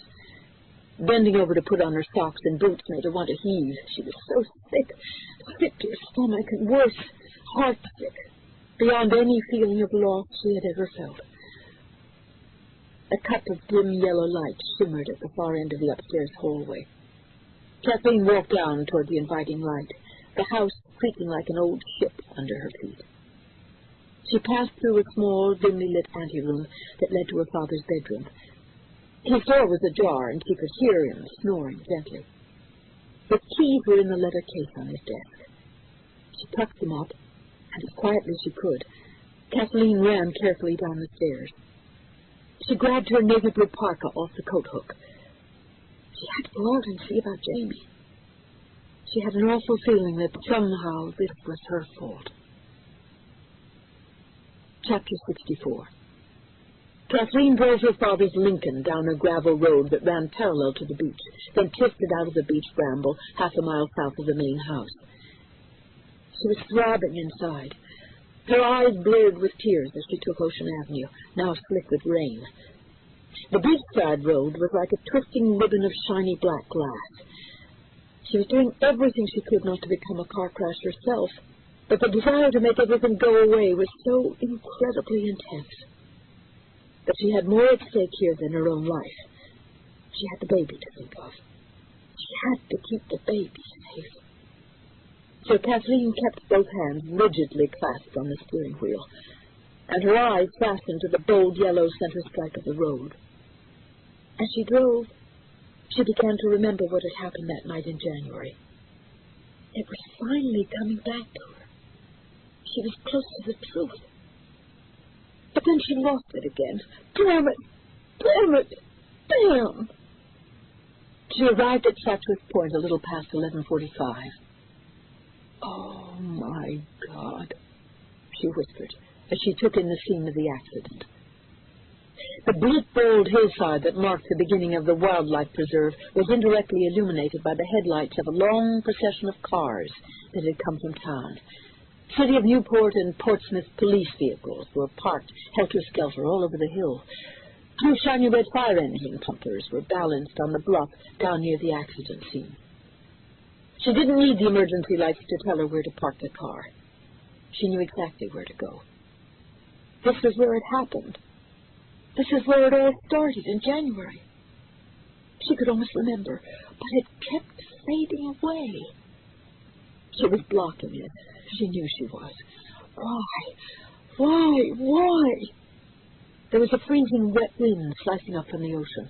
Waves were crashing like thunder on the rocks just beyond the roadside. A thick bluish-gray fog lay over the entire area. At least 100 people were loitering outside their cars, trying to get a better look at the accident, trying to grasp the newest twist in the story of Kathleen Beaver. She was elbowing her way past the knot of onlookers to the automobile wreck when the Newport City police chief recognized her. He shook his head no, sadly.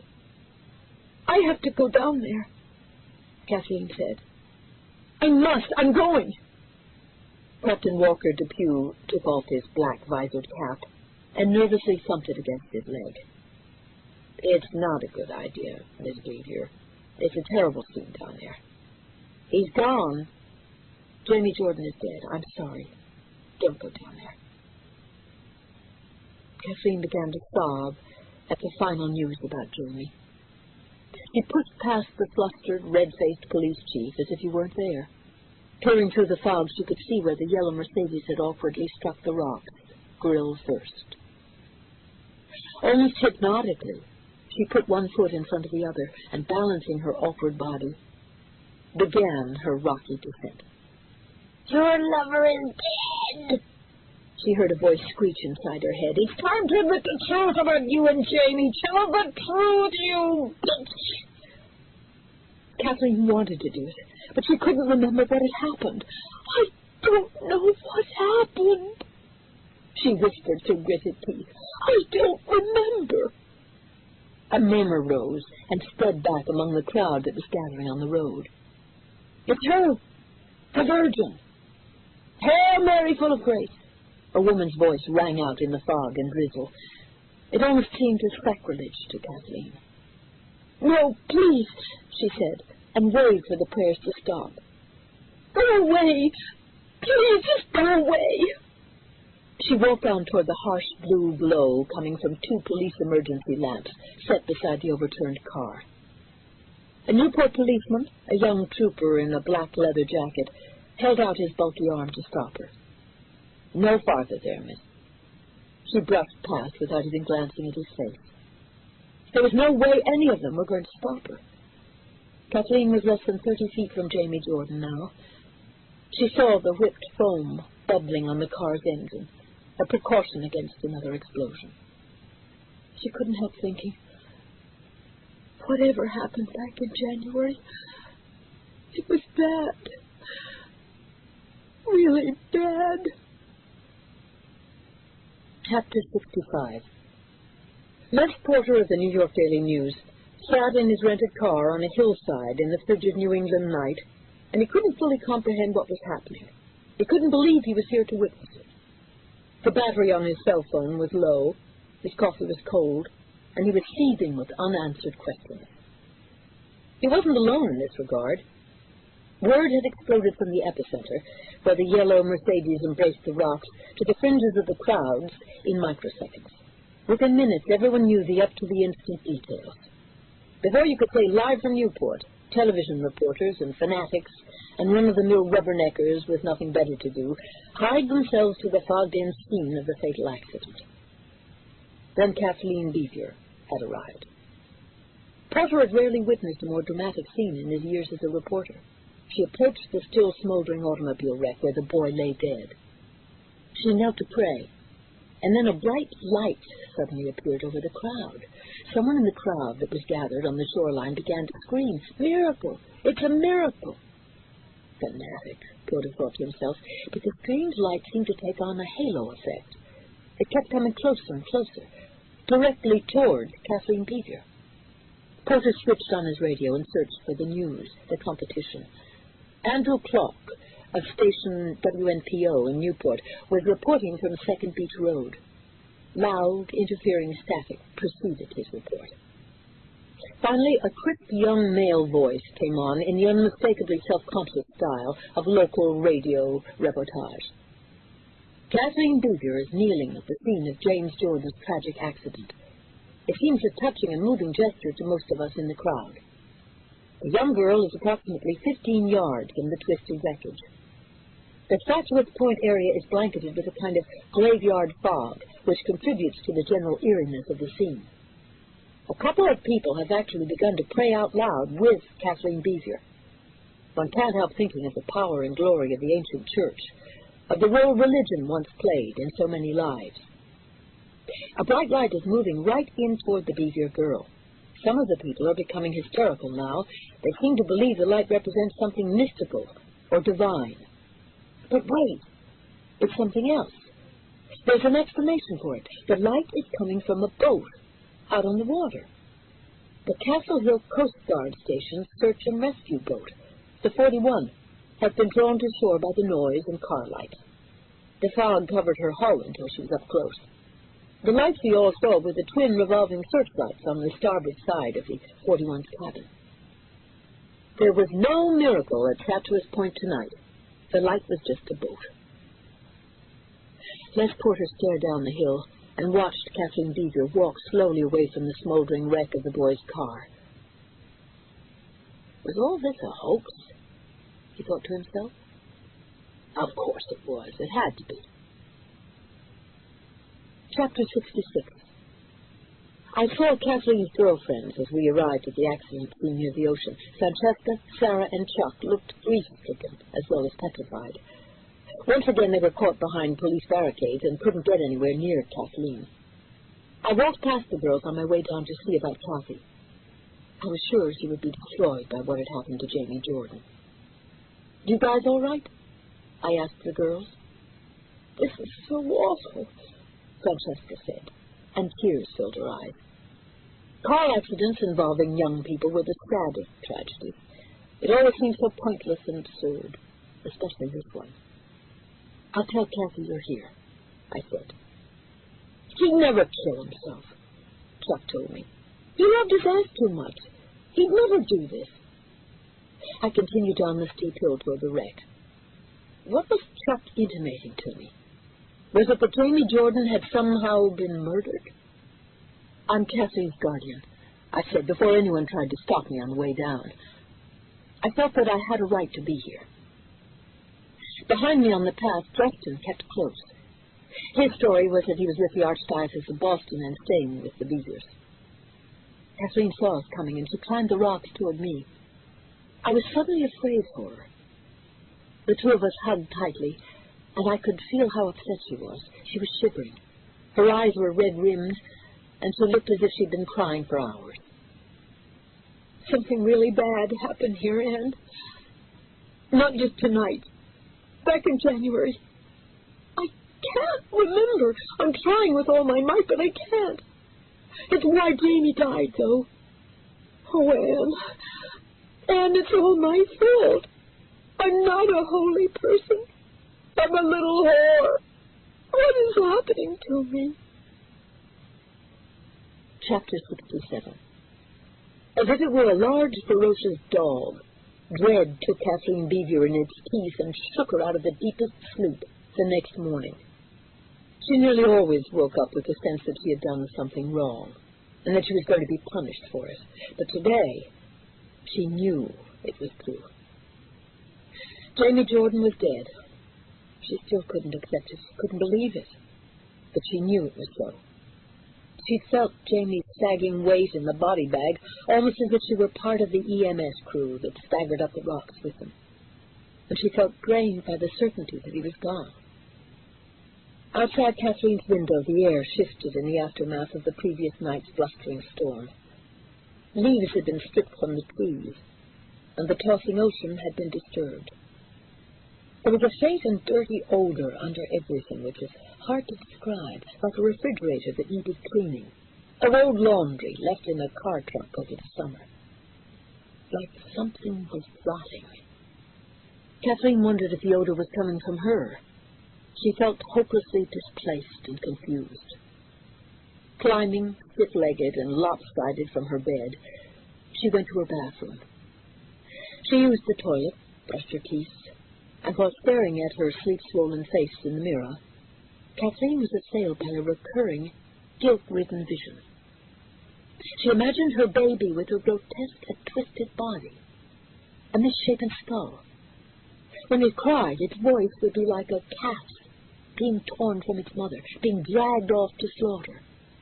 It was a cruel fantasy, and Kathleen believed it was just that.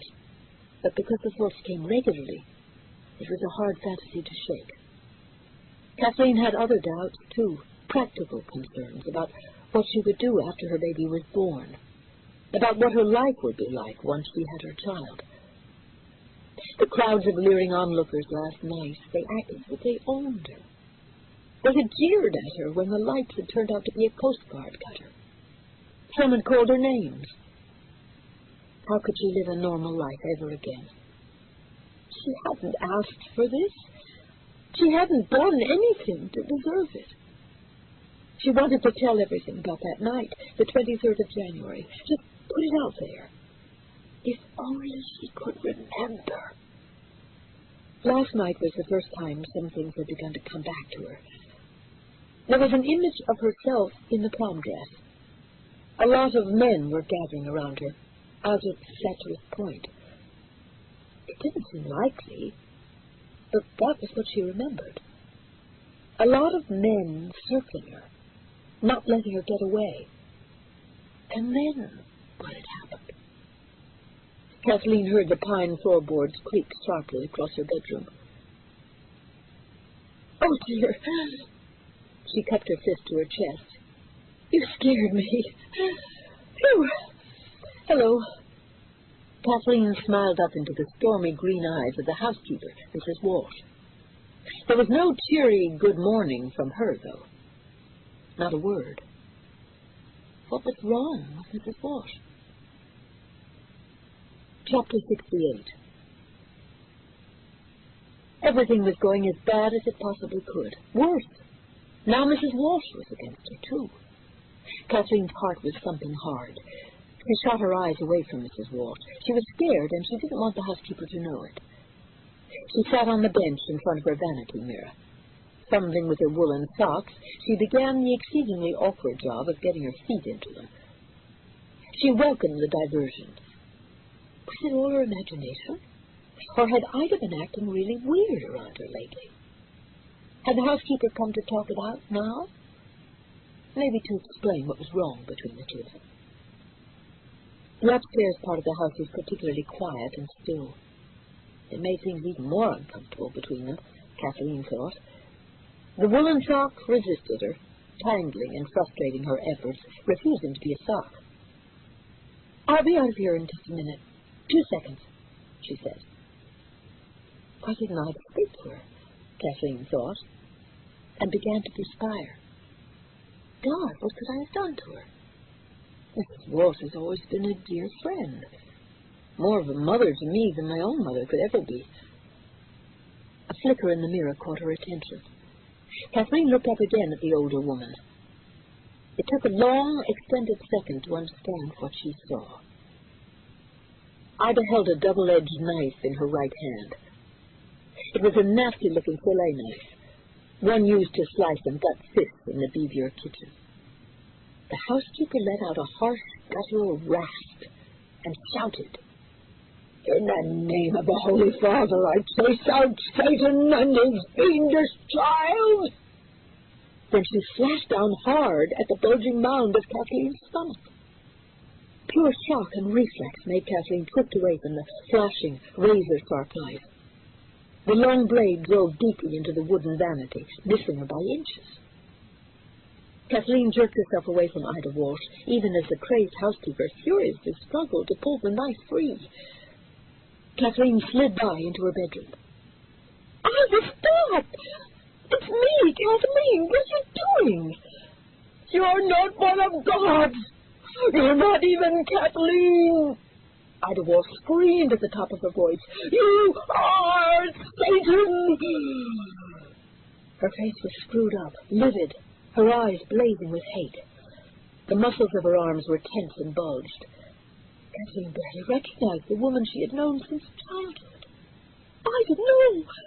Please! I am Kathleen! See? Look, it's Kathleen! It's me! And my baby! The girl's screams echoed off the pink walls of the bedroom. Someone please help me! Oh, God, please help me!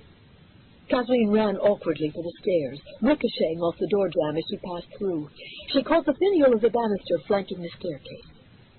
She had gotten one foot firmly onto the tread when she felt a mighty shove at her back. Then came the awful, terrifying feeling of weightlessness. Kathleen screamed again, a long, looping wail, a sound she barely recognized. She reached for the banister, but her falling weight was too much for her tenuous grasp. Her arm wrenched in the socket, and she had to let go. Oh, God, no, the baby! She fell forward, her shoulders slamming solidly into the banister. Wood cracked, then gravity dragged her down. The pain in her arm was excruciating. The steep stairs were like a chute filled with boulders. Kathleen began to roll. She cracked against every step, feeling every sharp dig. Shooting pains went through her elbows and shins. The wind went out of her as she took a powerful blow to the stomach. She feared for the baby. Dear God, oh, please, don't let it end like this. Lancing pain radiated from a blow to her right ear. Kathleen was aware of everything. She wouldn't let herself black out. The floor rose up and smacked her hard across her swollen breast. She didn't care. She couldn't let Ida get to her again. Levering herself up painfully, she got to her knees. Kathleen knew it without looking. Ida Walsh was breathing hard, lumbering down the stairs, coming fast behind her. She still held the murderous knife. "Satan!" she screeched. "He's inside you! It's Satan himself! You can't deny it any longer!" Chapter 69. I had dug myself a snug windbreak among the small, hunchback dunes rising and falling along the beach behind Sun Cottage. I was flat on my back on a plaid wool blanket, feeling the brief and sudden appearance of Indian summer sun on my face. I breathed in the clean, crisp October air that lashed at the grasses and the dark blue water, and listened to the distant scream of a seagull. Glorious. Just glorious. That oddly plaintive cry made by laughing gulls. I was pondering how perfect the moment was, how perfect nature could be. Then I was thinking about Justin, and those thoughts warmed me. I didn't have the foggiest idea where the two of us were headed, if anywhere. But I felt that we were doing it the right way this time. I had to admit that the more I saw of him, the more irresistible he became. I wondered what he was thinking. Was he in love with me? Was Justin questioning his vows as a priest? Or were we fated always to be apart? I reveled in the luxury of just plopping down here for a few moments, sunbathing in my clothes, letting the ocean breeze refresh me. It was still very early, but soon I was going to town. I had meetings set up with two of Jamie Jordan's best friends. I listened to the distant crying seagull again, and heard the blast of a horn from a ship. But something about that gull was wrong. With a jolt of unwelcome cognition, I got to my feet. I looked around, suddenly nervous and afraid. The cry came again, a piercing cry that seemed to be coming from some cottage. It increased in intensity, then cut off abruptly, and a chill snuffed out all the warmth for miles around. The cry hadn't come from a bird. It was Kathleen. Then I saw her. She was climbing out on a side roof of Sun Cottage. Chapter 70. Kathleen ran barefoot, bruised and bleeding from her fall. She pushed the rattling second-floor bedroom window wide open. There was no time to think about this. Ida Walsh was close behind her with a knife, and the strangest, scariest, inhuman gleam in her eyes. She had gone mad. Kathleen stepped down hard on the steep roof, jutting out over the main dining room. "You are not one of God!"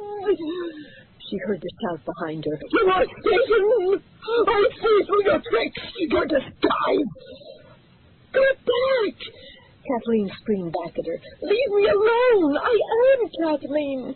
Ida, please, it's me! She tottered 2 stories above the flagstone patio that seemed to pulsate with her own heartbeat. Her bare feet clung tenuously to the cold roof shingles. Help! Somebody please help! She called into the fierce cold wind. Her voice trailed away from the roof like smoke from a chimney. Nobody seemed to hear her. Where was everybody? She heard sounds behind her. She swung her head around and saw what was happening. Ida Walsh had squeezed through the bedroom window and now crab-walked along the steeply slanting roof, trying to grab Kathleen. Her arms and legs and hands seemed oddly powerful and strong. You are not Kathleen, she bellowed, her voice sounding almost like a man's. 2 groundsmen working below stared up at the roof in terrified disbelief. Please help me, Kathleen screamed to them. She's crazy. She has a knife. Protect the child became Kathleen's only thought. Protect the child. Nothing matters but the child. Not Satan's child either, my baby. She stared back at the woman who had once loved her, braided her hair, said prayers with her, sang her to sleep. Where had that sweet woman gone? You are not Kathleen. I know Kathleen. I loved Kathleen. She inched across the tile, even as Kathleen, injured and ungainly, moved away from her. Ida Walsh's eyes were wide and blank and incredibly shiny. Her white hair fanned out in the wind in thick ropes.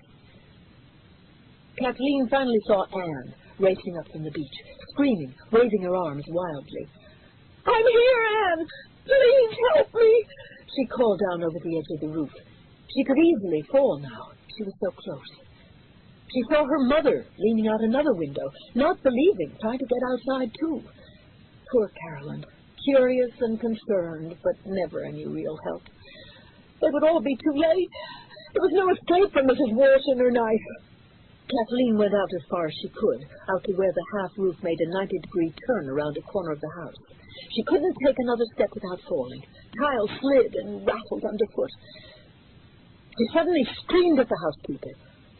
I command you to stop! I command you! Ida Walsh's bare white arms stretched out for Kathleen. Her hands scratched at the roof. The woman's eyes were fixed in a hateful stare. The knife gleamed in the sunlight. I know the truth about you. I know your dirty secret. A figure suddenly ran down below the roof in the driveway. Kathleen was afraid to look away from Mrs. Walsh and the knife. She felt it might be Anne down there. How could she help, though? How could anyone? A loud noise cracked, then thundered away from some cottage. Kathleen's mouth opened wide in disbelief and horror. Blood sheeted from Ida Walsh's neck. The woman moaned, her face frozen in hatred. Then her body dropped like a heavy stone from the roof. The woman's body bounced once onto the patio flagstone and lay motionless. It was quiet, except for the distant crash and roll of the sea. Kathleen's eyes fell to where Anne stood. Her legs were spread in their shooter's stance. She held a pistol in front of her. Anne had saved her life and the baby.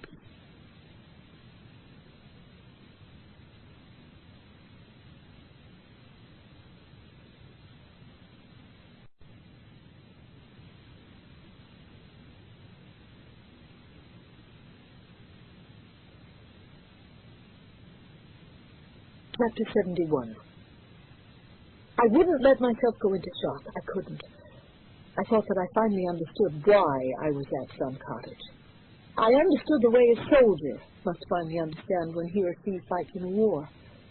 That killing simply can't be avoided. I remember John Rooney asking me if I had a license for a gun. I thought at the time he was making a joke. Now I knew better. This was no joke. I wasn't here just to investigate Kathleen. I was here to protect her. It was getting harder and harder not to believe in something. In Kathleen? In Colleen? In good? In evil? What had happened that morning was very real. I had shot and killed someone, a 62-year-old woman named Ida Walsh. It was horrifying, obscene. It was the essence of evil.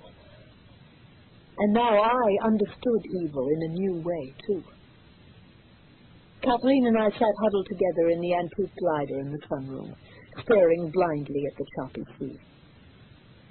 I was rocking a still tearful Kathleen in my arms when I heard the phone ring downstairs. Now what? The Newport police had already been out here to question me. EMS workers had taken away the body of Mrs. Walsh. I had killed her. How could it have happened? Just before 1 o'clock, Father Rossetti called another of his famous meetings.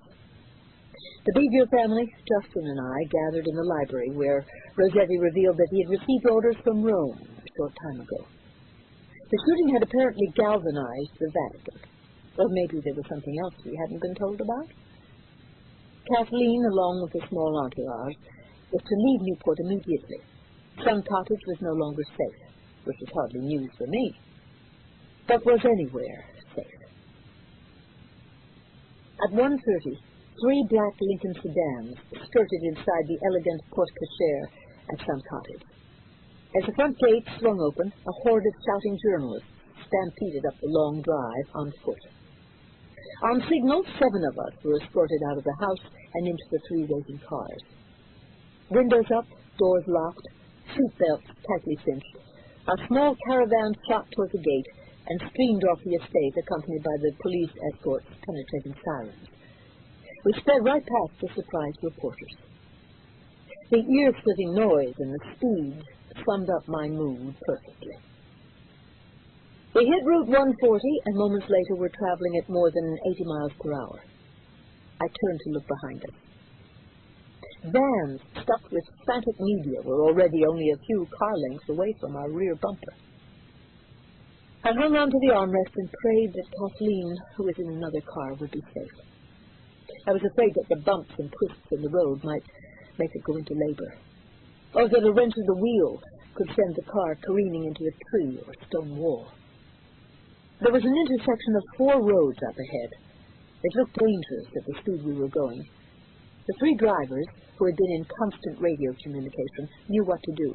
At least I hoped that they did. 1 car peeled off to the west, another to the east. The 3rd car, our car, headed north to Logan International Airport in Boston. I settled back in my seat for the journey. I shut my eyes, and I kept seeing Mrs. Walsh as she fell from the 2nd-floor roof. "Kathleen! Kathleen!" reporters yelled as they swamped our car at Logan, hemming us into the curb. I got out of the limo and whisked off the black shawl covering my head. I tossed the pillow I'd stuffed under my dress into the back seat. "No, I'm afraid not. I'm not Kathleen Beeville," I said, and couldn't hold back a smile. The furious and frustrated press howled their anger at this ruse. The disguise meant to throw them off Kathleen's trail had worked. They had no idea that she was boarding another plane at a different airport. Justin and I were traveling together again. I wondered why. But then I gave in to sleep, which I badly needed. We arrived at Orly Airport in Paris at 10:45 a.m. We'd barely set foot on the ground when I caught a glimpse of Kathleen's picture on the overhead televisions inside the main terminal. I paused to see the CNN report. Pictures flashed one after another on the overhead screen. Children stricken with aches and high fevers were streaming in droves to Beaucaire University Hospital in Paris. It was polio again. The epidemic had jumped the Atlantic Ocean and had launched itself against Western Europe. I felt faint and had to sit down. I remembered what I had seen at Cedars-Sinai Medical Center in L.A. Children were dying. There was no logical explanation. But it was happening. And it seemed mysteriously connected to Kathleen, or the child she carried. Chapter 72. Colleen Gallagher awoke with a depression, or some kind of physical sickness that she couldn't explain. Each day, each hour, it was getting worse, much worse than she could ever have imagined. She wanted to go to confession, to cleanse her soul. She needed that solution, now. A blessing, now. She wanted to do it for the child growing inside her. She wanted to do it to honor God, to show that her love and devotion was unwavering. I want to go to church. I want to pray. Please, she told this to Sister Catherine, in a simple, powerful, indisputable way. The nun agreed. It was morning, and the glorious hills surrounding the Irish village of Malm Cross were shining through a misty curtain of gentle rain. On a stone-wall-bordered path, twisting down out of the hills, the Virgin and the black-cloaked nun walked, their heads bobbing against the sea of lush green. God's country. After 30 minutes or more, they reached the spare, rocky crossroads into the village. There, 5 villagers, gross products of the arduous life in the region, waited for the city milk truck from Costello. The men perked up when they saw the 2 women approaching. "Is the father among us, Colleen?" one of the villagers called in his cruel, odd bird's voice. "Why should these tell us that, dearie? Who's the dad for this kiddo?" asked the twinkled face under a bent Donegal cap. "I'd say she's ready for the Abbey Theatre with her fine act and performance there." "I'd say she's the anti-God," a huge, scary one shouted in a voice like a human bullhorn. "Anti-God, I say." As Colleen and Sister Catherine Dominica got a few paces down the cobbled road, a heavy stone thudded, kicking up a volley of dirt at their feet. The stone could easily have felled either of them. "No harm intended," one of the men called and laughed. "Sticks and stones won't hurt you." "Yeah, little whore, you," came another shriek. "Colleen, hussy!" Colleen whirled about to face the gang of men. She cast a fierce, damning look back at them, her hands over her belly protectively. "They're all cowards," she shouted. "Scoundrels and wolves. I am a virgin, I am that. I am a good girl and always have been." The Irish men continued to laugh loudly until one, then 2, then all of them began to look at the sky above their heads. Everywhere, as far as they could see, there were large black birds coming together like a big dark cloud in a way they had never seen before. It made the Irishmen as silent as the dead. Chapter 73. The birds had gone away as quickly and mysteriously as they had gathered, and Colleen continued into the town without further incident. She felt better, though. She felt protected. The Church of St. Joseph's was a dignified stone edifice enclosed by a neat sealed stone fence.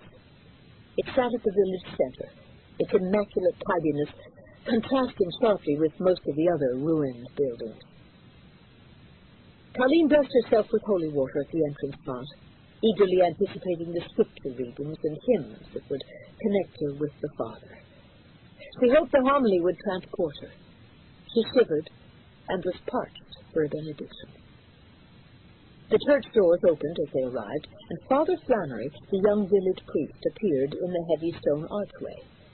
He was new to the parish, only here a few months. The priest stared for long moments at the girl, and she stared back at him. His black hair, freshly washed, was combed neatly to the left. Colleen shivered. She had thought him the handsomest man she had ever seen. But the priest who had come from America, Father Justin O'Carroll, surpassed him. Where was Father O'Carroll now? She wondered. Where was help when she so badly needed it? Why was she being left alone in this poor backward village? God had to have a good reason. "Colleen Gallagher, I'd like a word with you," the priest said in a tender tone. "Please, go inside the rectory. It's important that I talk to you." He turned, and with a nod, dismissed the nun. He showed the girl into the rectory, and he closed the heavy wooden door behind him. "What is it, Father? Is it word from Rome? Has there been a decision?" Colleen's heart beat faster as she entered the musty and darkened room. She lifted her face toward the priest, anxiously awaiting his instructions. She was wide open, vulnerable, in love with God. The priest reached out a long-fingered hand and grazed her cheek with it.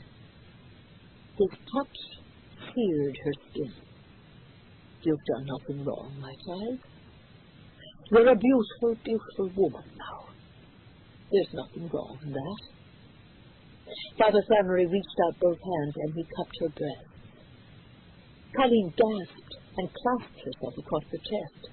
She stumbled backward against the hassock and barely caught herself from falling. "No," she whispered. "Get away! Get away! You're a priest! I'm pregnant!" "But I love you," Father Flannery said. He was quicker than the awkward, gravid teenager. He reached for her, pulled her face toward his, pressed his lips against hers. Again her flesh burned at his touch, as if his lips were fiery irons. "No!" She pulled back and stared at him. Just stared. He stopped suddenly. The priest began to moan and whimper. Colleen twisted free of his grasp. She whirled, burst through the narrow doorway, and out into the dusty soil of the village square. Rude noises erupted again. Hoots and gibes fell around her like hailstones. A half-dozen or so villagers had already gathered outside. Word had gotten around that she was in town. "There's no right to be inside the church," a woman called out. Then they all joined in. "Not in our church! Not in our church!" A young boy picked up a stone and threw it at her. Colleen tried to run, but she couldn't. It was too dangerous, and she would never risk hurting the baby. She stumbled and lurched through the crooked streets. This was so unfair, so unjust. She wondered if Mary of Nazareth had suffered the same insults and cruelty, and Colleen was sure that she had. Even Joseph, Mary's betrothed, didn't believe in her at first. "I am what I say," she sobbed. "A virgin with child." And on the way home, the birds were back in the sky again, protecting her. Chapter 74. I slumped into the deep leather back seat of the chauffeur-driven sedan. A tight fist of tension had burrowed into the small of my back, and my day-long headache was pounding furiously behind my eyes. I found myself thinking of Colleen Gallagher, marking time in the hovel she called home. Kathleen, wherever she was with Father Rossetti, was counting down the hours as well. After the birth, what? As our car flashed through the dark, silent countryside toward the village of Chantilly, I replayed the falling, tumbling body of Ida Walsh. I could still hear her final screams. I had never killed anyone. I never believed that I would. Not even when I was with the Boston police. The image of Ida Walsh's broken body on the flagstone patio of some cottage was a nightmare to me. I heard Father Rossetti's explanation. The devil, he told me, is irresistibly drawn to Kathleen. And I don't know why that is so. Not yet. Satanas Luciferi excelsi. What did he mean by the devil will be exalted? Where? When? How did he know this? The Vatican was famous for its secrecy, and Rossetti was obviously a skilled practitioner of the art. What secrets did he know? I looked away from the hypnotic, smoky gray highway. Thick glass separated Justin and me from the driver. A silent, thick-necked man in the traditional peaked black hat. Who was he? How could we be sure that he could be trusted? seemed appropriate to feel paranoid about everything. If Mrs. Ward could suddenly become possessed, then it could happen to anyone, even to Justin or me. Sir Thomas loses Harry Excelsi. I know what happened today. Justin came out of his reverie and spoke. Emotionally, though, it's like acting in a dream. It couldn't have happened, but I saw it. Yes, I said. Everything feels bizarre. I have that same thought 50 times a day, continually. I was brought in to expose a hoax, to be a paid skeptic. But I find that I can't anymore. I can't deny what I've seen with my own eyes, what I've done with my own hands. Justin rubbed his palm over a day-old beard that I kind of liked. He had dark pouches under his eyes, and I'm sure I looked no better. I couldn't imagine anyone whom I would rather be with now. We'd been together through the most terrifying times, and it had gotten us very close in a short period. What's happening reminded me of the way it was when we were children growing up in Cork. No one in authority would ever answer our questions about anything. We were always kept in the dark. I nodded my agreement. Children often experience life as magical, but also threatening. Life is, Justin said, both of those things. I reached out, took his hand, and held it until we arrived. And I thought to myself, the hand of a priest. Chapter 75. I awoke with a start, wondering where I was, and then I remembered that we were in another of the Beaver limos. It was dark outside, and the fog had grown thick, obscuring everything beyond the car's headlights as we sped through the French countryside. What were we doing here? What was happening? We were going very fast, too fast, and I dug my nails into Justin's arm. He was unresponsive, as if his mind were very far away. I took a moment to study his face, and felt another swell of tenderness. I couldn't help wondering again how the two of us fit into the mystery. We were headed to a safe house that had originally been chosen as the site of Kathleen's delivery. It was a gentleman's farm belonging to Henri Beeger, Charles's younger brother, who lived there with his wife and children. We were to wait for Father Rossetti's orders once we were there. Rossetti and the Vatican were in charge now, that much was clear. The car slowed as it approached a row of high, dark hedges, then stopped just outside the looming black iron gate. I was relieved that we'd finally arrived, but even that small burst of joy was tainted by anxiety. The large villa seemed forbidding at this hour. Electronic gates swung open, and as they did, a white van materialized out of the fog, brakes squeaking. Then the grinding metallic sound of sliding doors. I saw electric blue lettering on the van's side, GDZTV. It was an ambush, and I felt outraged by it. Cameramen with mini-packs strapped to their backs rushed headlong out of the van. At the same time, a disjointed squad of waiting reporters sprang at us from beneath a copse of shadowy evergreens. "They're here! They're here!" someone called out in French. There was a loud thump on the car's carapace. A face pressed against my window. It was shaggy-bearded, distorted. Another face peeped into the rear window. "Why have you come to France?" No, you are not Kathleen. Where is Kathleen Vivier?" Lights blazed from headlights and from the security lights now coming from the courtyard within the gates. Over the commotion came the bleating, looping wail of a police siren. The car lurched forward as our driver stepped hard on the accelerator. A reporter clinging to the hood was flung into the shrubbery. My eyes darted everywhere, searching for some unknown enemy. I fixed on a man who was standing calmly in the shadows. He had long black hair and wire-rimmed glasses. He was wearing a khaki coat that looked glaringly bright in the headbeams. I watched him flick a cigarette into the road. It made a slow, graceful arc. His calm, calculating expression was jarring. The insolent way he stared at us made me uncomfortable as well. Who was he? Why was he watching the farm? I didn't like his being here. I felt in my heart that he shouldn't be here. The reporter shouldn't be here either. Who had leaked the information? A minute later, our car was at the front door to the villa, and we were being hustled inside. Strangers took away our coats and led us into a huge and aromatic country kitchen. There we were joined by Charles and Carolyn Beezer, who had arrived before us. We embraced like long-lost friends. We took strength from one another. We were like family.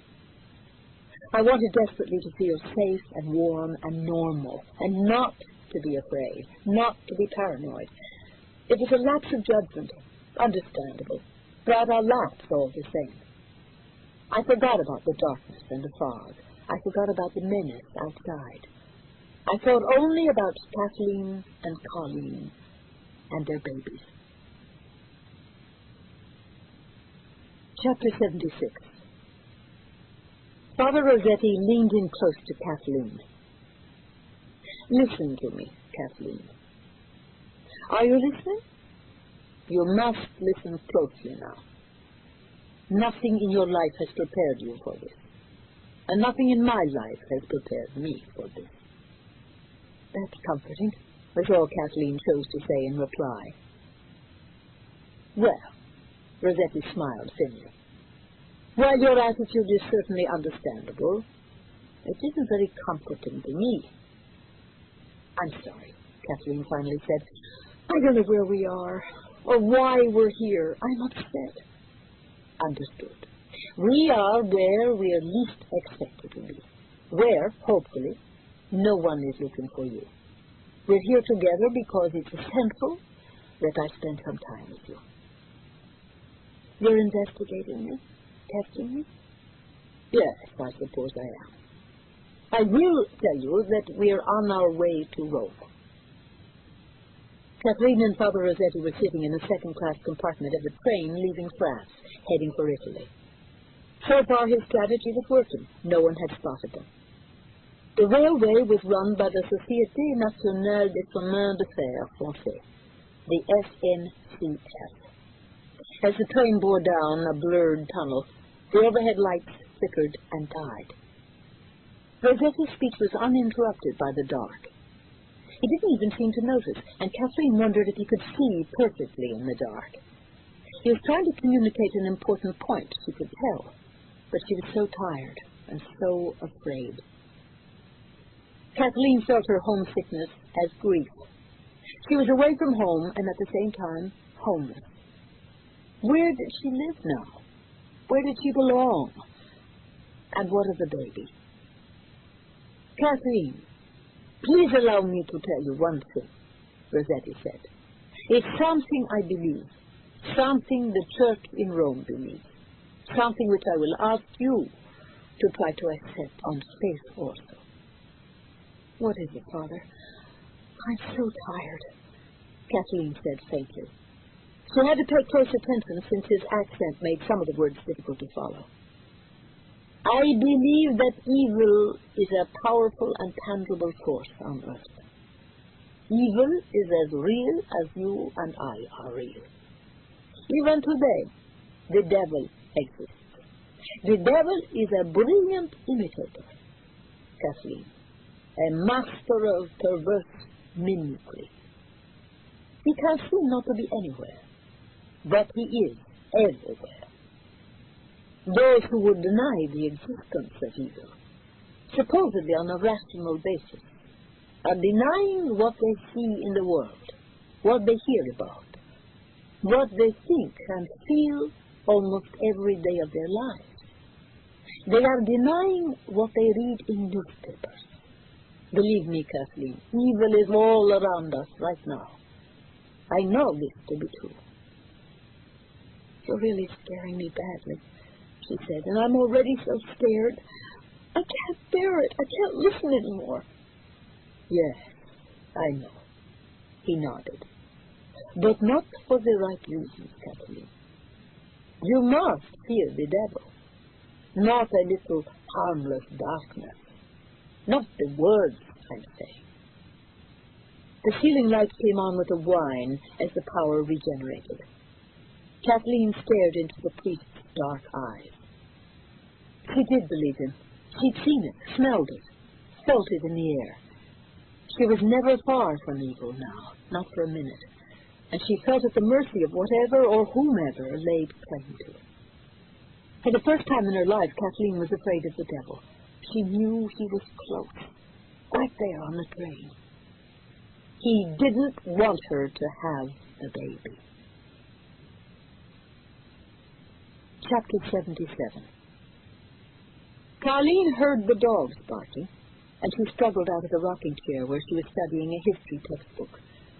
She had maintained straight A's since she first entered school, and she saw no reason to let her grades slip, not even now. If anything, Colleen found that she learned more from her own close study of the text than she did with the interference of her teacher's opinions. It took her a moment to get to the front door, but when she did, her mouth dropped open.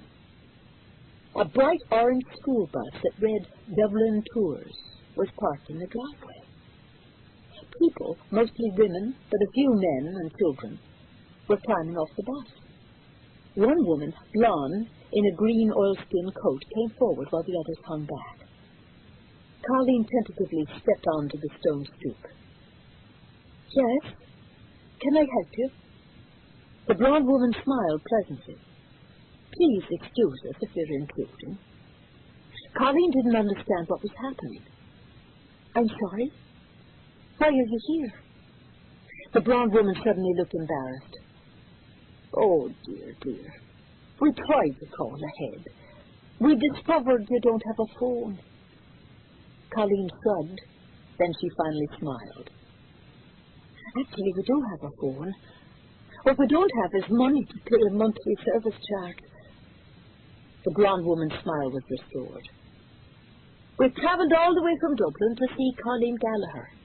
You're Colleen? I am? None other. And why would you be coming all the way from Dublin to see me? She asked. Another woman broke forward from the group standing near the bus. My mother and my sister live in the village. They told me about your special situation. Sister Eleanor, she indicated the blonde woman, talked to a friend of hers at your school. We're here, well, because we believe there might be a very special birth here in Ireland. We understand that a priest from the Vatican was at your school. Colleen shook her head from side to side, but she couldn't get angry at the very pleasant people from Dublin. Besides, she craved their company, and maybe even the attention they were giving her.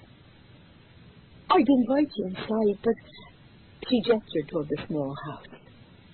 Sister Eleanor shook her head. There's no need of that.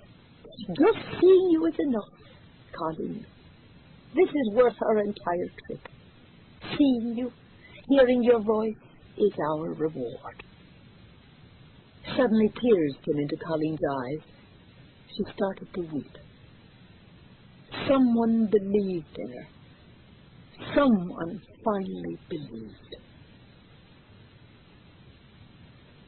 Chapter 78. I woke from a deep sleep, but found that I was still exhausted and could hardly move my arms and legs. I lay in a comfortable bed in a house in the French countryside. I thought about Kathleen and Colleen and hoped they had gotten through the night all right. The time was close for both of them, and I wondered if they might deliver their babies on the same day, the same hour, perhaps the same moment. I truly believed anything could happen now. My God, I thought to myself, I do believe. I believe. And at that very instant, I heard a voice, not in the room, but somewhere inside my head. I recognized it from a long time ago, when I had been younger, and believed, and prayed frequently. It was a voice that I talked to and carried on a dialogue with in my prayers. Sometimes it seemed male, at other times female, but it was always understanding, kind, loving. I need your help. I spoke to this presence inside my mind. Please, help all of us on this earth, but especially those two poor girls. Then I heard the simplest message. You must be brave. I'm so strong now, Anne. That's why you're here. You are the bravest of all. You've been put here for a purpose. I listened to the words, and I took comfort in them, even though I didn't understand completely what they meant. For the first time in so long, I believed, and I loved the feeling. And I think I was loved. Chapter 79. Rome. A burly old man in a beret and navy greatcoat walked slowly down a greasy cobbled alley off the Viale dell'Università. The Termini, named for the train station nearby, was a restless maze of streets and alleyways. It was a wasteland of cheap rooms furnished with cots, filled with penniless immigrants.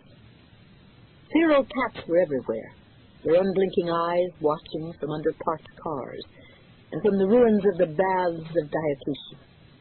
They were as wily and as alert as survivors of a scourge or of a war. They watched the stooped old man.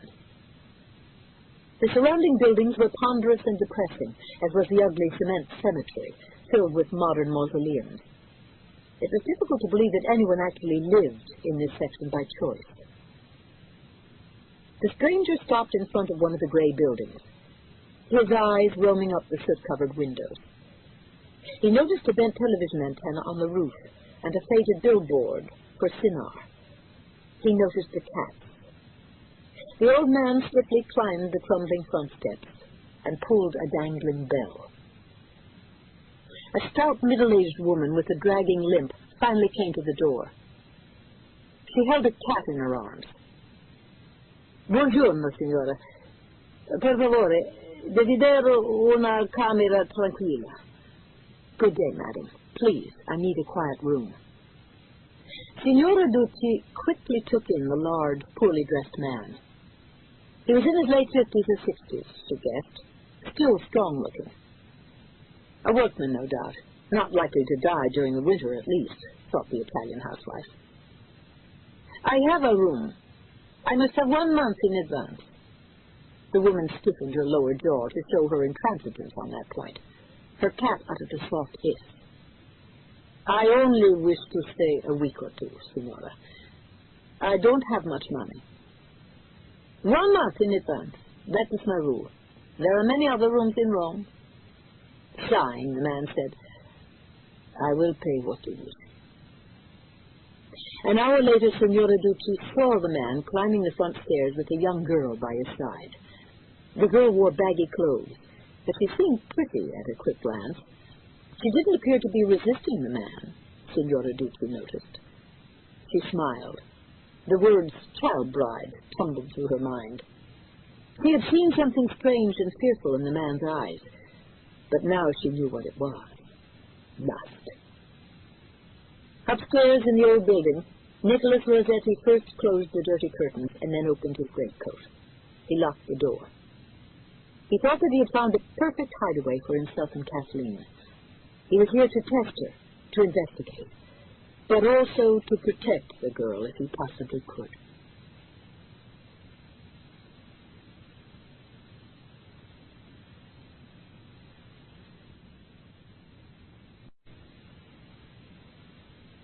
Chapter 80. 3 stories above the dark, steaming street, a bright yellow square of light shone brightly, like an oblong star, over the derelict Roman district. Kathleen sat behind the window. She was hugging her throbbing stomach, feeling the baby's heartbeat racing inside her. She hadn't been this frightened since her visit to the abortion clinic, but this was far worse. Anything can happen to me now. People have died. Been murdered. Plagues and sickness have broken out like nothing since ancient times. I feel as if I'd stepped into the pages of the Bible. She tried to put those thoughts out of her mind. I am going to be a mother very soon. Nothing else matters but my child. I won't let it. I love this baby. My baby will make everything right. Across the small room, littered with newspapers and food containers from lunch and dinner, Rossetti prayed in a barely audible whisper. The priest was so intense, so focused on the unseen and unknowable, that he frightened her. She turned to the cheap, blinking black and white television set on top of a packing crate. A reporter spoke in Italian while video clips depicted the ongoing hunt for her through Western Europe. A report came in that she had been spotted in France, another that she was back in America. You said to tell you when I was ready, Father, Kathleen finally said in a tremulous voice. I think I'm ready, she whispered. Last year at this time, she'd been trying out for the cheerleading squad, sailing on Eastern Bay, crewing for the Newport News. Now she sat hunched over her big belly in the small, dingy room in Rome. There was no way for her to believe her own life. Rossetti snapped open his black duffel bag and took out several items: a cross, a stole, a silver rosary, a small bottle of holy water, and 2 thick black books. Shadows seemed to flit in the corners of Kathleen's vision. Was someone else there? I'll tell you what's going to happen, Kathleen. First, I will read from this. Rossetti held up a cloth book with a blood-red cross on its cover. It's called the Roman Ritual. Some of the most powerful prayers ever written are contained in this book. Tell me the truth, Father. Please stop with the mumbo-jumbo. Is this an exorcism? She finally asked. No, not an exorcism. But, Kathleen, I do believe that the devil is here in this room. The devil is definitely nearby. Something is keeping us safe from him. So far, Kathleen said. Yes, so far. Let's keep it that way. We will defeat Satan. He can be beaten. He is, after all, only a fallen angel. Rossetti solemnly kissed a violet stole, then dropped it over the slope of his broad shoulders. Kathleen could see that his large hands were shaking. There was a tremor in his voice. The evil presence is sometimes called Moloch. Did you know that, Kathleen? Or Mormo, which means King of the Ghouls. Or Beelzebub, which means Lord of Flies. In parts of Africa, people still call him Dambala, the beast. But in Europe, in America, he no longer has a name. That is because so many Westerners no longer believe in Satan. He seems invisible, but he's everywhere. Rossetti solemnly blessed himself. Then the broad-shouldered man began to sweep across the room toward Kathleen. His eyes never left her face. She wanted to run from him, but couldn't. Her body seemed pegged to the chair. The trembling girl began praying in a loud voice. Lord God, my Father, protect the child inside of me. Please, protect my baby. Chapter 81. Father Rossetti moaned, then he paused, as if he didn't want to begin the holy ritual yet. He knew what to expect. First, the sense of the dreaded, all-pervasive presence. Then the chilling, unforgettable voice. Then perhaps an appearance by the evil one himself. He vividly remembered when he had been struck down inside the Vatican gates. It had proven to him that the devil was everywhere, even in the Holy See. He remembered that he had seen a multitude of devils, not just one. He felt them surrounding him in the small room. They were like a sea of vermin. Dear Lord, please give us a sign.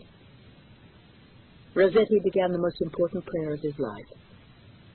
He felt such hopelessness in the face of the abyss. He believed with all his heart that he was taking the first step into eternal hell.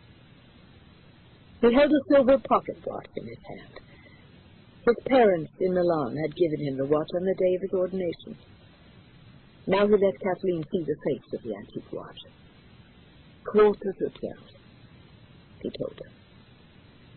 Which virgin will bear our Holy Savior? Which virgin will bear the hateful beast of this age? He said in a strange voice that almost sounded like someone else's to Kathleen. Almost at once, she could feel the dreaded presence herself. She saw the lovers from her dreams. Only now they were with her in the small room. She had the thought that none of this was possible, that the dream lovers were definitely here. Can you see them, Father? She asked. Please say you can. Leave us now, he suddenly shouted, and sprinkled holy water at the lovers. At the touch of the water, they turned quickly into animals, fierce dogs and howling wolves and bears standing tall on their hind legs. Kathleen stared in disbelief as they metamorphosed into birds and then into cats, just like the ones outside in the journey. And then they were back to the lovers from her dreams. They smiled smugly at Kathleen and the priest. They're devils, aren't they? She asked. Are these the fallen angels? Rossetti didn't speak, only listened, watched. A few of the lovers were naked, but some wore tight pants or tight underwear, and they all stared at the girl with the same terrible possessiveness. They watched her intently. They watched her stomach, never blinking. They looked hungry, ravenous. But they tried to eat the child. Can you still see them? Kathleen asked Rossetti. I can see whatever you see, Kathleen. Who are they? Do you know them? No, she said. Well, yes, but only in dreams. They're not real. They can't be. What happens in the dreams? Father Rossetti asked. You must tell me everything you can. Hold nothing back. Kathleen trembled. She wanted to kill herself again, to get away from here. The way the lovers looked at her was so vulgar and awful. No one had ever looked at her with such hatred and disdain. Even when they transformed into animals, they had that vile look. They come to me almost every night, and they make love to me, she finally confessed. Sometimes they do it as animals. How do you feel when they do that to you? I hate it. No, that's not completely true, Father. Sometimes I feel the most amazing physical pleasure. It confuses me. As the priest spoke, the lovers continued to watch and to slowly circle around her. Kathleen strongly sensed that they would hurt her if they could. Why didn't they attack? It was so eerie and also disgusting. They kept eyeing her stomach, wouldn't look away. Then finally, the leader spoke, and she recognized the voice that had been inside her head for so many months. I only want what is mine, what the Father promised to me. Cheating, lying bastard that he is. I want the child, my child. Tell me how you feel when they come to you. Father Rossetti continued with his questions to Kathleen. Violated, Kathleen said. But, oh, Father, I did feel pleasure, too. And then the worst came, she said. Because? I'm no longer a virgin. And I'm pregnant. Kathleen, the priest asked, have you ever known a man? Have you known these men? At that moment, they all rushed at her, every one of the lovers. They were growling, moaning, making grotesque animal sounds, and a kind of group hissing that sounded like the word yes, yes, yes. She retched. They entered her everywhere that they could. Their penises were like knives, piercing her skin in dozens of places. She felt such shame and guilt again. He didn't want the priest to see this. She knew they were here to hurt the baby. This is our child, the voice screamed. We fuck you when you conceive. Tell the truth. Confess. Tell God. Tell the truth. Kathleen screamed, and it was no earthly sound. Her arms beat the air, her legs thrashed about furiously. Her head shook back and forth. Her eyes rolled up into her head. Then they were gone. Just like that. The room was silent. Kathleen was blinking her eyes rapidly, not comprehending what had just happened to her. There was only Rossetti and his silver pocket watch. What happened? She whispered, looking around the empty room, her eyes wide with terror. I hypnotized you, he said. Perhaps it was all in your mind, Kathleen. Chapter 82. Sister Catherine Dominica came to Colleen's house that same night, after the bus from Dublin had departed. The elderly nun sat across from Colleen in the small living room that was heated by a peat fire.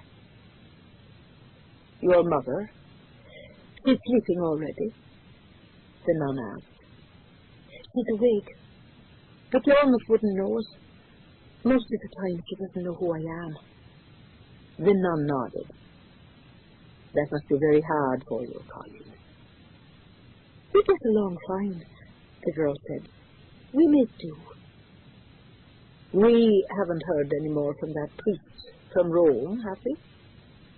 Colleen couldn't help crying. I haven't, have you? The old nun said. There was a bus in town today. Do you know anything about it? So that was it. Now Colleen understood why the nun had come to visit. She wanted to lie to her and say she hadn't seen the bus, but she couldn't do it, couldn't lie.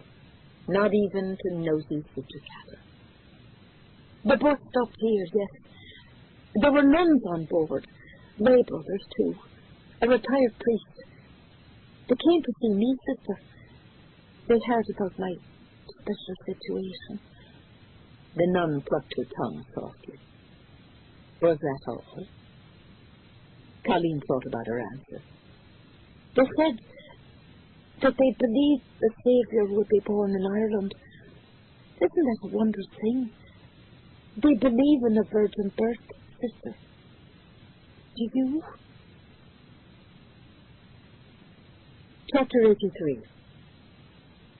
I heard a loud gong, and my eyes flung to the marble and dark wood mantel. The clock had struck midnight.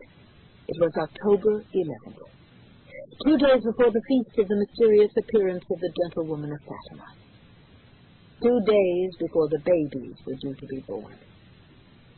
Kathleen, Colleen. Justin and I hadn't left the villa since breakfast. We had spread newspapers over the carpets, over the tables, making a wreck of the place in our fervent need to know. What was happening in the world? Where was Kathleen? The press throughout Europe and the United States knew nothing of her whereabouts. The Vatican had refused to issue a statement, and they wouldn't put us in touch with Father Rossetti or Kathleen.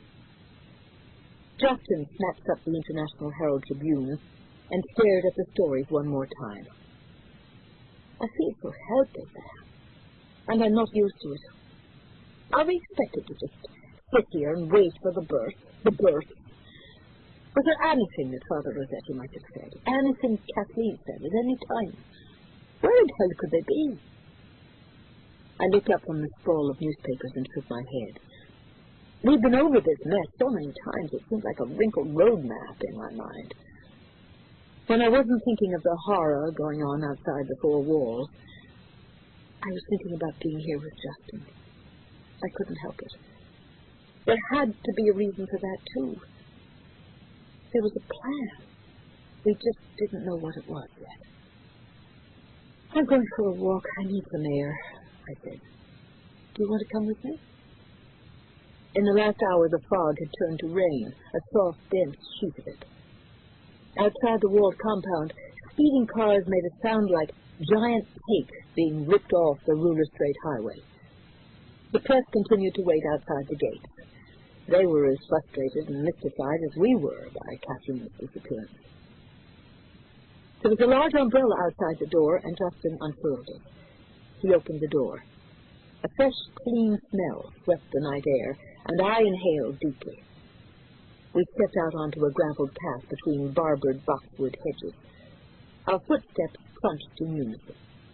But I couldn't make myself relax. I hadn't been completely honest with Justin, and that thought was making me sad. I wondered how much longer we had together. I had to say something to him, to tell the truth. What was the popular game? Truth or dare? I can't stop thinking about you, I finally admitted. I thought those were probably the bravest words I'd ever said in my life. I had guarded myself from feelings of affection and love for so long, but now they engulfed me. Why now? Justin's footsteps slowed, but I pressed his arm and propelled him forward. I've been protecting myself from you ever since the day I met you. But it hasn't done much good, has it? My life lately seems to be a blur of nervous moments with you in the middle of them. I laughed at myself. I couldn't help it. At least I had that left. Good, honest, self-deprecating laughter. Justin smiled, too. It isn't funny, I said, continuing to smile. The two of us walked on, arm in arm. I liked the feeling. The crushed stone path led to a potager, a beautiful kitchen garden. Espaliered fruit trees hugged the walls. Rows of winter crops, including kale, leeks, and Brussels sprouts, sprang up lustily in the neat rows. It looked like a tapestry of the Garden of Eden. Rain dripped from the rib tips of the umbrella onto my shoes. I gazed upward and looked directly into Justin's eyes. His pupils were so large and beautiful, so honest and fine, that I felt that I could see right into his soul. My voice quavered. Next week we'll be apart again. And I just want to tell you, I need to tell you, that I do love you more than I ever imagined was possible. I don't know why I'm saying his kiss was so gentle I wanted to cry.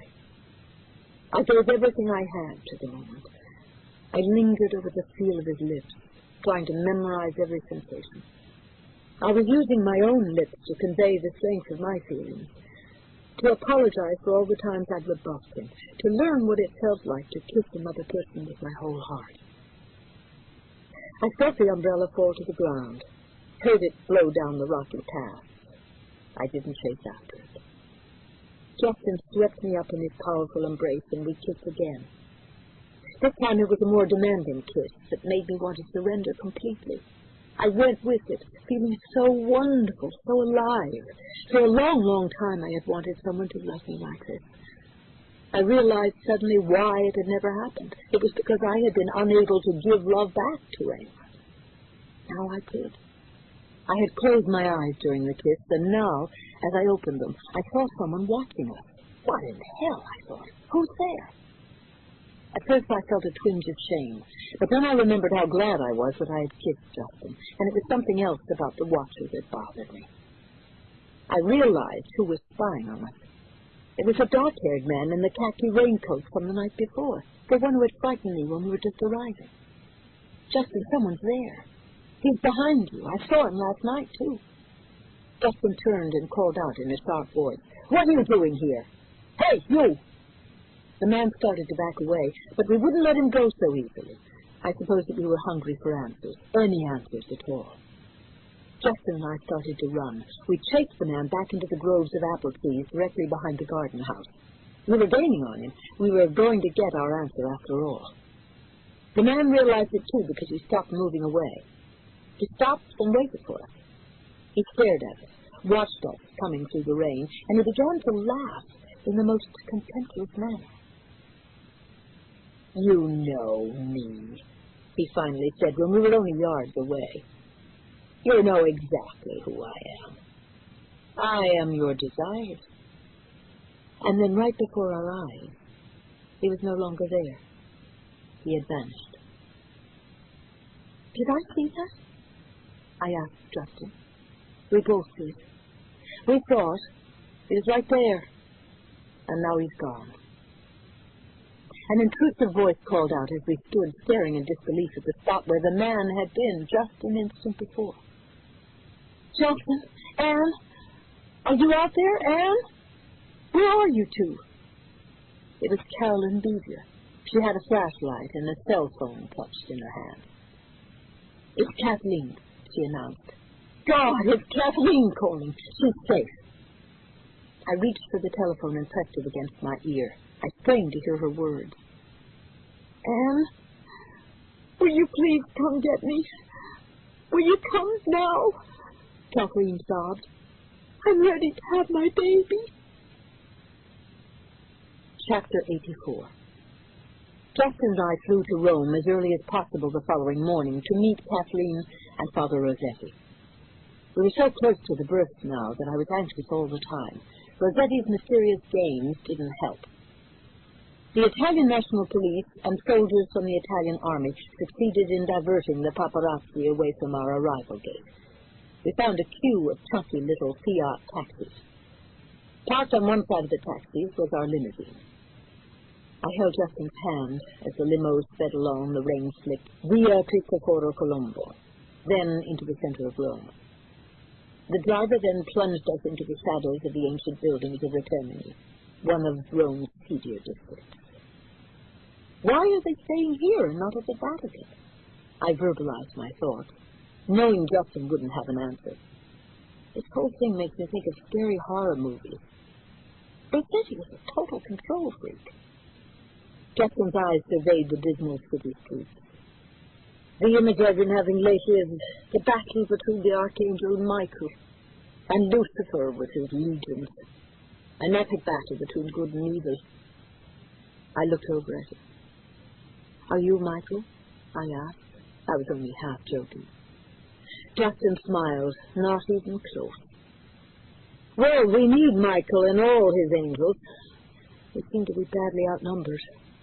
The powers of darkness are winning. Our car braked at the curb of a particularly disreputable-looking street in the Termini. We got out and hurriedly climbed the steep front steps of a crumbling old building. The front door was unlocked. Inside, stairs corkscrewed darkly upward. Justin and I quickly mounted splintered flights to a top-floor hallway that terminated at 3 dirty gray doors and a wired-over skylight dim with soot. A black cat jumped out of a dark corner and stared both of us. Justin turned to me and said, "It gets stranger and stranger." This is the part where the movie audience always screams, "Don't go up there." So, of course, we continue up the stairs, he said. One of the hallway doors opened suddenly and my heart jumped. Nicholas Rossetti stood in the white light that flooded the hall and stairs. Justin and Anne, thank God. Please. Coming. Thank you for coming. Rossetti attempted to smile, but his face was incredibly haggard and drained. I couldn't believe how thin he was. The Vatican investigators seemed to have lost nearly 20 pounds in less than a week. The skin on his face was sallow, sagging on his cheeks and around his dark eyes. Father Rossetti looked as if he were dying before our eyes. "Are you all right?" I asked him. Of course. He patted my shoulder and led the way inside. "I'm tougher than I look, and I look tough."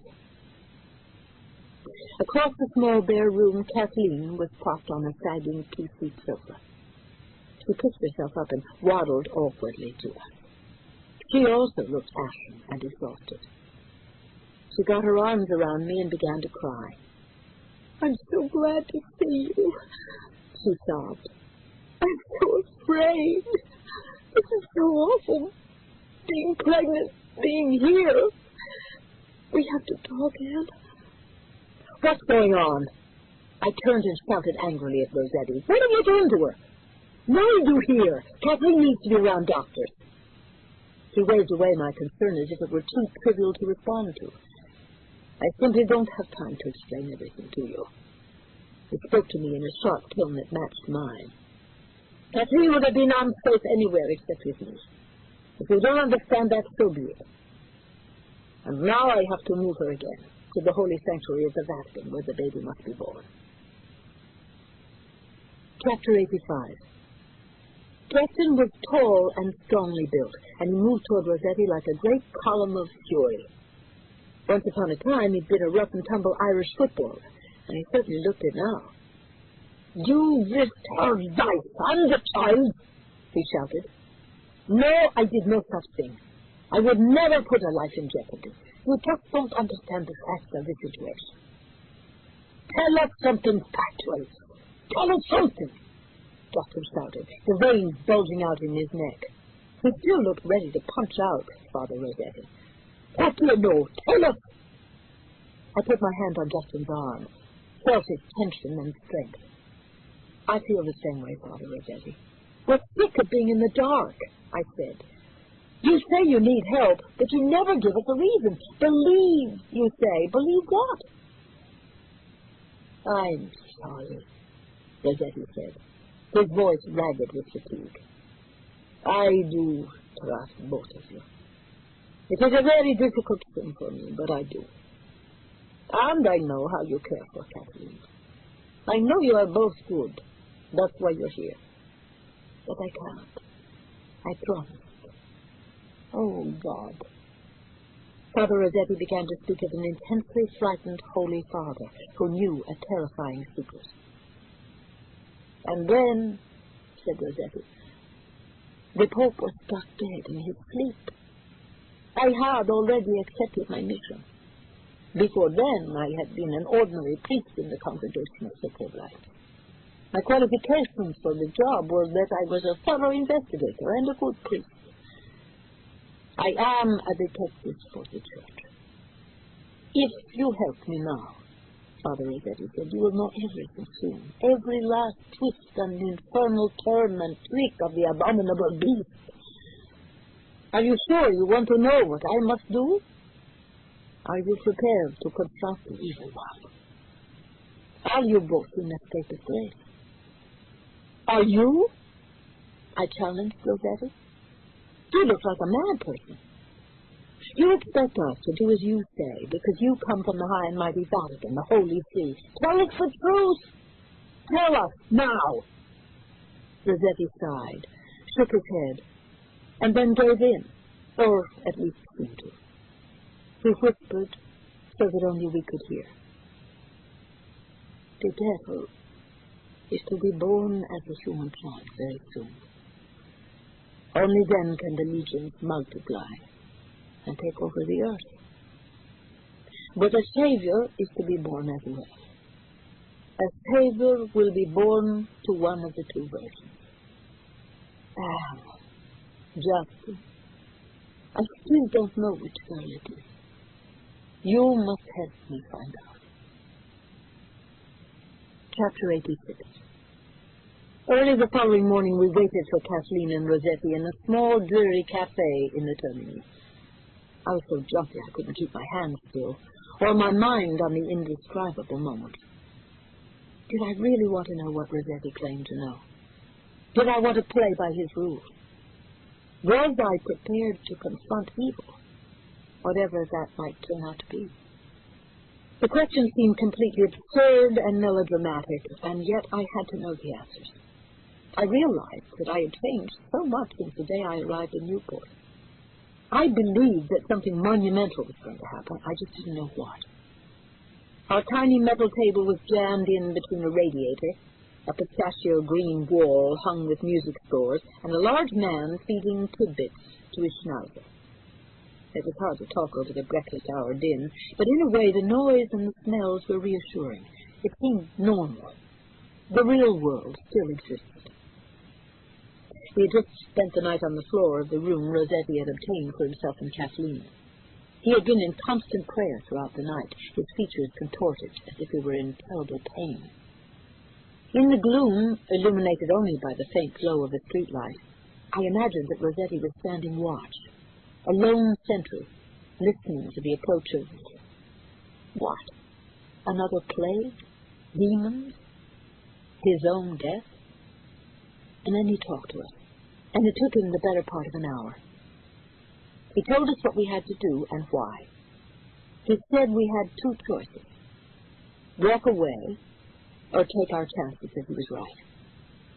Justin looked into my eyes. We don't have to do what Rossetti has asked, he said. I nodded. I knew Justin was questioning his faith, but diversely, mine had solidified. Justin, I do. Rossetti is from the Congregation of Sacred Rites. He's so real. And so are Kathleen and Colleen. We have to help him. We were both upset and frightened and very, very tired.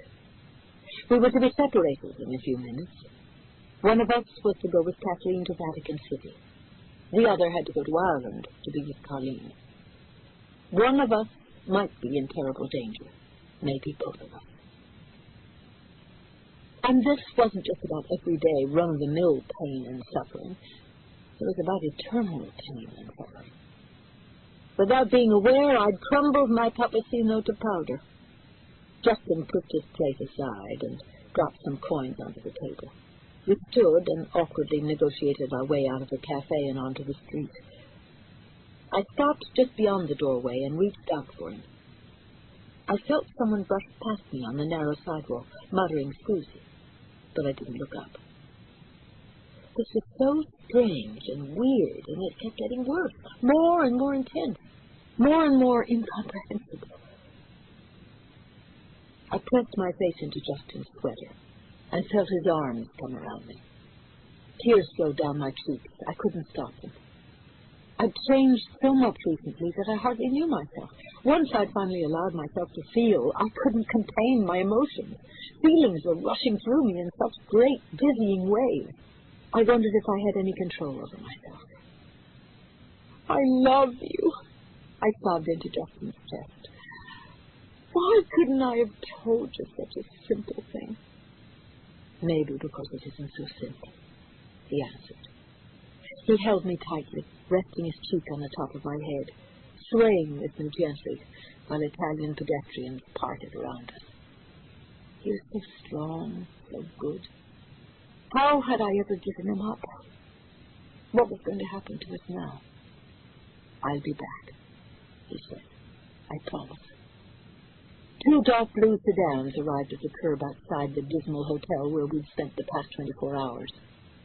Kathleen and Rossetti finally appeared. I stared at her face. She still looked pale and stricken. She would go into labor soon. Then what? Last night we'd fallen asleep so quickly and slept so soundly that we'd never had a chance to talk. Then this morning it almost seemed that Rossetti was keeping Kathleen away from me. It was time to go. Time for Justin and me to part. I would go with Kathleen, and Justin would go to Colleen. We hugged one final time, and I was struck with the awful thought that I would never see Justin O'Carroll again.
Chapter 87.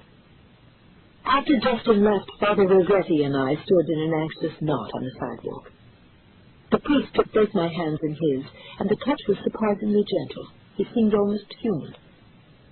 He whispered, Anne, what I'm about to ask will horrify you, repulse you. It will go against everything you stand for. But I have to get your promise. My mouth was dry as I listened. I prayed for strength. I had no idea where he was going with this, but I knew that I wouldn't like it one bit.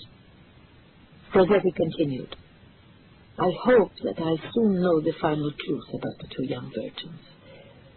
The message of Fatima has provided a trail to be followed. The Bible has provided clues in the apocalyptic writings. Rossetti's eyes scrunched up as if he'd suddenly received a blow. But Anne, I'm not certain. Ultimately, this will be a matter of faith. It will not be simple. Nothing ever is. Rossetti's voice intensified. You must watch for a clear sign. A sign at the moment of the birth was promised. We will know which child is the beast and which is the Savior. You will know. I felt as if I were watching myself in a dream. Everything seems so unreal. I hear what you're saying, Father. But then what do I do? He was resolute, unwavering. The beast must be killed. The child of the devil must be destroyed. And the child of God must be protected at any cost to us. Any cost. Reading my shock, Rossetti made the sign of the cross. You will know what to do when the time comes, he whispered. That's why you're here. I had faith. But trusting in God was one thing. Killing a newborn infant was another. Could I do it? I didn't think that I could ever kill again. I don't know, Father, I stammered. I believe in you, Anne, Rossetti said. You are a good person. You are the strongest of all of us. You can defeat the beast. Chapter 88. Was that why I was going with Kathleen? Because I was supposedly a strong person. And why were both Justin and Rosetta going to Ireland? Why was Colleen suddenly getting the most attention? I entered the cool interior of the waiting limousine. Kathleen reached for me and I hugged her. At the same time I felt sick at heart. Would I have to betray her and her child? Would I have to do much worse than that? The car had been sent by the Vatican. It was a specially made Fiat with an official license plate. 2 Swiss guards sat in the car. One man drove while one rode shotgun. It made me wonder about Rossetti and Kathleen's escapades the past few days. But as I had always known, the church works in strange and mysterious ways. As we pulled away from the curb, I was startled by a swarm of uniformed police on motorcycles. They appeared suddenly in front of our car. In minutes I understood why the extra security was needed. Kathleen's whereabouts had apparently gotten out. The sidewalks were a solid mass of pushing, screaming people, all trying to get a look at the young American virgin. Thousands of the faithful, but also curiosity seekers, were packed on both sides of the narrow roadways. They were hanging off the heavy stone overpasses. Kathleen gripped my arm so tightly she nearly cut off the circulation. I could hardly breathe as we approached the gates of the Vatican. My God, Kathleen, I whispered. This is all for you. No, Anne, she said, it's not for me at all. None of it is. It's for him. It's for the child inside me. We cast glances at the great Vatican towers, the stucco palaces, and the gold crosses blazing everywhere against the vast blue skies. Down steep in front of the small shops and trattorias on the Via Marulina, a 2-mile-long column of worshippers greeted the Virgin. Our driver spoke in broken English. They're fooling 200,000 people, and he's just starting. Flowers bombarded the car as we drove past the huge crowd. Joyful cries washed over us in an undulating wave of emotion. The part of me that was still a good Christian understood completely. These people wanted desperately to believe in something. The majestic, awe-inspiring scene spread before us was profoundly moving. The magnitude of the crowd, The devotion and the honest love in the eyes of the people were humbling. It gave me chills to think what effect a miracle would have in this supposedly rational but oddly susceptible age. I was tingling all over and felt lightheaded. I was entering the Vatican for the first time in my life, sitting with a young girl who supposedly would give birth to the Messiah. Gone was my doubt, all of it. I believed once again, and it was the best feeling I could imagine.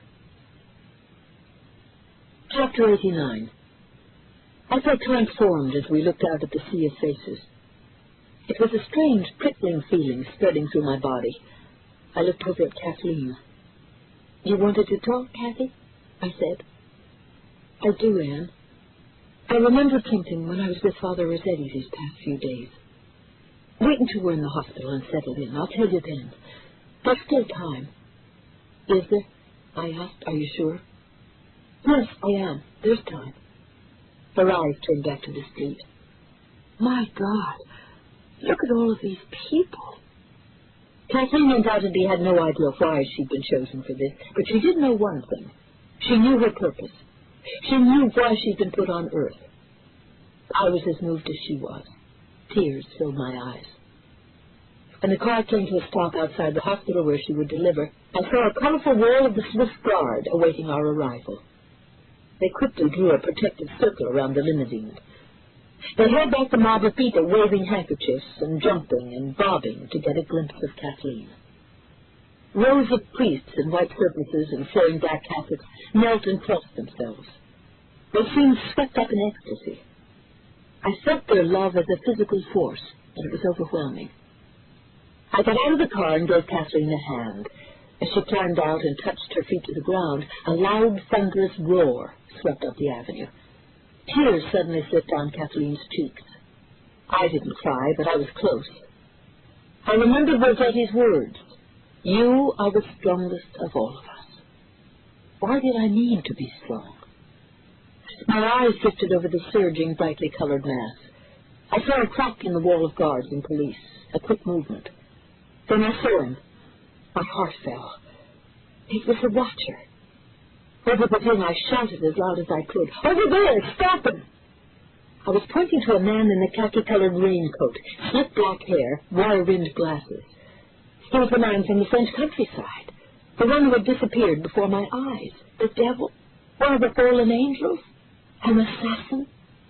He was pushing through the opening, moving swiftly toward Kathleen. Something in his hand sparkled in the sunlight. "Gun!" I shouted. "Gun!" I wasn't the only one who saw it. My heart jumped. I didn't have my gun. It was still packed away. The man was bent low, coming even faster now. Then he was running toward us with his right arm extended. "He has a gun!" I screamed again. Then I hurled myself between the onrushing man and Kathleen. I didn't even give it a thought. Time elongated. My neck twisted sharply to the right.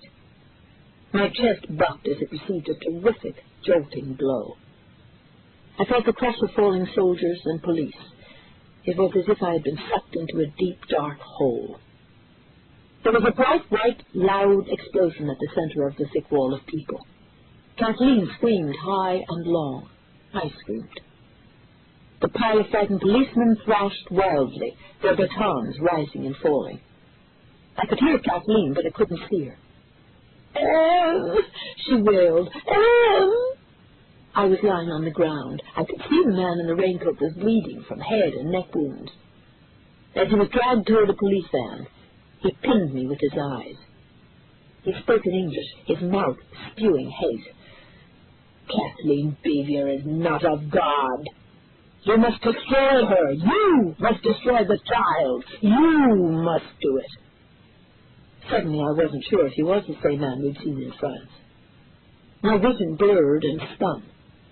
Everything was happening so quickly. I forced myself to my feet against the urging and advice of Italian policemen.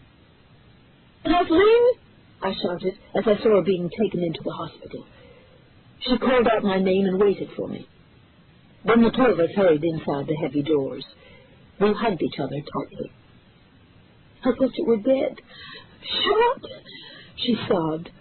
"Oh, Anne, I'm so afraid for you. I'm fine. I'm just fine, I murmured as we held on tight. I kept thinking that this was a good girl. The devil couldn't be inside this young woman, not inside Kathleen. Colleen Gallagher had to be the one. And yet, she had seemed such a good girl, too. Book 3. Nativity. Chapter 90. Colleen felt surprisingly good, considering how close she was to term. I'm going to be a real mother soon. A wee tiny baby is going to come out of me, she thought. It was still astonishing to her. It brought hope and joy that kept her going most days, and then through the long nights at the cottage.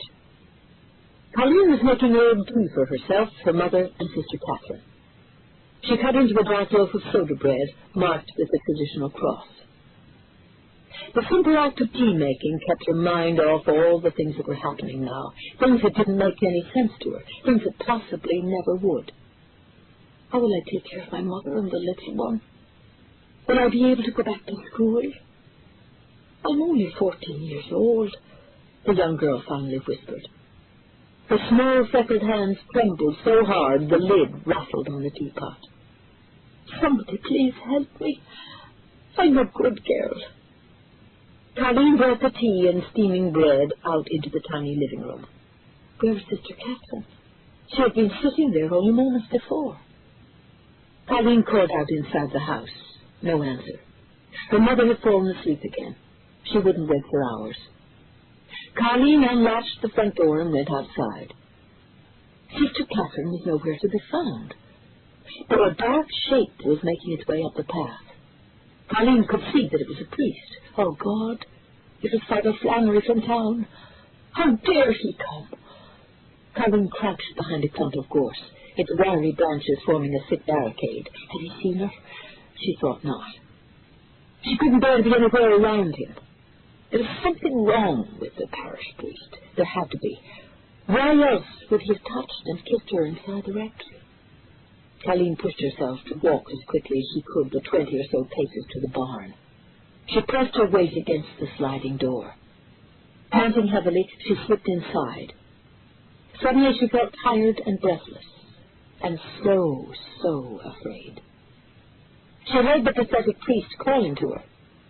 Colleen, I've come to bless your child. God help me, you won't, she whispered.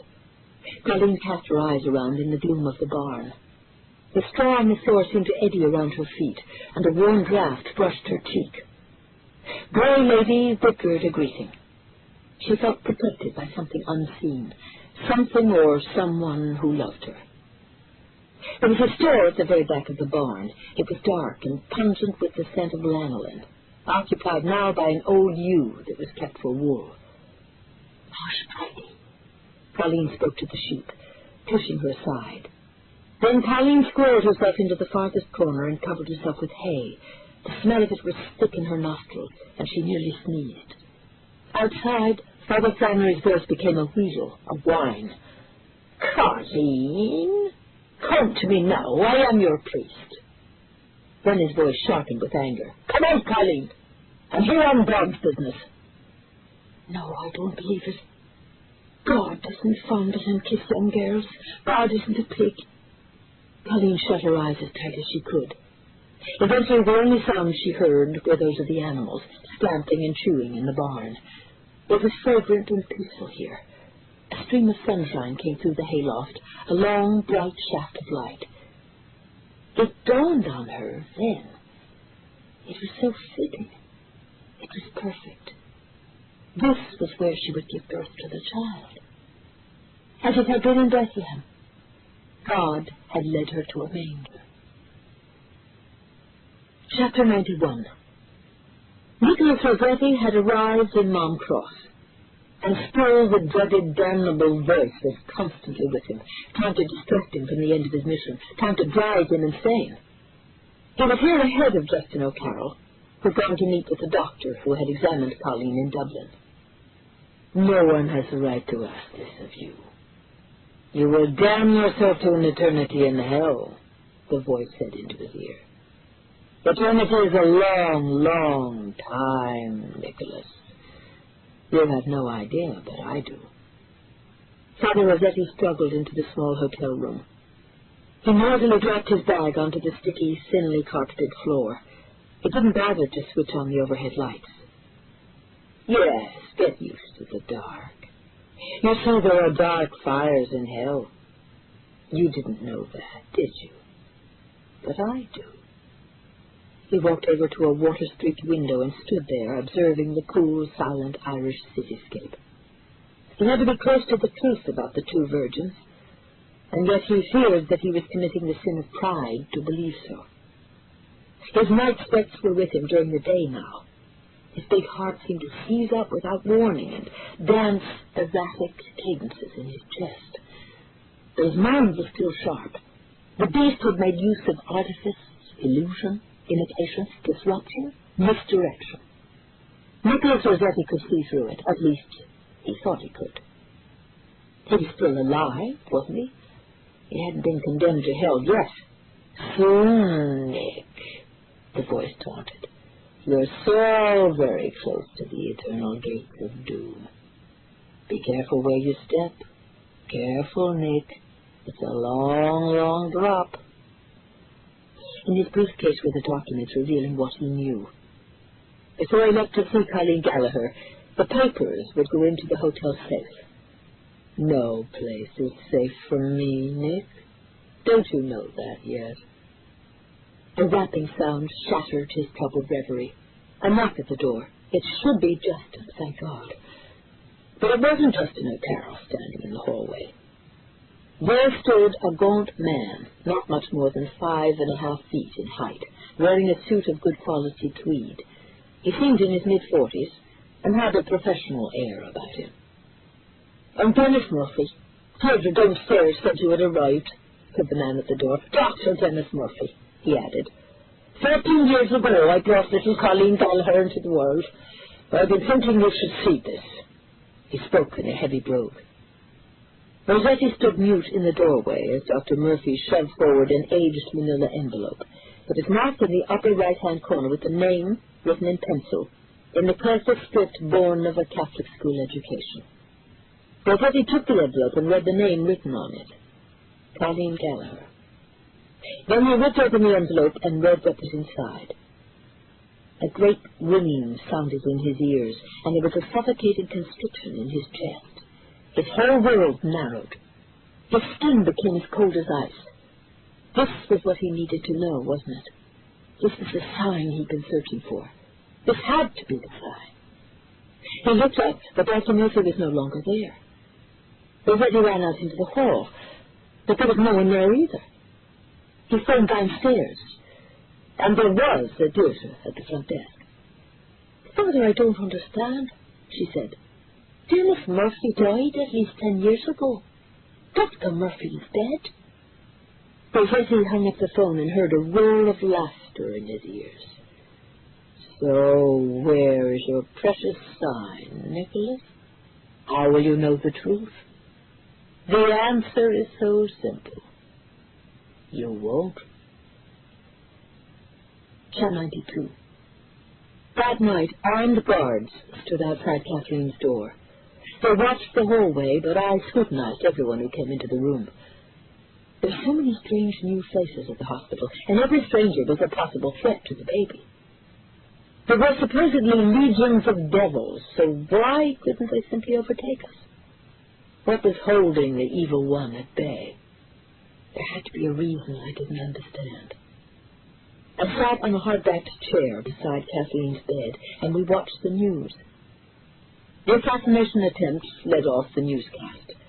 A grim-faced reporter said that Kathleen Beeger had entered Salvatore Mundi Hospital, an exclusive private hospital, where cardinals and even the Pope went for the best medical care in Italy. A team of Italian and American doctors would be assisting the birth, which could come at any moment. The first official report out of Salvatore Mundi came from the Italian chief surgeon himself. We watched the announcement on CNN. Dr. Leonardo Annunziata was an elegant, dark-haired man in his early 40s. He carried authority easily in his meeting with reporters in a pristine white conference room. Miss Kathleen Vivier is in excellent condition. The doctor spoke English in a gracious tone. The birth of the child can be anticipated in the next 12 to 24 hours. We are expecting no complications whatsoever. Kathleen and I looked at each other, and we began to laugh for the first time in days. Dr. Annunziata could be in for a surprise, she said. The news was all bad that night on CNN. The natural disasters around the globe continued and actually seemed to be getting worse. Kathleen and I held hands as we watched. There was no way to connect the plagues and sickness and famines to events occurring in Rome and Mom Cross, Ireland, but all my instincts told me there had to be a link, and that we would soon know what it was. Maybe the world is going to end, Kathleen mused. Or maybe my baby can stop it. Or Colleen's baby. I couldn't help thinking. Chapter 93. Each hour seemed to take our paranoia to a new and previously unimaginable height. I was feeling time as both too fast and too slow. The excruciating wait was almost over, but I was still unprepared for the unknown. Kathleen had at last nodded off, and I needed to take a break to clear my head if I could. I could hardly be her Rock of Gibraltar when I was feeling so unsure and wobbly myself. Take a little walk, I heard. You deserve it. Had I said that? I must have. I told the guard outside the door what I was doing. Then I walked down the deserted marble and stone hallway that reeked of disinfectant. Standing within a neat line of religious statues, a young Italian policeman with a rifle watched me approach. "Signorina," he said. He tipped his visored hat, knowing that I was the Virgin's companion. "Is she all right? The young girl, the Caterina?" "Yes, everything's fine," I reassured him. "She's sleeping right now." My shoes squeaked on the spotless floor as I walked, echoing loudly in the early morning silence. I wondered what Justin and Rossetti were doing. They would probably be at Colleen Gallagher's cottage by now. I thought of Colleen often, and with fondness. She was younger than Kathleen, and if anything, even more innocent. I remembered her nearly transparent white skin, and the pink aura that seemed to emanate from her. Both girls seemed so perfect for the role one was destined to play.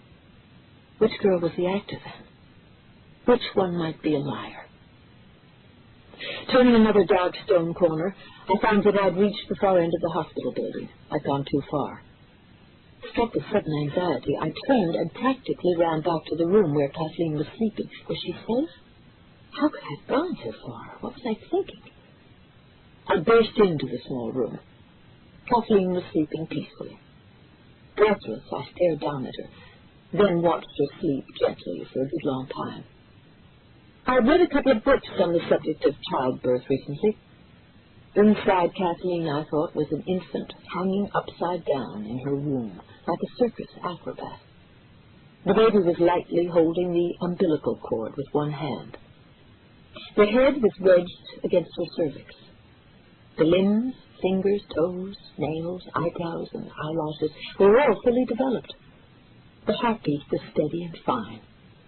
The senses of sight, hearing, and touch were undeveloped, but ready to blossom quickly once exposed to stimuli. The baby was probably around 20 inches long, a little over 7 pounds, quite average in that way. In each tiny brain cell there was all the love and goodness, the capacity for both happiness and sadness, the genius, the wit, the love of beauty, and the will for survival within the human race. In all of those ways, this was a child like any other. I prayed that Kathleen's baby had drawn the lucky straw, because I doubted with my whole heart that even if it emerged with horns and a tail, I'd be strong enough to take away its precious breath. How could I kill an infant? Any infant? How could anyone do such a thing? But especially, how could a woman? I sat in my chair, tipped it slightly back. I gazed out through the window in Kathleen's room and watched the burnt orange and crimson sun rising up above the Trastevere. It was a beautiful sunrise. It was surely a sign. Chapter 94. I must have dozed in my chair near her bed. Kathleen groaned loudly in pain, waking me instantly. "It's time, Anne," she whispered urgently. It was after 5 in the morning.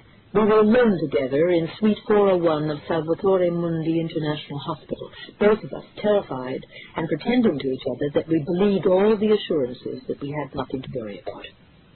The hospital building was 4 stories high, plain straw-colored brick, and large church-like windows.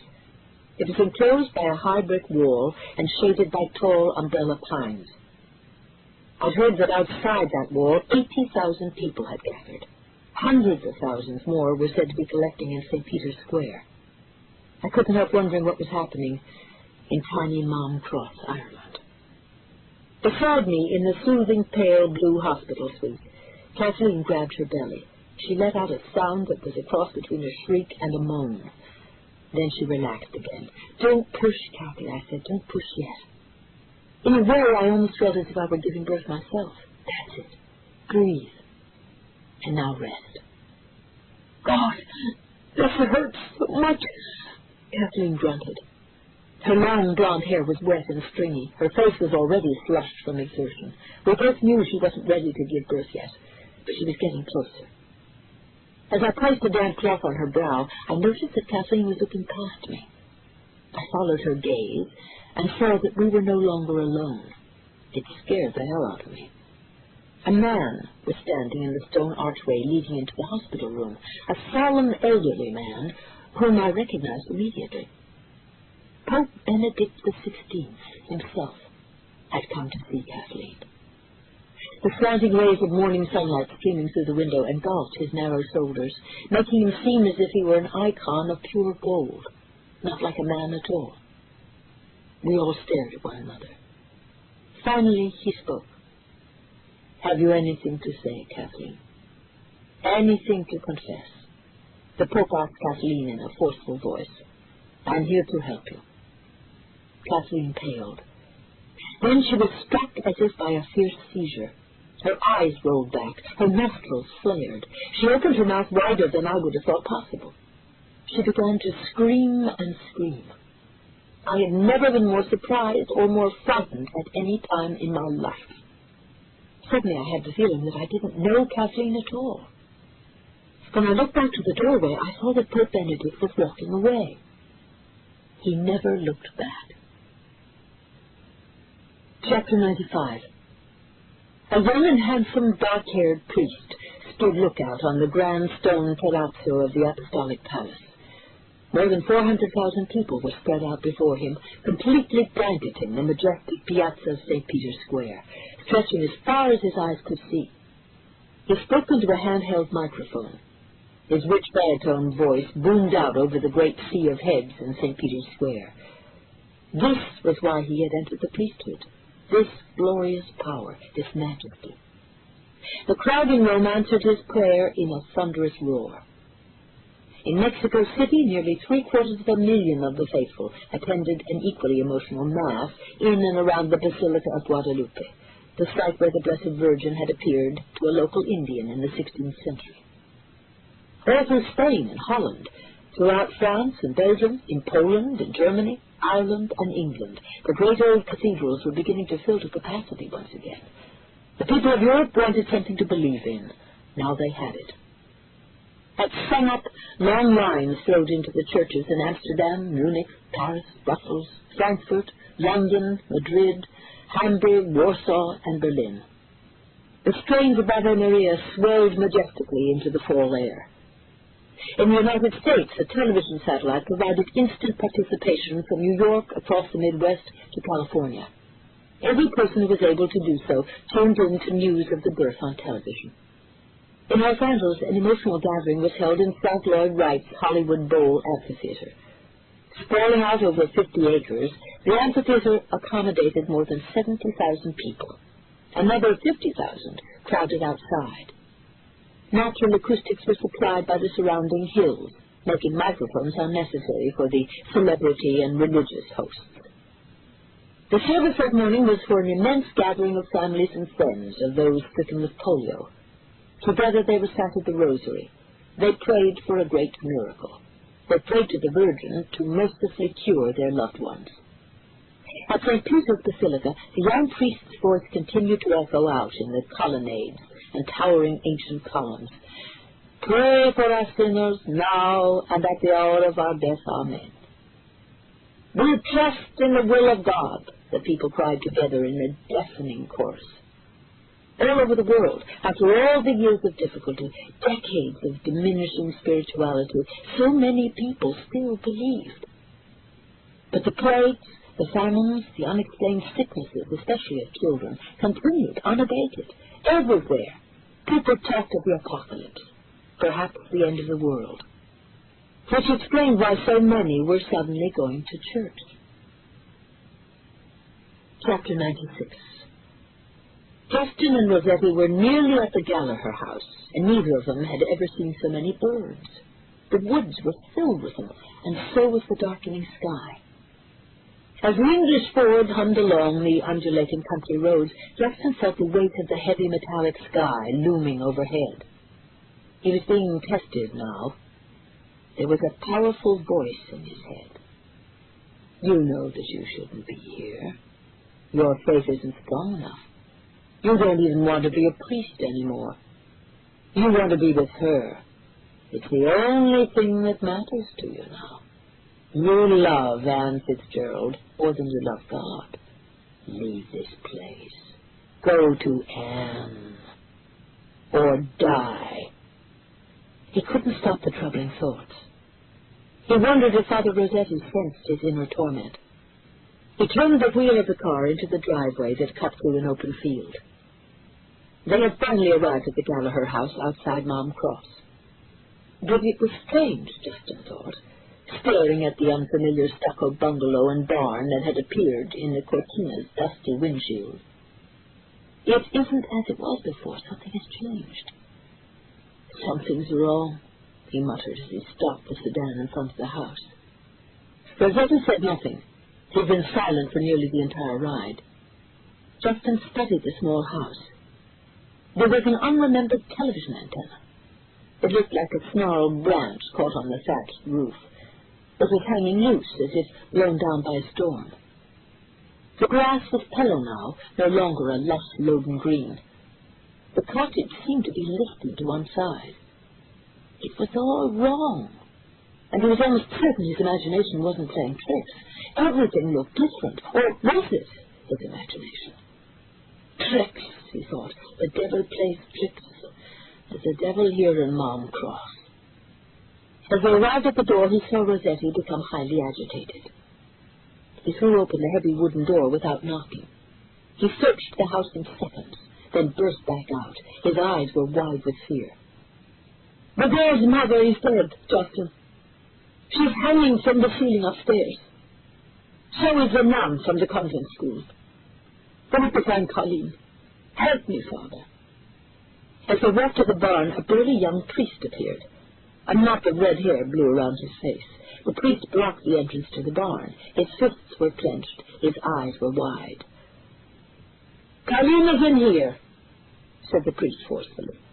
"I'm Father Flannery from the parish. I'm taking care of her now. We care for our own."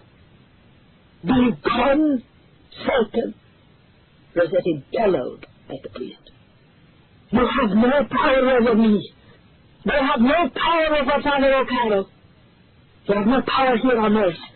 Not yet, anyway."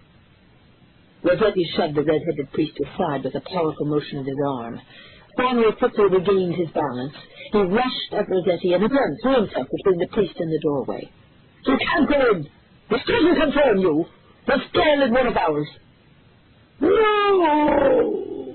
Rossetti screamed at the top of his voice. "Mother! You have no power over this poor innocent girl." As Justin watched, Rossetti grabbed a pitchfork that was leaning against the barn. "Move!" he warned, his voice thrumming with danger. "Move, or I will pierce your infernal heart." "It's my child!" The priest suddenly hissed, his face twisting with rage. "I'm the father of that bairn. I'm one of the child's fathers," he said, then laughed out loud. "You are not the father," Rossetti said. He held the pitchfork with both hands, leveled at Flannery's chest. "You are from hell, and to there you will return." With a powerful thrust, Nicholas Rossetti drove the pitchfork into the red-haired priest's chest. He fell over backward and lay in the dirt of the front yard. His black eyes stared up at the heavens. "Go straight to hell," Rossetti said.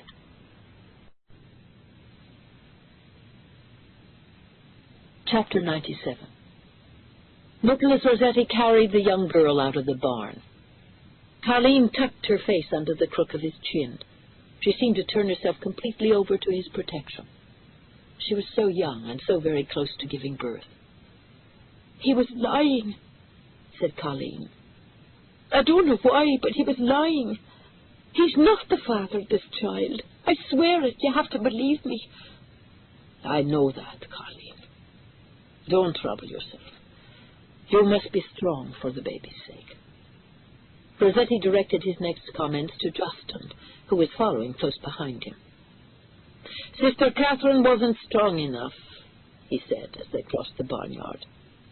"We have to be strong, Justin. Yesterday I told you I trusted you. I do trust you. I trust no one but you and myself. Watch the body of Father Flannery. If it's necessary, kill Father Flannery again." Entering the cottage, Justin had a feeling of vertigo. The whole world seemed to be spinning out of control. The living room looked different. A big mahogany grandfather clock that reached to the beams was ticking somberly. It wasn't there before. My God, he had just watched the murder of a priest. He'd done nothing to stop it. Why? Because he believed in evil? Because he was surrounded by it? Because hell was right here on earth? The Beaver child should be born quietly too, out of the public eye, just like this one, Rossetti complained. The crowds in Rome, a terrible mistake. "Why are we here?" Justin asked. "Why Colleen?" "I have the same question, Father. We'll see very soon." Bending low to avoid heavy ceiling beams, Rossetti and Justin entered the small room off the kitchen. Justin turned back the threadbare bed coverings. He helped ease the pregnant girl onto the bed. "Oh, the pain is terrible," Colleen cried. She clutched at the crucifix that hung from a chain around her neck. Rossetti looked at Justin. "Will you please get me my stole, Justin? Also the manual." Colleen was having severe contractions and labor pains. Her small freckled face looked almost anemic. It was covered with perspiration. Justin could see movement in the swell of her belly beneath the blankets. "Where is the doctor?" he asked suddenly. "Why isn't the doctor here yet?"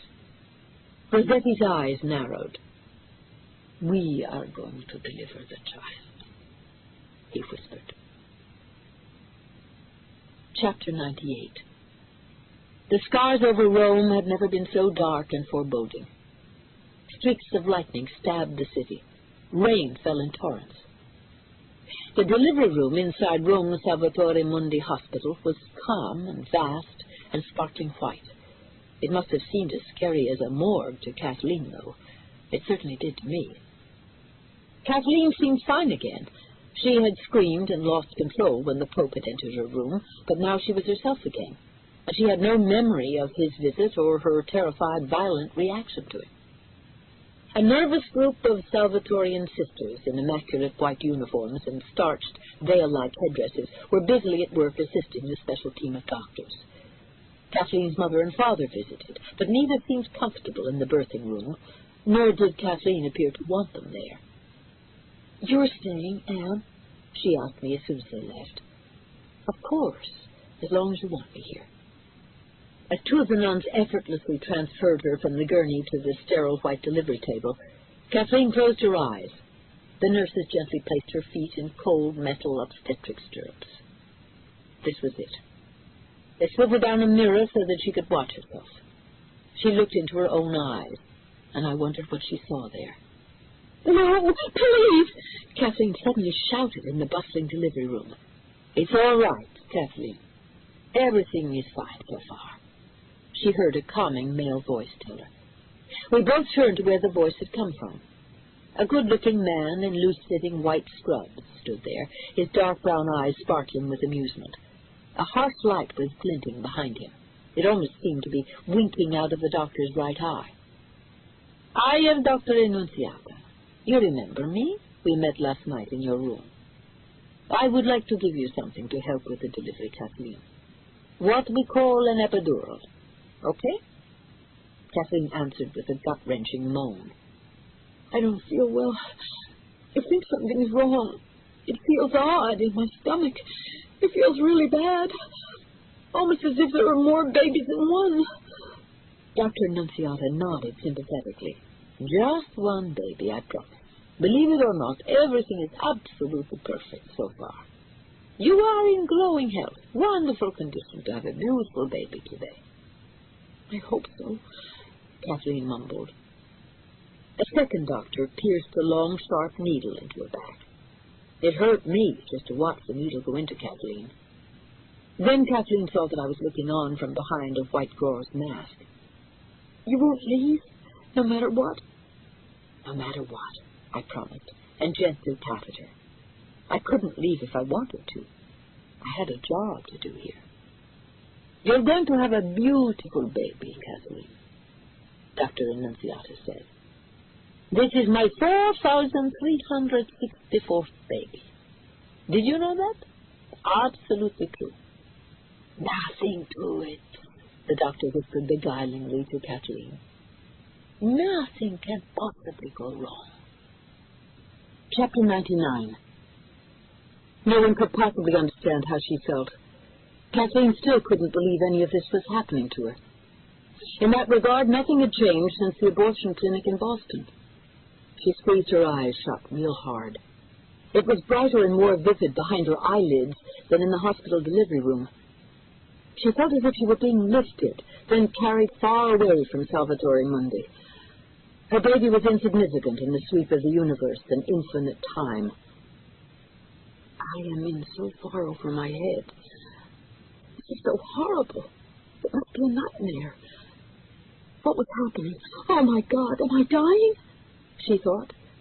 Please, let me wake up from this. Push, she heard Anne say, and that brought her back to the present for an instant. Father Rossetti had told her to trust Anne, no matter what happened. She did. Anne was the only one she trusted. Anne was the best person here, the most solid, maybe the holiest. Through eyes opened only a slit, a scene came to Kathleen in a rush. It was 9 months ago. It was the night of the dance, January 23rd. She remembered everything as if it were happening all over again. Her dress, the pale green satin Vera Wang that she had begged her mother to buy for her in Boston, was crumpled up underneath her breast. There was a terrible weight on her chest. She could hardly breathe. She saw herself in a speedy yellow Mercedes. Yes, she remembered that. Jamie was driving, and he looked drop-dead gorgeous. She could see every detail of his face and hair, and the way he looked at her. His good looks scared her, but pleased her, too. The car had a dark, shiny interior and a gleaming instrument panel. The radio was blaring loud rock and roll, one group after another, Matchbox 20, Silver Chain, Green Day, and Sync. Then everything had changed, just like that. They stopped to park, and he wanted to go all the way. He expected it. Jamie began yelling at her over the rhythm-heavy rock music. He was using words that were so sexual, so crude and suggestive. Kathleen held both her hands over her ears.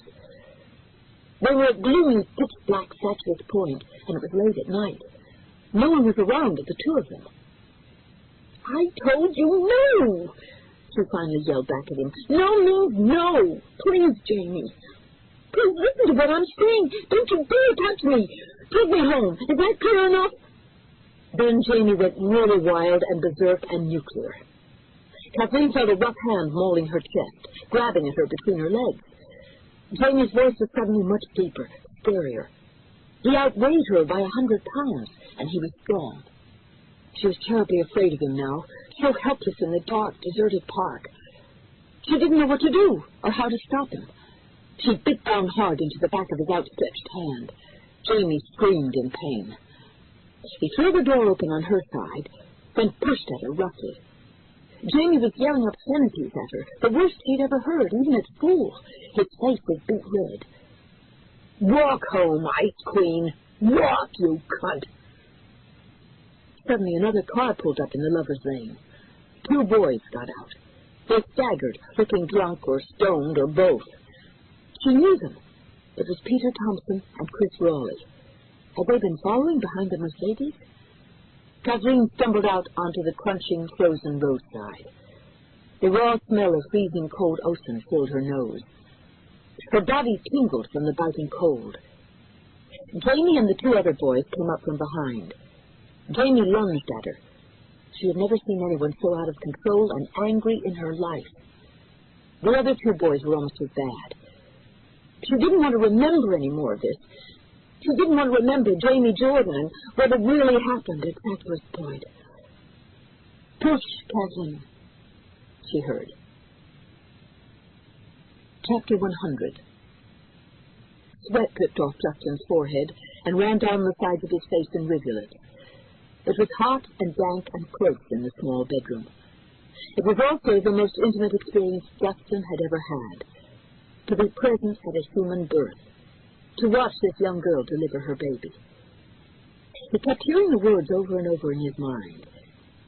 If you can't believe there can be a miracle now, a divine birth, how can you say that you ever believed? Colleen Gallagher was fully dilated, and she was working hard to deliver the child. He was right there with her. Justin wondered if the 14-year-old girl had been in any way prepared for the intense pain. He now understood a little of what it was like for a woman to have a baby. He felt humbled by the experience. He also felt tender and loving toward the patiently suffering girl. Most of all, he felt blessed. If you can't believe there can be a miracle now. But he could. By God, he did believe. Once or twice, his mind left the cottage room in Mount Cross. He wondered what was happening in Rome. He was terribly afraid for Kathleen and Anne. If anything happened to them, he could never forgive himself. In the last few minutes, a profound change had come over him. He was starting to believe that Colleen was the true virgin, that hers was the true holy child.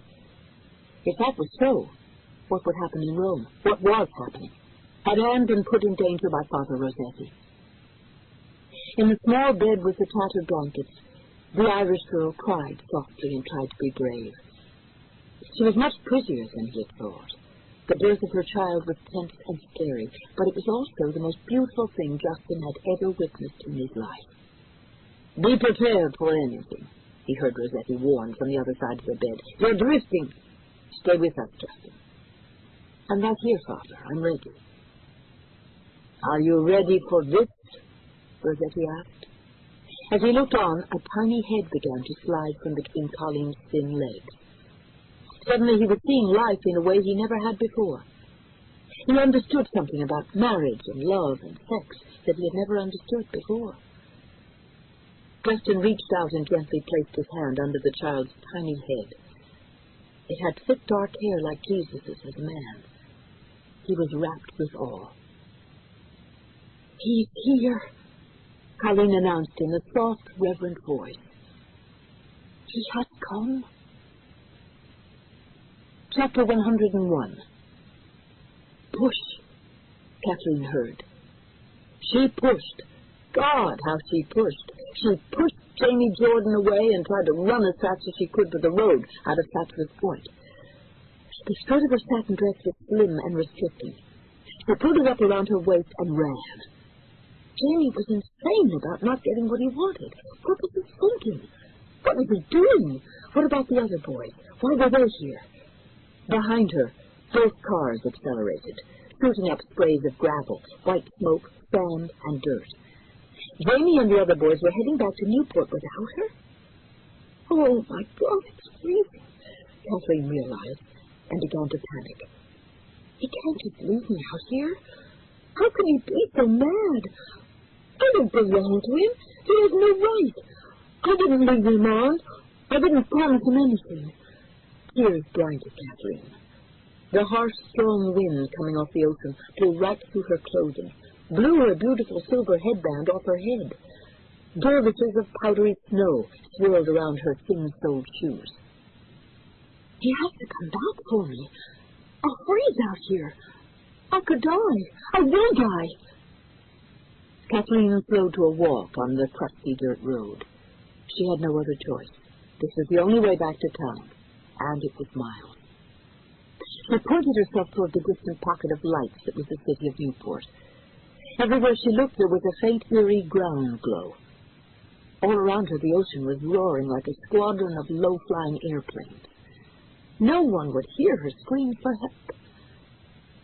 One of her feet struck a sharp, protruding rock. She fell, striking the ground hard. She groaned and sobbed loudly. She had twisted her leg. Kathleen curled herself into a small, safe ball on the ground. That felt better than facing the freezing cold. She wondered if she could sleep right here. Be all right in the morning. Just sleep. No, she would be dead. She'd freeze to death. How could Jamie and the others leave her out here? Then Kathleen heard cars speeding back down the long stretch of Park Road. The bright lights were flashing through the bare-limbed trees and up the deserted, pitch-black road. After images danced before Kathleen's eyes, looping red and violet rings, waving streaks of silver like in a dreamy dance hall. Kathleen pushed herself up to a kneeling position. Sharp stones stuck into her hands. She brushed off her crushed, stained gown, once so beautiful. Then a terrible blow from behind came crashing down on her skull. It had to be Jamie. He'd hit her incredibly hard. She was falling into darkness.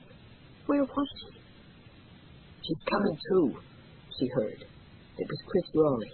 He was crouched over her. They all were. Peter Thompson was running his hand roughly over her breasts.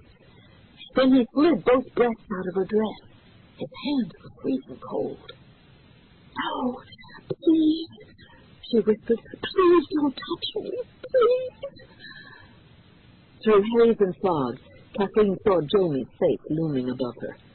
He was holding something in his hand. His face was red. He was glowing with exertion. Something white spurted from his hand. Kathleen knew what it was. She saw his swollen penis. Jamie Jordan was ejaculating all over her. It was so horrible, unspeakable, unbelievable to feel his warm sperm raining down on her. "Push," she heard. "You have to push, Kathy." Kathleen screamed. She wasn't in Newport. She realized she was in the delivery room in Rome. White masks leaned in closer, doctors and nurses hovering over her. "It's all right, Kathleen. Just push again. Push." What was happening? She was going back and forth between two realities. The hospital in Rome and the beach outside Newport. She had no control over the sequence of the scenes. "Get off me! Get off me! Get away with that thing!" she screamed. Her panties were pulled down around her knees. Jamie was rubbing his cum between her legs. She was all sticky and wet down there.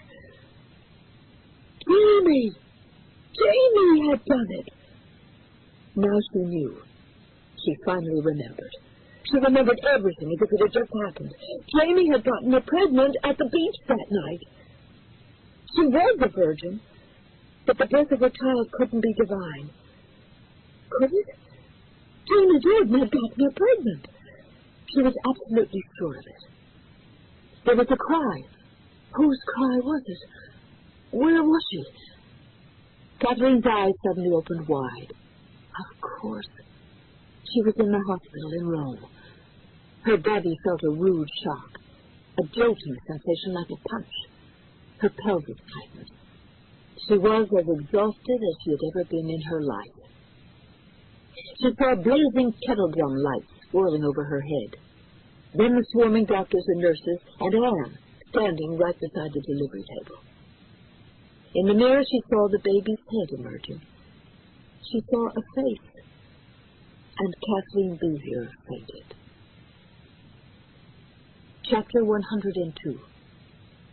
Colleen Gallagher sobbed loudly as she watched sharp sewing scissors floating over her quivering stomach. What were the two priests doing to her now? She watched as the umbilical cord was carefully cut by Father O'Carroll. Then the exhausted sweating priest knotted the cord. Father Rossetti held her baby. The young girl felt vindicated. She was a true virgin, and here was the child. Now what would happen to them? The infant was being held up high like a beautiful little lamb, like a chalice at the celebration of the Holy Eucharist, in the priest's strong hand. She wanted to see his face. She smiled at the thought of it. She reached out her arms and saw that they were shaking badly. She was incredibly weak. She had never felt like this before. Of course not. She had never been a mother before. Please, Father, let me see. Colleen thought that the light slanting in the bedroom window was making a golden robe around the child's shoulders. Tears were in her eyes. I am a mother. I want to see my baby. May I? In a minute, Colleen. Father Rossetti began to rub the baby's throat in an upward motion with his thumb. He then wiped away mucus with a swab of disinfected linen. He gently flipped the sole of the baby's foot to ensure it was breathing. He's alive, healthy, he said softly to the young girl. He's just fine. Let me see him, she pleaded again. I want to hold my baby. But Father Rossetti carried the child out of the bedroom. He didn't let the mother touch the infant. He never allowed Colleen Gallagher to see her little son's face. He left Colleen crying, still not understanding any of what had happened to her. Please, my baby. Why won't you let me see my baby? Chapter 103. The two priests hurried from the lonely cottage to their car. They must look like kidnappers, Justin thought. Perhaps they were. Father, wait, he called ahead. What about the girl? Poor Colleen. But Rossetti was already running with the child wrapped in his arms. He hurried into the back seat of the car. You drive, Father. Woodbine Seminary. Just go straight. The girl, Colleen, Justin insisted. We'll get help for her at Woodbine. Drive. Do as I tell you. The car accelerated down the rocky dirt road, twisting away from the forlorn cottage. It carried Father Justin O'Carroll. It carried the chief investigator for the Congregation of Sacred Rites, who was gently cradling the infant. Justin was seething with questions. He had the feeling that this was so wrong. What were they to do with the child? What plan did Father Rossetti have? What was the whole truth about Colleen Gallagher's baby? And Kathleen's in Rome. He had a bad feeling about this, a terrible feeling. Justin drove the car in stunned silence. He felt numb. He was living a nightmare that wouldn't end. Why was he here in this car? Why him? He was kidnapping a young girl's baby. He had left the poor girl alone moments after she gave birth. Father Rossetti, I can't do this. Drive, damn you. You are under orders from the Holy Father in Rome. Obey them. Obey me. Drive. The road passed eerie, broken-down farms on the road toward Costello. Past vast, stubbled fields of barley and potatoes. Past a clique of frowning red-headed men in a crippled donkey cart, and a young woman in a mackintosh and plastic bonnet, a girl who reminded Justin of poor Colleen. He turned toward the back seat. Father, he asked again, what about the poor girl? Rossetti refused to answer. He was off in his own world, and he wouldn't take his eyes off the face of the baby. They rode up a curving road onto a wild moor that was parched and dry. Smoking fog began to curl from the ground, spreading as the speeding car blew through it. The sky was dark and threatening. Terrible fear crowded in on Justin. He couldn't catch his breath. He turned, trying to peek inside the blanket at the same time. He saw nothing except the baby's dark curls. "Where exactly is the Woodbine Seminary that we're headed to?" Justin asked. "Straight ahead. Close, I told you. Drive. And please shut up." Just then the road turned in toward the Irish Sea and tapped a small wooden sign. "Woodbine, 7 kilometers. "Woodbine," he said, relieved that there was such a place. As Justin nervously steered the sedan along limestone cliffs over the sea, he clearly heard Rossetti praying in Latin. "Requiem aeternam dona eis." Justin's hands locked tightly onto the steering wheel. He froze. The hairs on his neck stood. He recognized the holy prayers of the anointing of the sick, the Roman Catholic prayers for the seriously ill or just deceased, prayers for those in danger of death. Justin stepped down hard on the brakes. The small gray car fishtailed to the left with grand plowing slowness. The front grille effortlessly sheared away a row of baby scrub pines. The tires screamed like banshees. The car continued its full 360-degree turn, rolling over gnarled bushes and rocks, finally smacking hard into a full-grown fir tree. Justin's forehead smashed against the windshield. His head rolled to one side, and then slumped down onto his chest. Out of the corner of a bloodied eye, Justin saw a quick bounding movement. Rossetti was plunging out of the car's back door. A small bundle of pink blanket was clutched in one of his arms. The baby was wailing, and Justin had to save it.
Chapter 104. Justin reeled from the car and stumbled after Rossetti and Colleen Gallagher's baby. The whipping cold sea air slapped harshly at his body and his face. The sky was getting darker and darker. The wind made a shrill, high-pitched wail. "Father!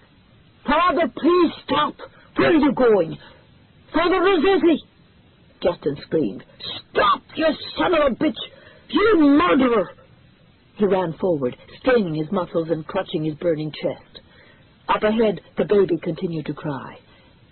The Irish Sea came into view as he made it to the top of a bare promontory, a pointing finger of black rocks and boulders. The height and the sheerness of the dark cliff took Justin's breath. It was at least 300 feet, straight down to where great rollers were thundering over jagged rocks that looked like tombstones. There were birds all over the sea, thousands of birds, screeching louder than he'd ever heard. "Dear God!" he shouted. "What is happening here?" Justin tottered across a foot-wide ledge to the next plateau of rock that was spotted with lichens. The harsh winds sliced right through his clothes. He painfully hoisted himself over a loose molar of shale, slanting into the cliffs at a 60-degree angle. A sheen of cold sweat coated his forehead. He felt as if his lungs were going to burst. "God, make me strong." 30 feet above him, the black-clad figure of Rossetti stood perched on another weathered rock face. High over his head, the sky was filled with birds. Everything was becoming dark beneath them. It was like night, But it was the middle of the day. Justin saw a flash of the pink blanket. The child, the poor baby, continued to cry. "Father, please, stop, please. You can't be sure. Are you sure?" "You don't believe anymore," Rossetti's powerful voice echoed down the steep cliffside.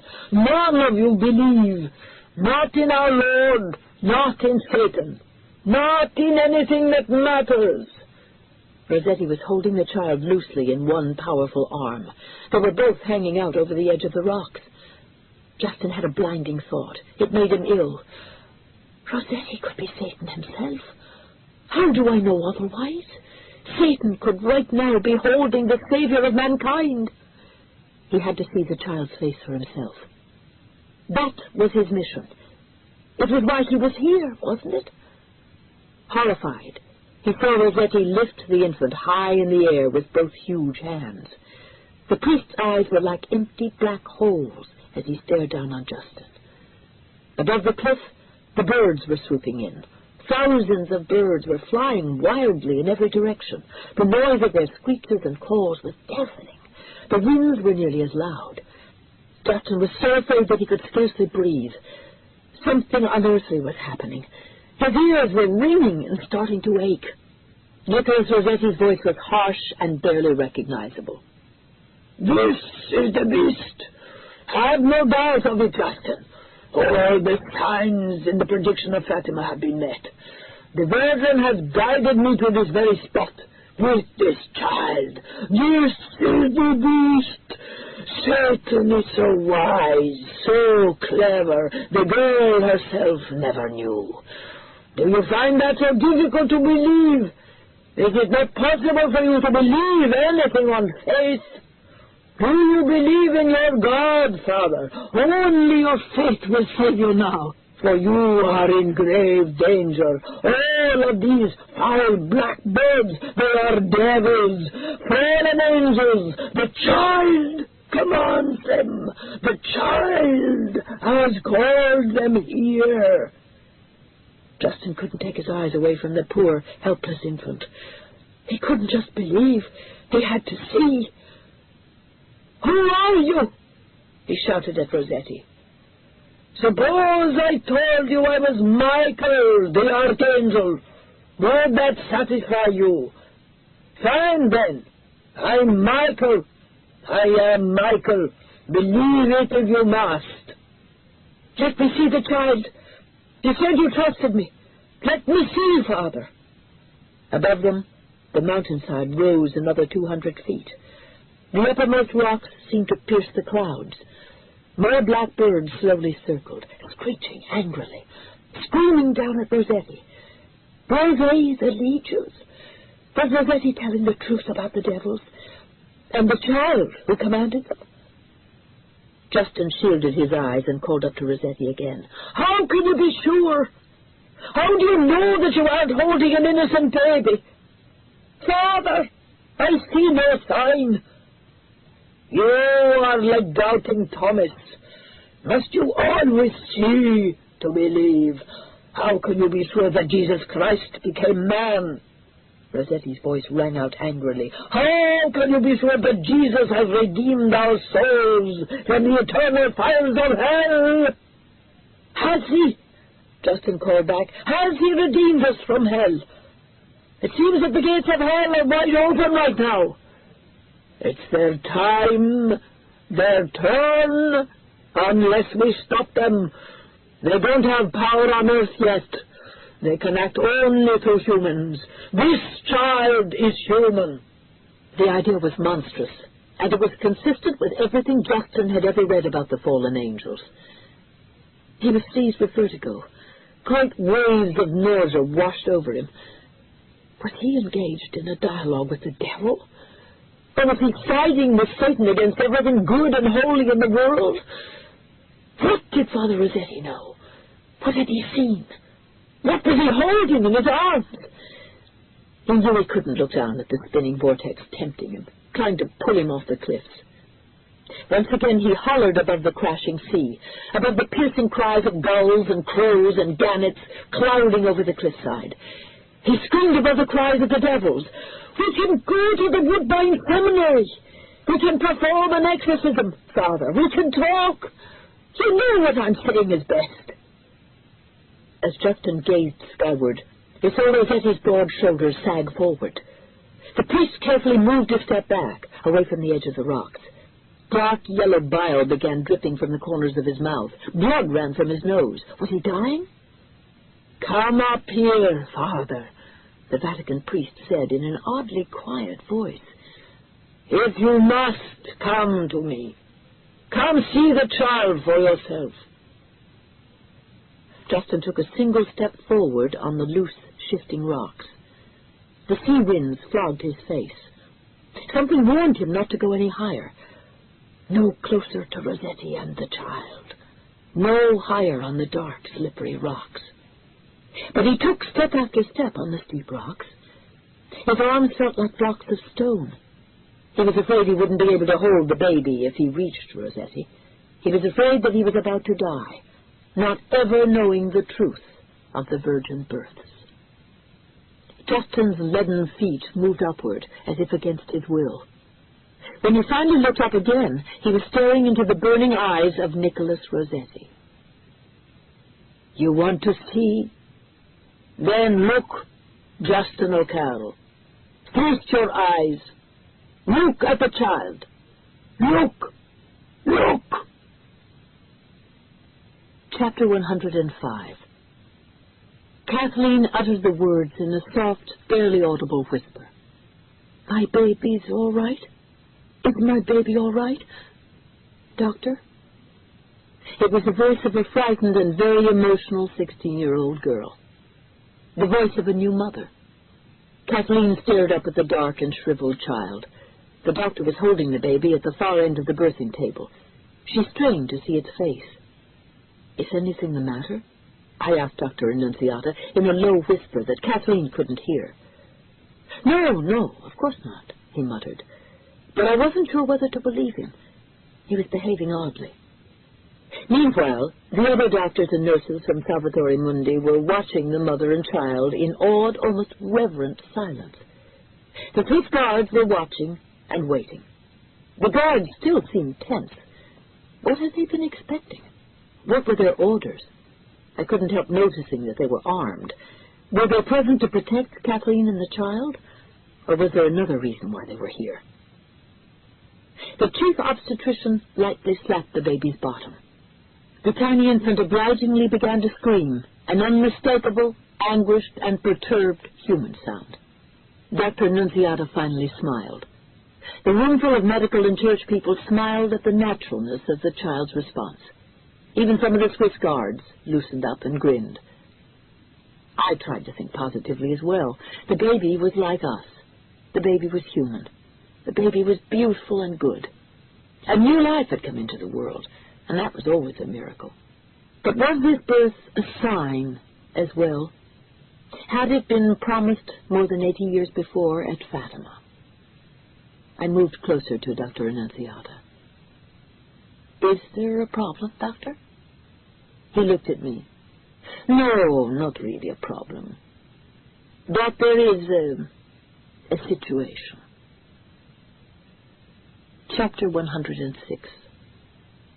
Nicholas Rossetti felt a sudden calm, and he wondered if it was another trick being played on him. Soon he would be relieved of his great burden for the first time since his meeting with Pope Pius. He had done his job, his investigation. He believed he had found out the truth. "I need to know!" Justin O'Carroll was calling above the howling winds and the eerie cries of the seabirds. "I'm coming up there with your father." Only love and pity made Rossetti address the young priest. "If you have no faith, then believe this," he said. "Believe medicine. Believe science. Listen to me. Colleen Gallagher was christened Colin Gallagher. The child was born with 2 sets of sexual organs. Her doctor in town did what he could." "I don't understand," Justin said, waving his hand toward the child. "What are you saying?" "Colleen Gallagher has no ovaries," Rossetti said hoarsely. "They were removed." Rossetti held the baby aloft. He spoke in an agonized voice, nearly incomprehensible. "This baby is the devil's own. This baby will change the world." A muffled cry rose out of the pink blanket, startling Justin. A baby's cry. Doubt flooded his mind. Who could he believe now? The devil was clever, and he was everywhere. The wind quickly swallowed the scream as the birds hovered everywhere around Father Rossetti. They looked as if they wanted to swoop down and carry away the infant. Justin heard a tortured cry from above. "Pray for me, Father O'Cal!" With trembling hands, the Vatican priest slowly opened the woolen blanket. His lips moved in prayer as he crossed the baby's forehead with the side of his thumb. The infant howled in pain and struggled fiercely. Then Father Rossetti opened the blanket and showed the head and face to Justin. Justin stared into the child's eyes, and thousands of eyes stared back. He could clearly see countless eyes inside those of the child's. The legions were right there. Justin stumbled backward, almost losing his footing on the rock. His heart thundered. At first he had seen a child's face, but then it changed before his eyes. What he saw was grotesque. It became the face of the fiercest animal, then several animals in one, and it roared angrily at him. It tried to scare him away and nearly succeeded. The sound was hideous and unearthly. The animal shook furiously with great strength, and then bit into Rossetti's cheek with long, sharp teeth when the priest wouldn't release his grip. The animal, the beast, screamed and screamed. All of the devils inside the infant seemed to scream at once. The priest didn't pull away. Nicholas Rossetti held the beast right up to his face. "You saw it, Justin. The eyes, the legions. You know. Now go back to Rome. The true Virgin is there. Please pray for me, Father." Rossetti stepped right off the high cliff. The priest and infant fell together. They seemed suspended by an invisible cord for a few seconds. The infant continued to struggle, to cling with its teeth to Rossetti's lower face. The birds flew all around the falling priest. Their wings whirred like thousands of rotor blades. Shrieking, they seemed to be trying to catch Father Rossetti, to break his fall. At last, Rossetti and the child clapped the cold, choppy water and disappeared beneath the dark and turbulent waves. A thick column of smoke rose from the sea. The water hissed loudly. The birds all over the mountain shrieked louder than ever as they swooped in enormous numbers to the sea below. They changed shapes, became flying wolves. They dived into the waves and never reappeared, never resurfaced. Justin finally dropped to the rocks of the high cliffside, and he sobbed uncontrollably. Requiem aeternam Don Hayes. He prayed for the eternal soul of Nicholas Rossetti, and for his own soul as well. He had seen the face of Satan. Chapter 107. I was keenly aware of the almost unnatural quiet that had fallen over the hospital room. First the silence, then the laughter, and then silence again. The doctors, the Salvatore Mundi nurses, and the technicians stood still, staring with awed faces as they watched the infant's first awkward moves. They looked as if they were experiencing the most important and beautiful moment of their lives. No one could have been affected more than I. I had begun trembling as if the room were very cold, while in fact the room was quite warm. "You are here for a reason. You are the bravest of us all." Over and over I heard the words of Father Rossetti the last time we'd spoken. "Anne, I hope and pray that I know the truth about the two young virgins now. But the beast must be killed." I was dizzy and on the verge of panic when I suddenly heard my name spoken. It was deep and resonant. What was I supposed to do? I looked up at a doctor nearby. He hadn't spoken my name. I turned toward a dark-haired technician monitoring the EKG machine. The voice wasn't his, either. The voice came again, louder, surer, nearer.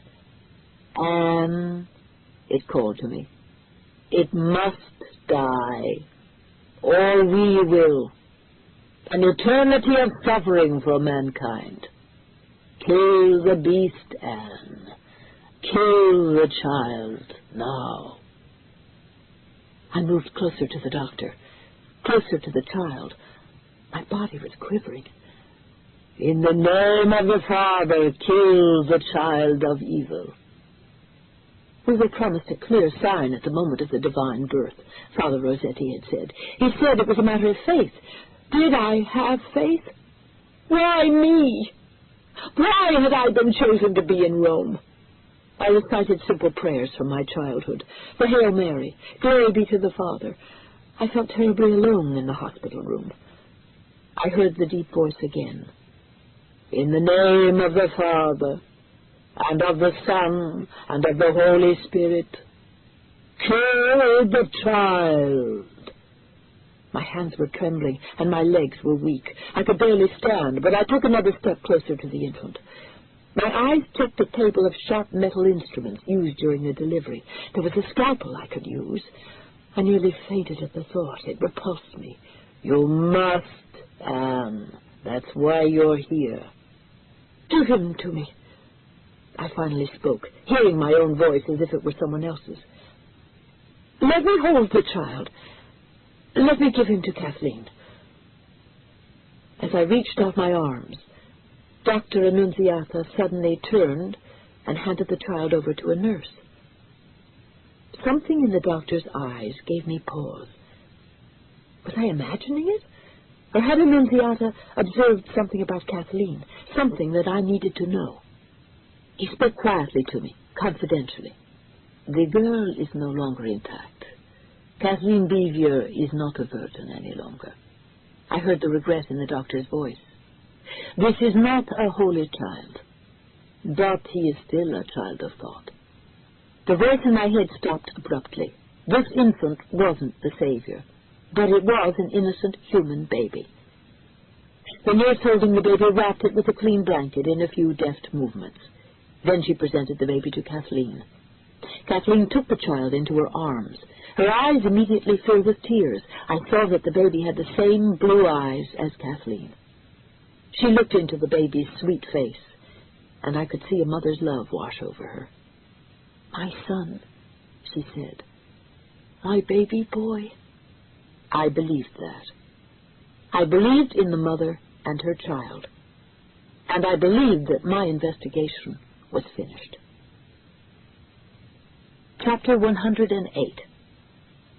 It was finally over for me. The suffering was apparently over for countless others. That night, word arrived that rain had come to parts of India where there had been nothing but punishing heat and sun for months.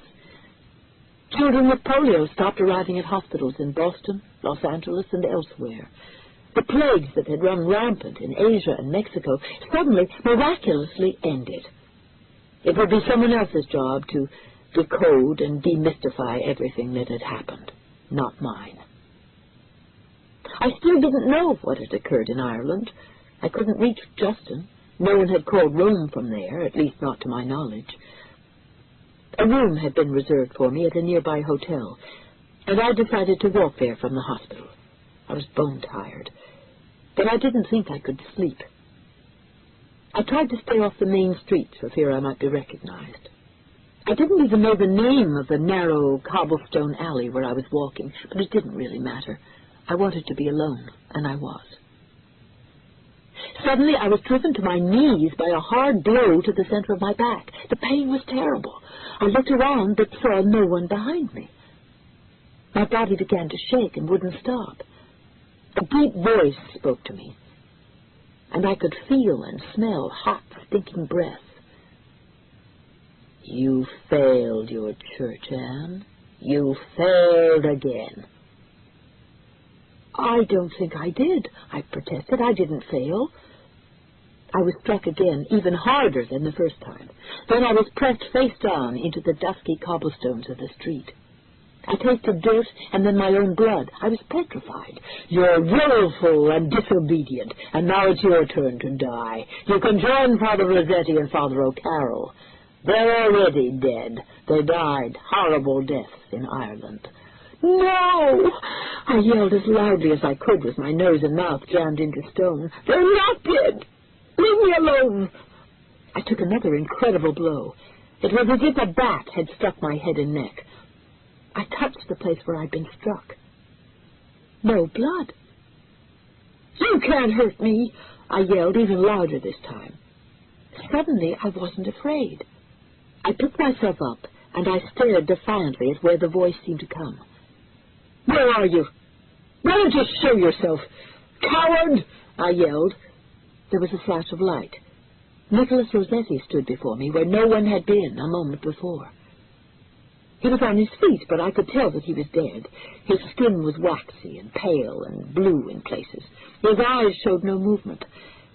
But the voice came from his mouth, like a cheap ventriloquist's trick. I told you that Rossetti was dead. Now do you believe in my power? Still believe I can't hurt you? I looked at poor Father Rossetti in sorrow and shock. And then Justin was standing where the priest had been. Justin looked more animated than Rossetti. Was he alive? Still believe I can't hurt you, Anne? The voice asked again. Yes! Yes! In the name of God, I do believe that! I yelled. You can't!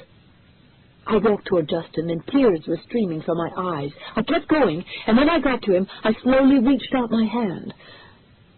Justin was gone before I could touch him. You have no power over me! I screamed like a wild woman on the deserted street.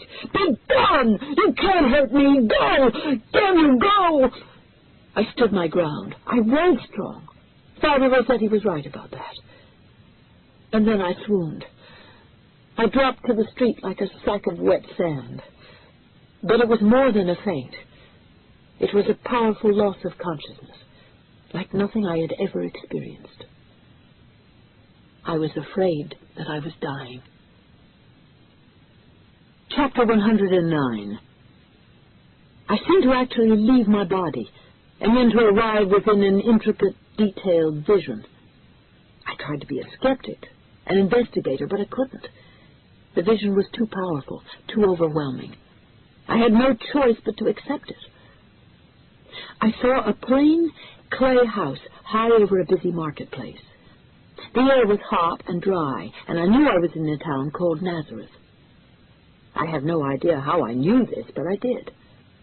There was a young girl coming down the steps from the clay house where she lived, and then she was walking right beside me.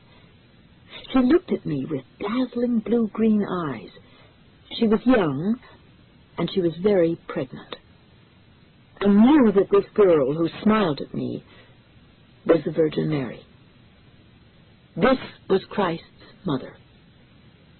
I looked deeply into Mary's eyes and saw a truth about all women there, a truth about myself. You are right, Anne. He can't hurt you. Not here on earth, only in hell. You are too strong. You're a special person. God bless you and take care.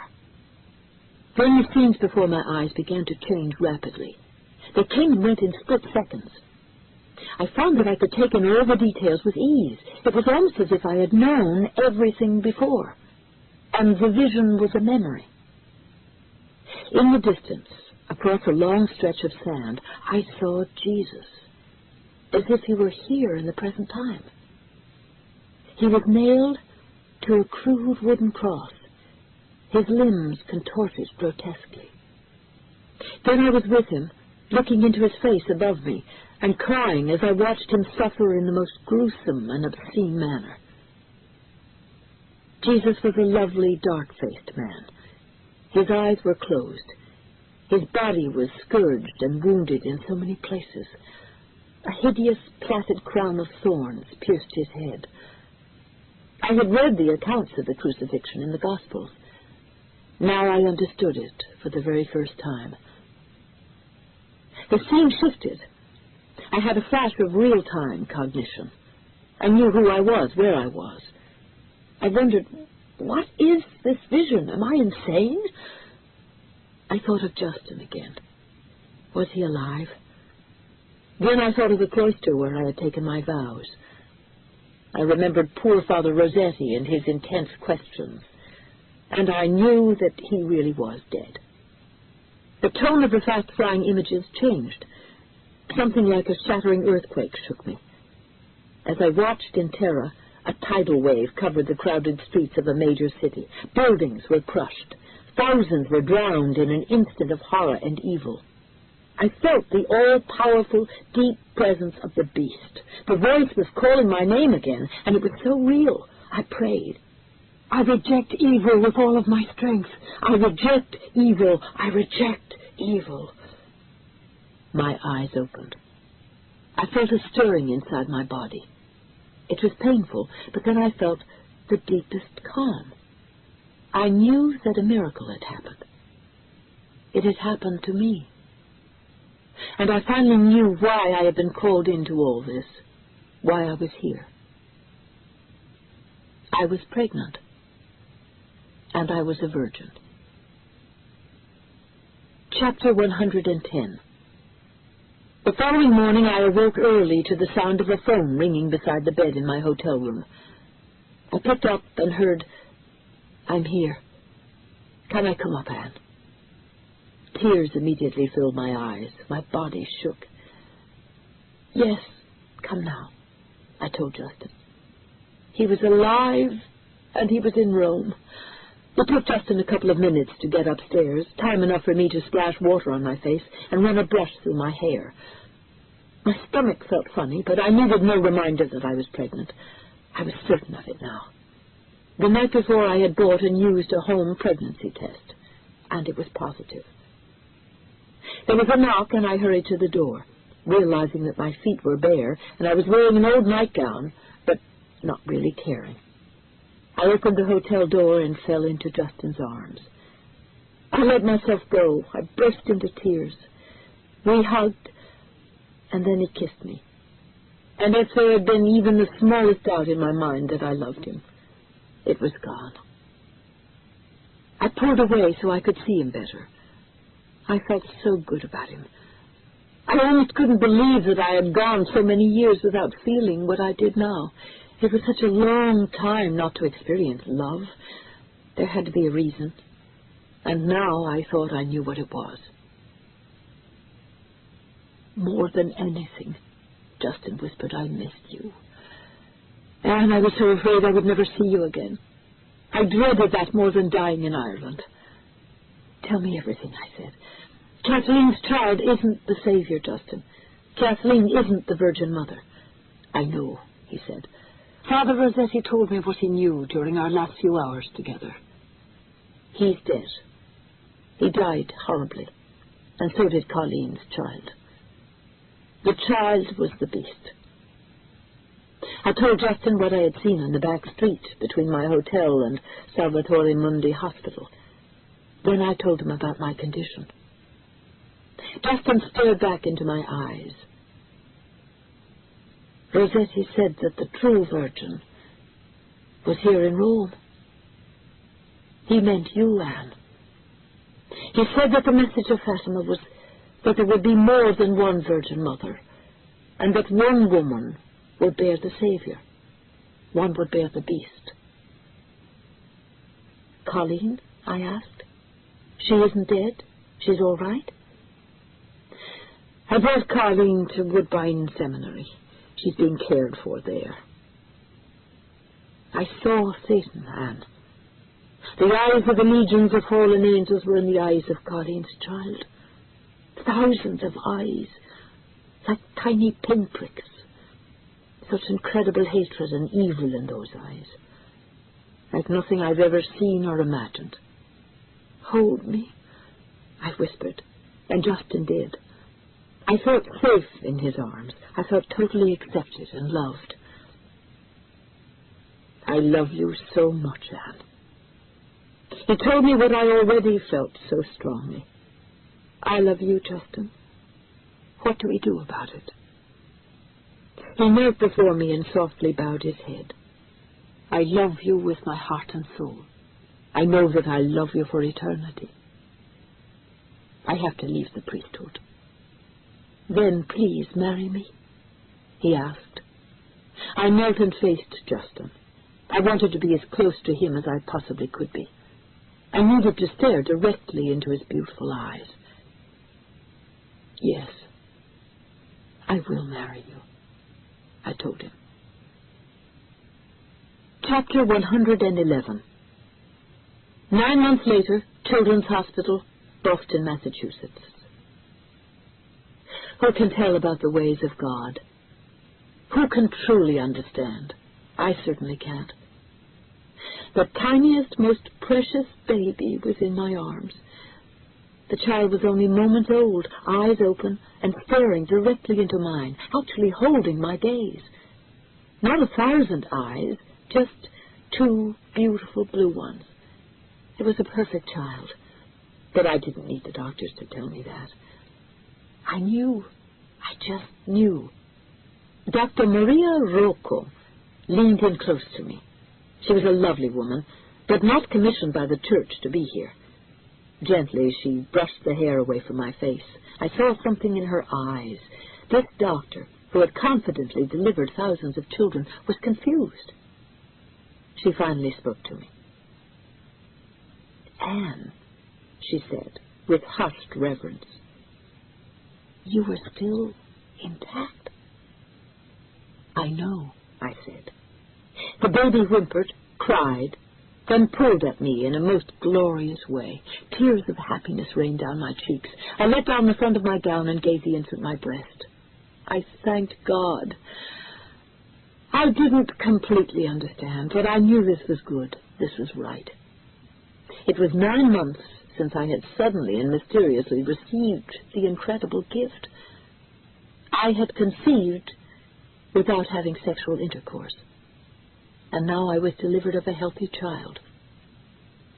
Justin stood close to me, his spread mask hanging around his neck, his handsome face beaming. His eyes were filled with love for me and love for the child. He had proved himself in 1,000 ways while I was pregnant. I loved him even more now than I had that day in Rome. And he believed.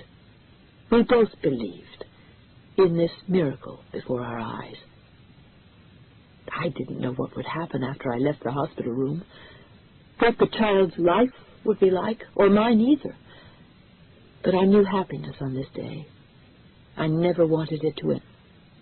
I stared down at this child, this holy child, this baby girl, Noelle. The savior of us all was a girl. Epilogue. Noelle. Chapter 112. Noelle was 18 years old when she witnessed the terrible car accident on Vandermeer Avenue. She was living with her brothers and sisters and her mother and father, the O'Carroll clan, in a small town in Maine. She was a university student and wanted to become a doctor, to do as much good as she could. She had learned that from her parents, who were both good people.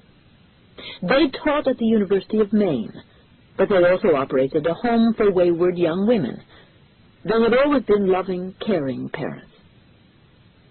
In her 18 years, Noelle had never seen anything as horrible as the crash at the usually quiet Vandermeer Avenue intersection. It shocked and saddened her, forcing tears into her eyes. It made her feel vulnerable, feel mortal and afraid. And suddenly Noelle experienced tremendous doubt, even anger, about the cross purposes of God. Her eyes went back to the obscene, twisted wreckage. The yellow Volvo station wagon had struck a chestnut tree. The unyielding tree had split open the vehicle, passing through the engine block, through the front and back seats. The driver and his young wife died instantly. 3 small children appeared to be dead. It was so needless, so tragic. A 4th child, an adorable little girl in slipper-feet pajamas, had been thrown free of the car. She was lying, badly injured, on someone's lawn. The girl was crying softly, being attended to by men and women from the neighborhood who had rushed to the accident scene. Noelle could stand the terrible suffering no longer. It made her so angry that these people had died. She turned away from the unbearable sadness, the ear-splitting wails of approaching police cars and ambulances. She had never been affected like this before. Her head ached. She couldn't bear it. She had to do something to help the family. She prayed with all her heart to make the family whole again. She didn't know if she could do it. She saw them alive and well in her mind. She looked at the girl on the lawn, and nothing had happened. Let this family live. They deserve a second chance. Let them have it, she prayed. Come back to life. Come to life, little children. Come back to life, mother and father. She heard cries coming from near the car. They're alive! All of them! They're alive! She had brought the family back to life, just as Jesus raised Lazarus out of love and compassion. It was the first of Noelle's miracles, and as she watched the children, the mother and father, her heart leapt with joy and purpose. Noelle hurried away so as not to be noticed.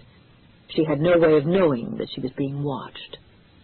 The eyes hungrily followed Noelle up the pretty oak-lined street, all the way to her home. They were the fathomless eyes of a boy who'd been washed up cold and hungry on a beach 19 years before. A boy who'd been thrown from the cold Irish Sea and survived. There was a faint red mark on the young man's forehead, a cross made with the fingernail of a man of God. The mark always burned, and it kept his hatred focused. He'd waited all these years. He had been patient. But now, as he watched Noelle and her family, he meant to take what was rightfully his. He watched her with thousands of vengeful, bestial eyes. This has been a Time Warner Audiobooks production of Cradle and All, written by James Patterson and read by Barbara Caruso.